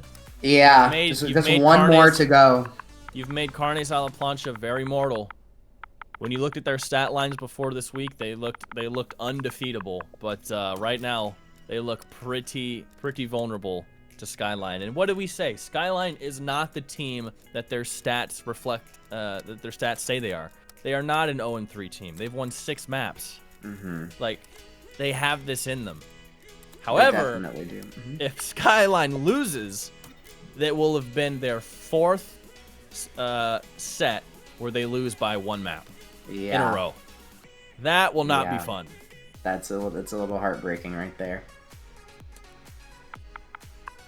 So I think if you got a heart, you're cheering for Skyline right now. I want to root for. I'm rooting for the underdog to do this. I don't know. I don't. This match stresses me out, Jimmy. It stresses me out. Nick calling that we're gonna see a ninja in this map. Maybe up the icing on the cake, wouldn't it? Yeah, they're putting on a show for us. We've had consistently pretty much 50 viewers all day, for the most part in that area, and now, you know, casters, we have a treat too to have such an amazing and engaging match, and it all ends right here after this game 5. 1st to 6, and we'll see who takes the set victory. I cannot believe this. They've handed Carnes over 50% of their map losses today in 1 set. They went from 9-1 to 11-3. Yeah. This is a team without a win. Yeah. That's the big key right there. I mean, the upset is already completed. This, if you ask me, like, I'm looking at the stats and I'm like, man, they've already done it. No, they need 1 more. Just 1 more to close this out, and I mean, if it doesn't go in Skyline's favor, they can't really be mad at themselves. I think this is some of the best gameplay that I have ever seen out of Skyline thus far, and it's just getting better. Even if you're Skyline and you don't win this set, okay, fine. You took Carnes to game 5. Nobody wants to play you. Like, nobody wants to play you again. So this is, depending on how you look at it, the Skyline are going to have multiple victories from this set. Yeah, this is it's kind of reminding me of never mind, it's not a useful reference. But I was gonna reference to how in Black Ops 4 season, like, Gen G was pretty much the underdog, always going against like FaZe, 100 Thieves, Optic Gaming, and you know, they were able to pull wins. So hopefully they can have some of that same energy going against the behemoth right there. But we'll see. We'll see. They put on a good show for us so far. So it's been entertaining.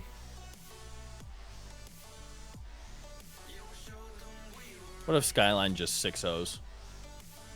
You know, just runs them over. If that happens, I'm gifting 5 to the channel.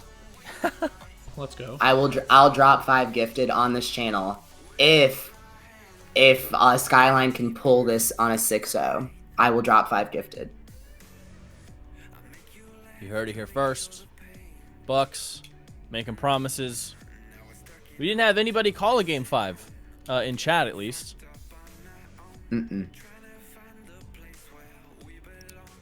I don't know what we said. I think we probably said 4 games. Yeah.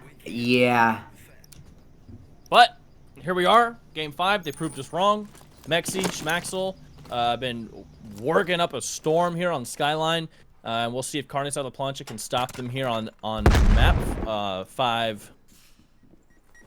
Plancha playing extremely aggressive, gets taken down by Schmaxel, gets that first blood. Mexi there for the trade, though.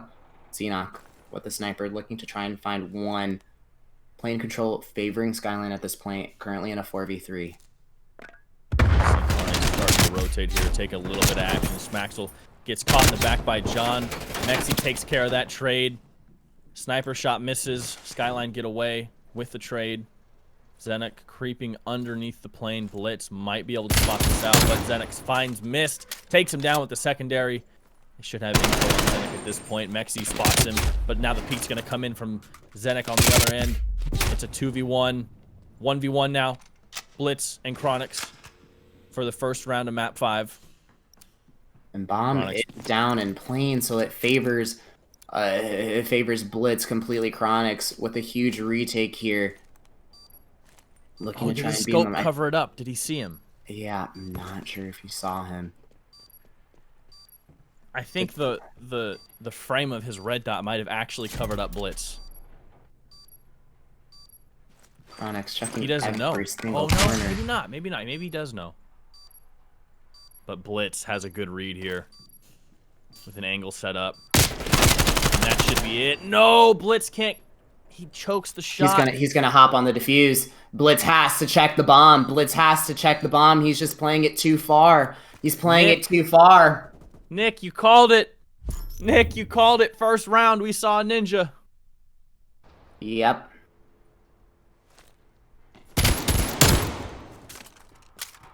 Wow. Disappointing stuff if you're Blitz. I mean, Chronix absolutely showed himself in the open, and Blitz just could not land enough shots and end the round there. So that's got to be frustrating if you're Blitz. But if you're Skyline, you still put up a good round. Yeah, fantastic round. Unfortunately, Blitz just did rotate just a little too far away from that bomb, but nothing to fret about. Still very much in the series. Pushed Carnes to a game 5. Chronix carrying your bomb. It's going to go right through plane. It looks like it's going to be the same in that with aggression. Pinnock finds one onto Blitz. Schmaxel covering the bomb. 3v1 here, or excuse, well, 4v3 favoring Carnes. Maxwell holding down the head angle. Mist right there. Gonna peek. Gotta find one. Mist does not get the second onto John, though. The trade does not come in. So a 2v3 now favoring Carnes. LaPlancha gets caught, but John finds Mist. Mexi gets caught in the opening. Carnes on LaPlancha just like that. Take a quick 0-2 victory. Yeah, they're definitely looking to assert that dominance. To go up in the search and destroy. They did not like losing that first search and destroy. However, I think on the score for the first search and destroy, did Skyline also go down 0-2? I believe they did. I don't think they led early. Yeah. So, if you're Skyline, just take it easy. You know, play with your head on your shoulders. You're not out of this. They still need to win 4 more rounds on you. And let's see what they plan to do. Looks like they're gonna favor A with a lurk at B, but no, the bomb heading towards B site. I would have thought they would take bomb towards A where there's more players, but trades go out. 3v3. Mexi finds LaPlancha. Man advantage. 3v2 for Skyline. And a free plant. Wow, Zenek just mixes that shot, and a plant will go down for Skyline. And it'll be a retake situation for Carnes. We've seen both these teams play search. We know both of them can retake. So don't count anybody out after that bomb goes down. Yeah, if Zenek can just find an angle here. Chronix finds one onto Mexi, so ties that up. Make it a 2v2. Missed. Zenek already on site. Mist doesn't have the read. Checking the wrong angle, but does get the kill anyway. 2v1 now. Blitz missed against Zenek. Now a 1v1. Zenek, I don't know if he has the read on Mist or not, but he has no time left. He has to defuse Mist. Wins that gunfight. Waiting for him at bomb. Skyline get on the board, which is exactly 1-2 is much better than 3-0. 1-2 is so much better. Yeah, it just feels so much. So much better. And going down 0-3, you know, Carnes they definitely will be feeling themselves, and that's when they'll want to just accelerate through the rest of the series. But slowing it back down, Skyline able to bring themselves into this 1-2. Bomb is going to be carried by Plancha on this one. Looks like we're going for a B plant, but they're going to try and work a different angle here. Not working straight through the plane, trying to throw them off Mexi. Will he spot something happened. I don't know what happened, but LaPlancha doesn't like it. Something happened to their coordinated push, and they kind of changed their minds here. But they do get the frag onto Mexi, so they might recommit. But it looked like they changed their minds about something. I don't know what it was. 3v4 favoring Carnes. Missed. Looking for anyone. Plancha sitting top plane. Trophies galore. Schmaxel and Blitz playing the back of that plane. Missed. Finds one. 3v3 now. Looking for more. Playing for info. Missed. John's holding this angle, though. Missed. Better be careful. 30 seconds on the clock. Bomb will have to go down soon. Looks like Plancha is going to make the push. Both teams waiting for a mistake here. Neither of them giving up. Zenek going to go for a push here. Blitz has the read. Does not come away alive. He does get the trade. LaPlancha challenges and missed is there on the sideline. John trades out. Missed, though, just in time. It's a 1v1. Schmaxel versus John. Schmaxel has the read. And Skyline stay alive just in time. I thought that the... Wow. What's the HP on Schmaxel there? 1? I wish yeah, he was absolutely wanting. He went to try and run from his life and was being hunted down in the progress. The clock just runs out. Not enough time to close that out right there. Skyline brings us back to 2. Very familiar. This is just very familiar right now. It's a little too much. Cool. Skyline with bomb. Taking it towards the A site as both teams barrel towards mid. Looks like they're going for a fast plant here. Nobody has the read on this. The bomb's going down. And it's not yet. He's still trying to clear angles over there at A site, but what? I don't know what Schmaxel's doing. I don't know if he's playing for info.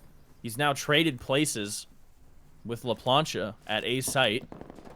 So Schmaxel's just in the back. Now he finds one off guard. Now they have the read on Schmaxel, though he has bomb. That's the only problem. He needs his teammates to come in and save him before this bomb gets taken down. Missed, finds another one. Chronix gets taken out, and that's a lead for Skyline. They lead this 3-2.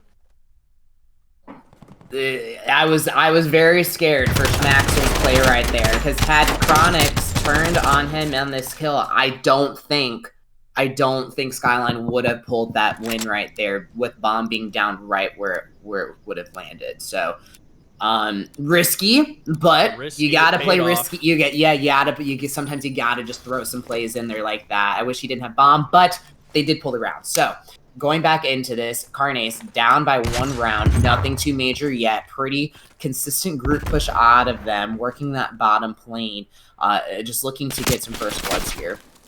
Missed, taking some shots downrange. He's been spotted.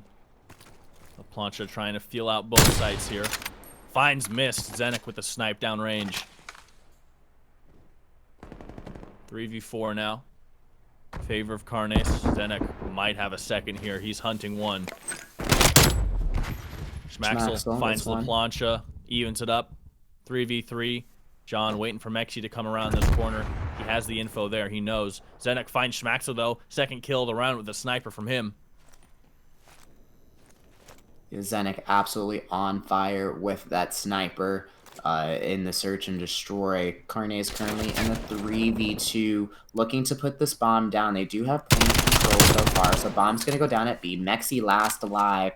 Bomb should be down. 43 seconds left on the clock. If anyone can clutch up, it's Mexi. Oh, look at that. One shot on the Chronix now. He has to give up sight. Mexi is going to push all the way in. He won't even... He's got 30 seconds on bomb. Is he going to worry about bomb, or is he going to try and chase the kill? Oh, Chronix has the info on him now, but lost. Huge play from Mexi to smoke in, get in undetected. Chronix wasn't able to track him through smoke, and he just explodes around the corner. And Skyline are up 4-2. Ice. Absolutely ice in his veins. Smoke that out and the play just a full rush, knowing that he's sitting in the back of that plane. 300 IQ right there. Now they're up 4-2 in the series. Jimmy, is this the momentum? Are they feeling this? You know, are they excited? I mean, you have to be excited, but you also have to have your composure if you're Skyline. Exactly. You cannot throw away this 2-round lead here. You have to play your life.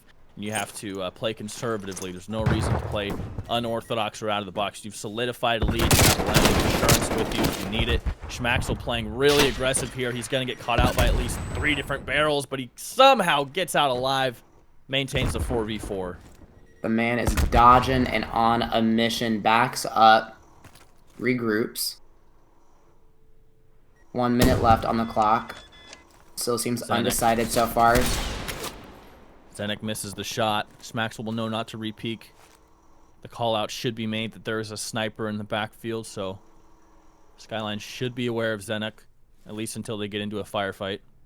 Does not get Schmaxel. How has he lived? He's lived through 3 different gunfights. Schmaxel's still alive. Bomb will go down, and that's going to be a big momentum shift. Mexi spots Plancha from down the hall. Schmaxel may challenge, but Zenek comes in for the re-peek to back up his teammate. Still a 4v4. 30 seconds on the bomb. Mexi finds one. Get a 4v2. Plancha last alive. Skyline up 5-2. Skyline is up 5-2. How have they done this? How have they done this? Oh, one round away from the biggest upset available in the league. Carnes with their backs against the wall. Can they push this one more round? Can they make it? Can they see a round 11? This is when, if you're Carnes and you have a trick play up your sleeve, this is usually the round you'd see it in. Just as a momentum shift. It looks like Carnes barreling towards B site. They are on the way. Plancha already in. They might not expect him to be here this early. Chronix finds one onto Schmaxel. 4v3 favoring Carnes. Play stops. Chronix rotating for more information. Skyline slowing it way down here. They have established their angles and they are waiting for the Carnes to make some sort of mistake. They're waiting for info or they're waiting for a free kill. They're slowed it way down. All players crawling on the ground to avoid any type of noise. That is exactly how serious it is right now. Zenek finds one onto Blitz. Now make it a 4v2. Missed getting cover. The angle here. Oh, that's huge. That's big info, but it's not enough. Mexi in a 1v4 finds one. Finds two. It's Mexi versus 2. He's clutched one of these before. They know where he is. This is not impossible. He's been in this situation before with bomb down. 27 seconds left on the clock. If Mexi clutches this, they will have defeated the best team. Oh no!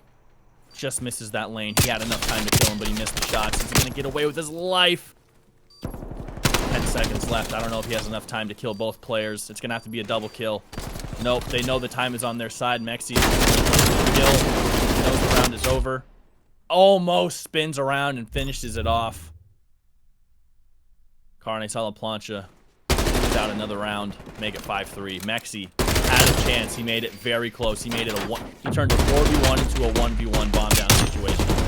Keep that guy alive next round. That's all I'll say. 100%. Now, Carnes Plancha down 3-5. Skyline, what do we need to see out of them to just get just one more round? I don't even know at this point. I would say just play aggro.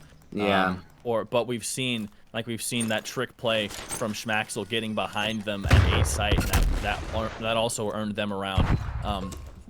I don't even know at this point what they need. Luck, a good gunfight win. One gunfight can swing this momentum in Skyline's direction, and they can just ride off of that into the 6th round.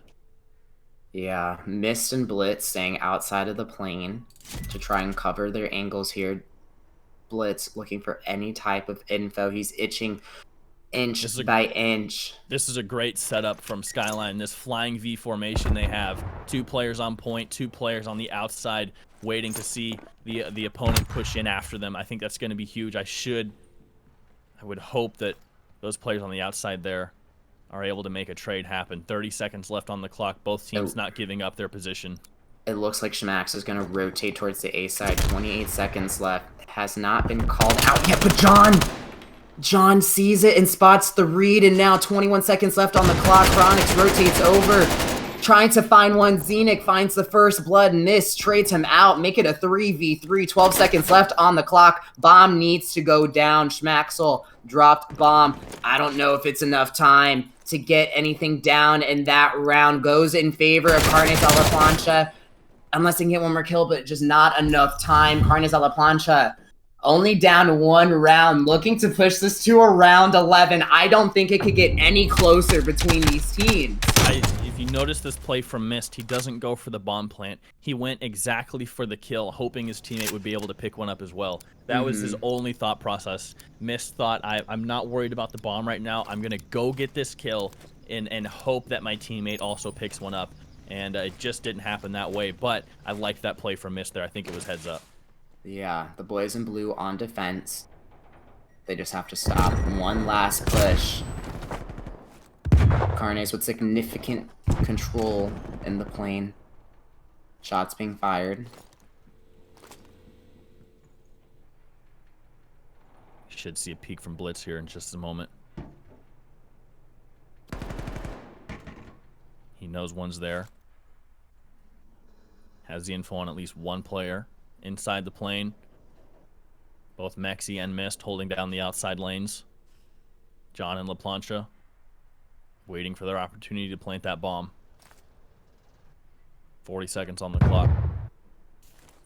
Flash goes out for info. La Plancha might have seen his barrel there, but the hit marker will give away his position anyway. Mist finds La Plancha. It's a 3v4 favor of Skyline. Mexi finds another one, 4v2. Zenit goes down. This could be it. John picks up bomb, gets taken down by Schmaxel. John. It's a 1v4 for the game, for the upset.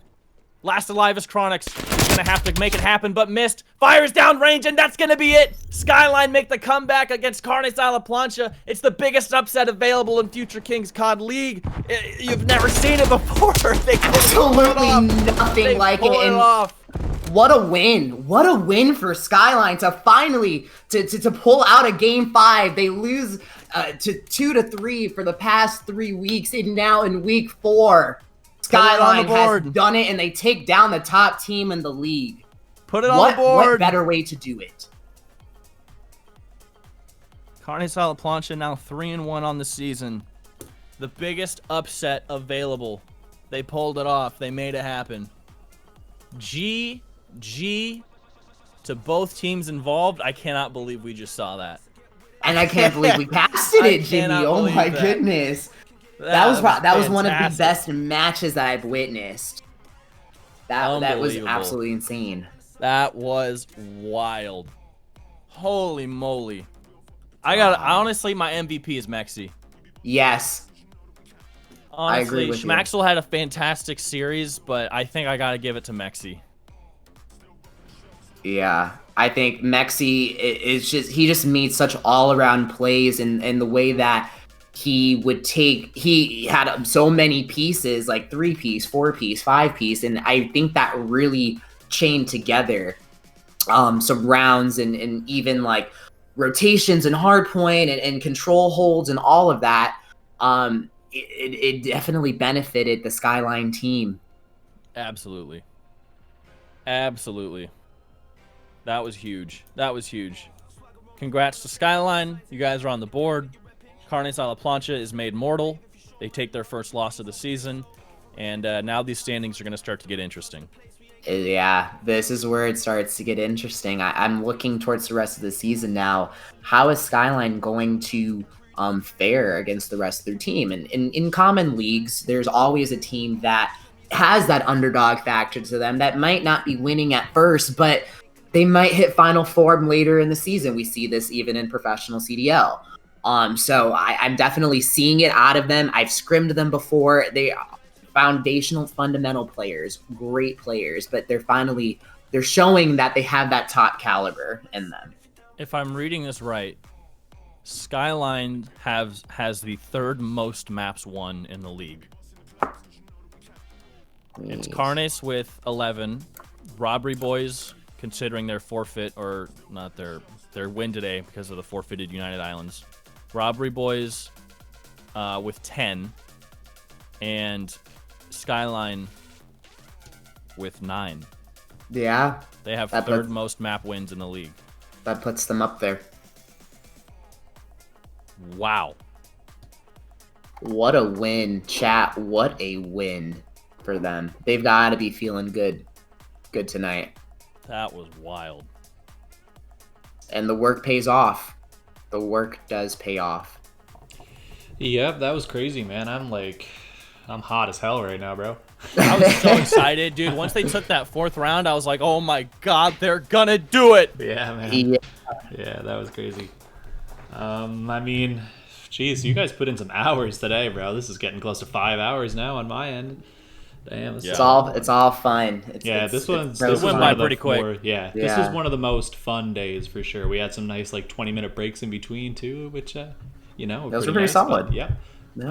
Today ran really smoothly. Obviously, we had an FF, but it's gonna happen sometimes in a league like this. But only one FF in the first 4 weeks, which is really not that bad. So, today was really good. Obviously, the casters, the game is hype, but if we were to watch the game with no casters, it becomes a lot less hype. So make sure you guys show the casters some support on their social medias.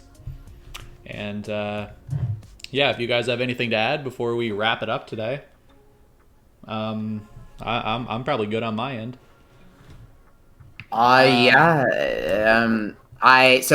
There has been one spot confirmed so far in the Bucks Birthday Bowl. So if you guys would like to sign up and get your team in and win a $100 prize pool, I've dropped the sign up link in the chat for you guys. I think it'll be a fantastic day of tournament. Some fantastic casting as well. And just more experience all around. It'll be a fun day. The link is also in our announcements in Discord if you guys need to check it out there. Show up to the Big Bucks birthday bash. Show up. Appreciate it. I would really appreciate it. Yeah, for sure. I think I just have my Twitter. My Twitch if you is in link there, it, I'll post it in our Discord, and then we'll be all good. Yeah, that was a great day, man. That was a fun day of casting. What a fantastic day. Yep. I could not ask for anything else there. That was really a lot exciting. Of fun. Yeah, if anybody's live on Twitch right now and you're a member of Future Kings, let us know because we can raid. But yeah, other than that, I could go over the posters really quickly, and then again next week. That's it. Wow. I'm looking forward.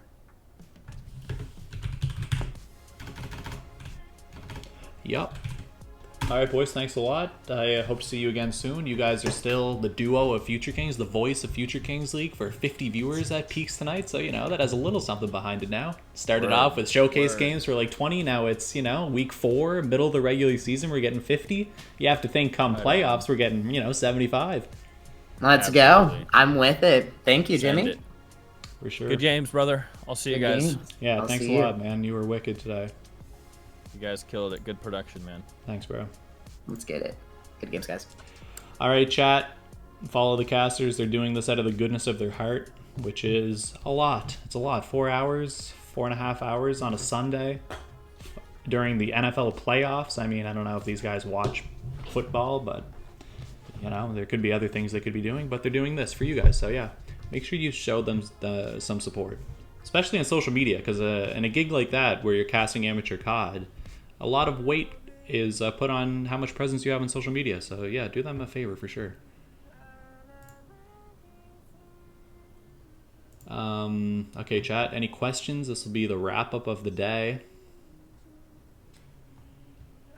Yeah, let me rip through these posters again really quick. So like we just talked about, you guys can sign up for the Bucks Birthday Bowl $100 prize pool. This will be Friday. Bucks is on PST, so I'm not sure what time it'll start. But yeah, hit him up for the details. Like he said, there's still some slots left to get in. Play some competitive COD in a single elim bracket on Friday night. Sounds like a grand old time.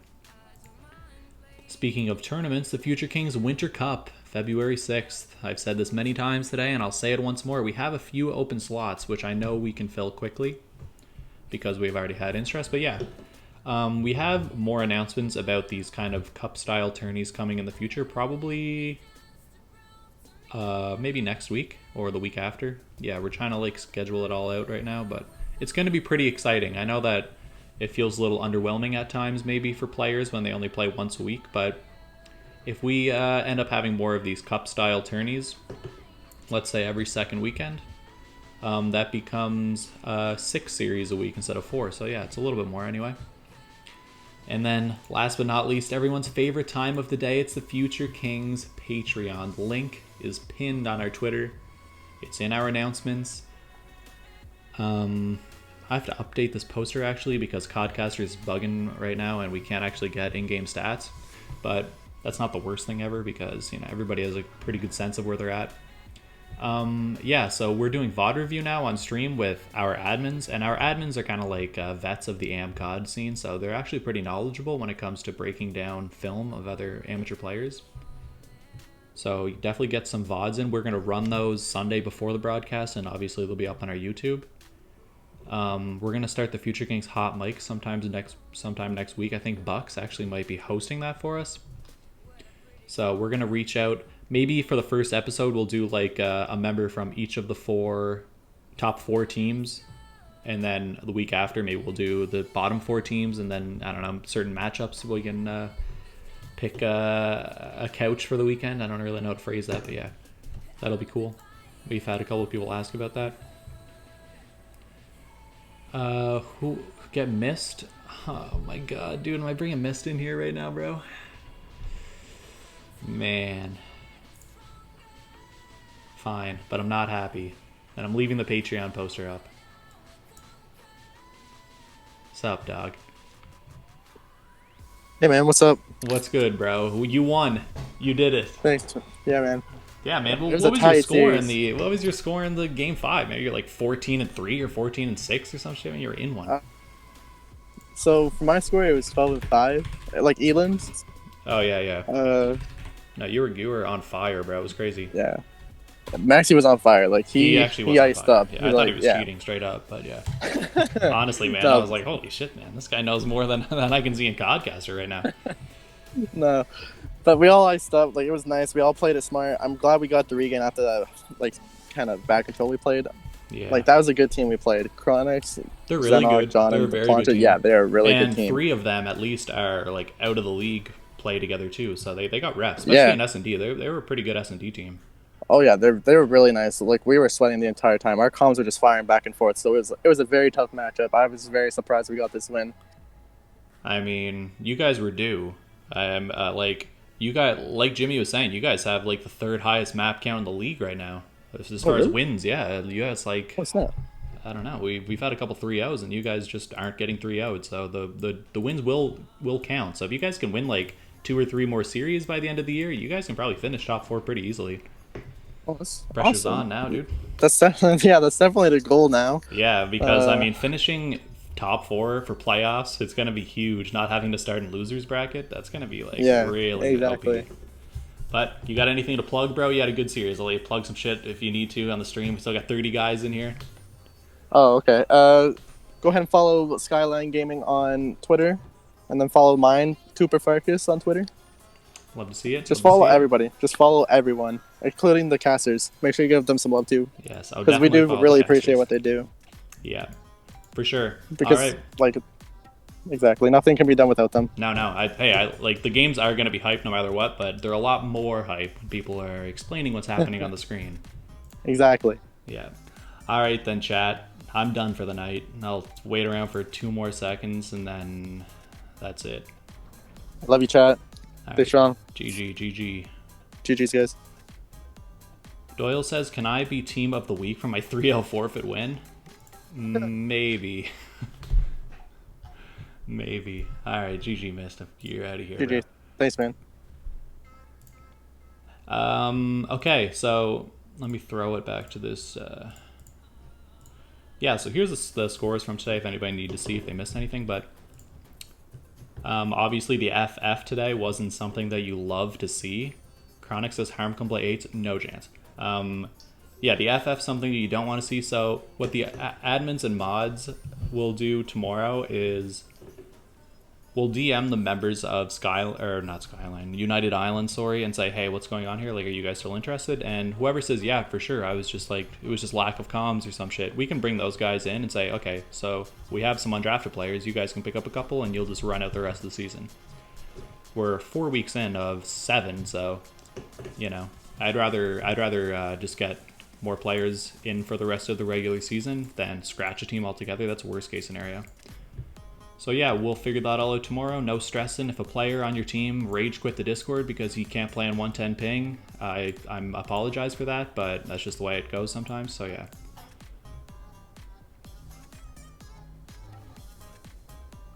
Greets from Germany, says Rocky. Wow, bro. What time of day are we talking here? Try killing him at 165 ping. Can't be done, man. Can't be done.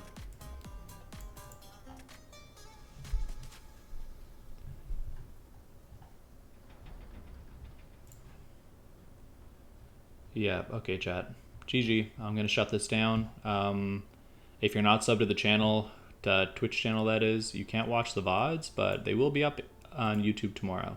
Next game day is Sunday. Every game, all the games are played on Sundays. So every Sunday we have the regular season, and then playoffs will start in the middle of February. And we're going to do that over the course of 2 Sundays. We were thinking about going Saturday, Sunday for playoffs, but that'll be a lot of COD in the matter of 2 days. That'll be like probably like 6 or 7 series maybe for some guys. LaPlanche says we want VOD. Bro, if you want the VOD, you gotta sub, dog. Or wait until tomorrow when it goes up on the YouTube. Like, we were getting like 400, 500 views on VODs on Twitch from the past broadcast, and we were like, might as well get that traffic heading over to YouTube if we have the option. So that was, we're not trying to like rat you guys out. It's just, might as well get the eyes on a platform that'll actually benefit us a little bit than Twitch VODs. Alright, let's raid someone and be done.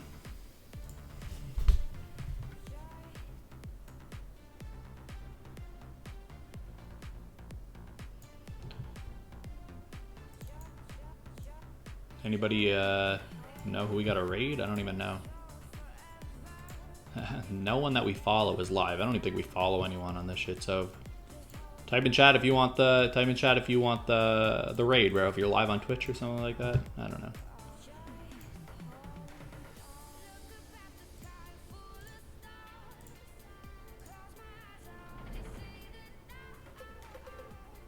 Joe, raid Joe. Doyle, if you say Joe Mama, I'm gonna kick you out of this cord, bro. And me and Nick are gonna do it ourselves. So don't say it.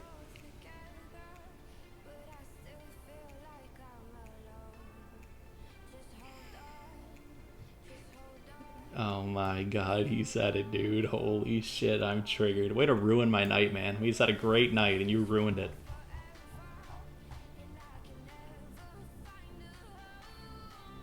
Okay, I'm tired.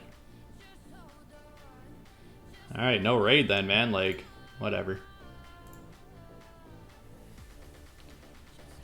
I'm going through like the people who are online in Discord to see if anybody's streaming, and I don't really know anyone here. Crew? Don't really know who that is, so I'm not gonna bother with him. Yeah, whatever. Northern 7. Don't know what that is, but sure. COD homie? Alright, sounds good. Don't know him, but good enough for me. Northern 7. Oh, there he is. Playing League of Legends, man. Why'd you bait me like that, dude? You want me to just raid a League of Legends streamer, bro? No chance, dog. Sorry. If he was Dota, 100% we'd be in right now. But yeah. Well, sorry, boys. I know you got me in the mood to watch some Dotes.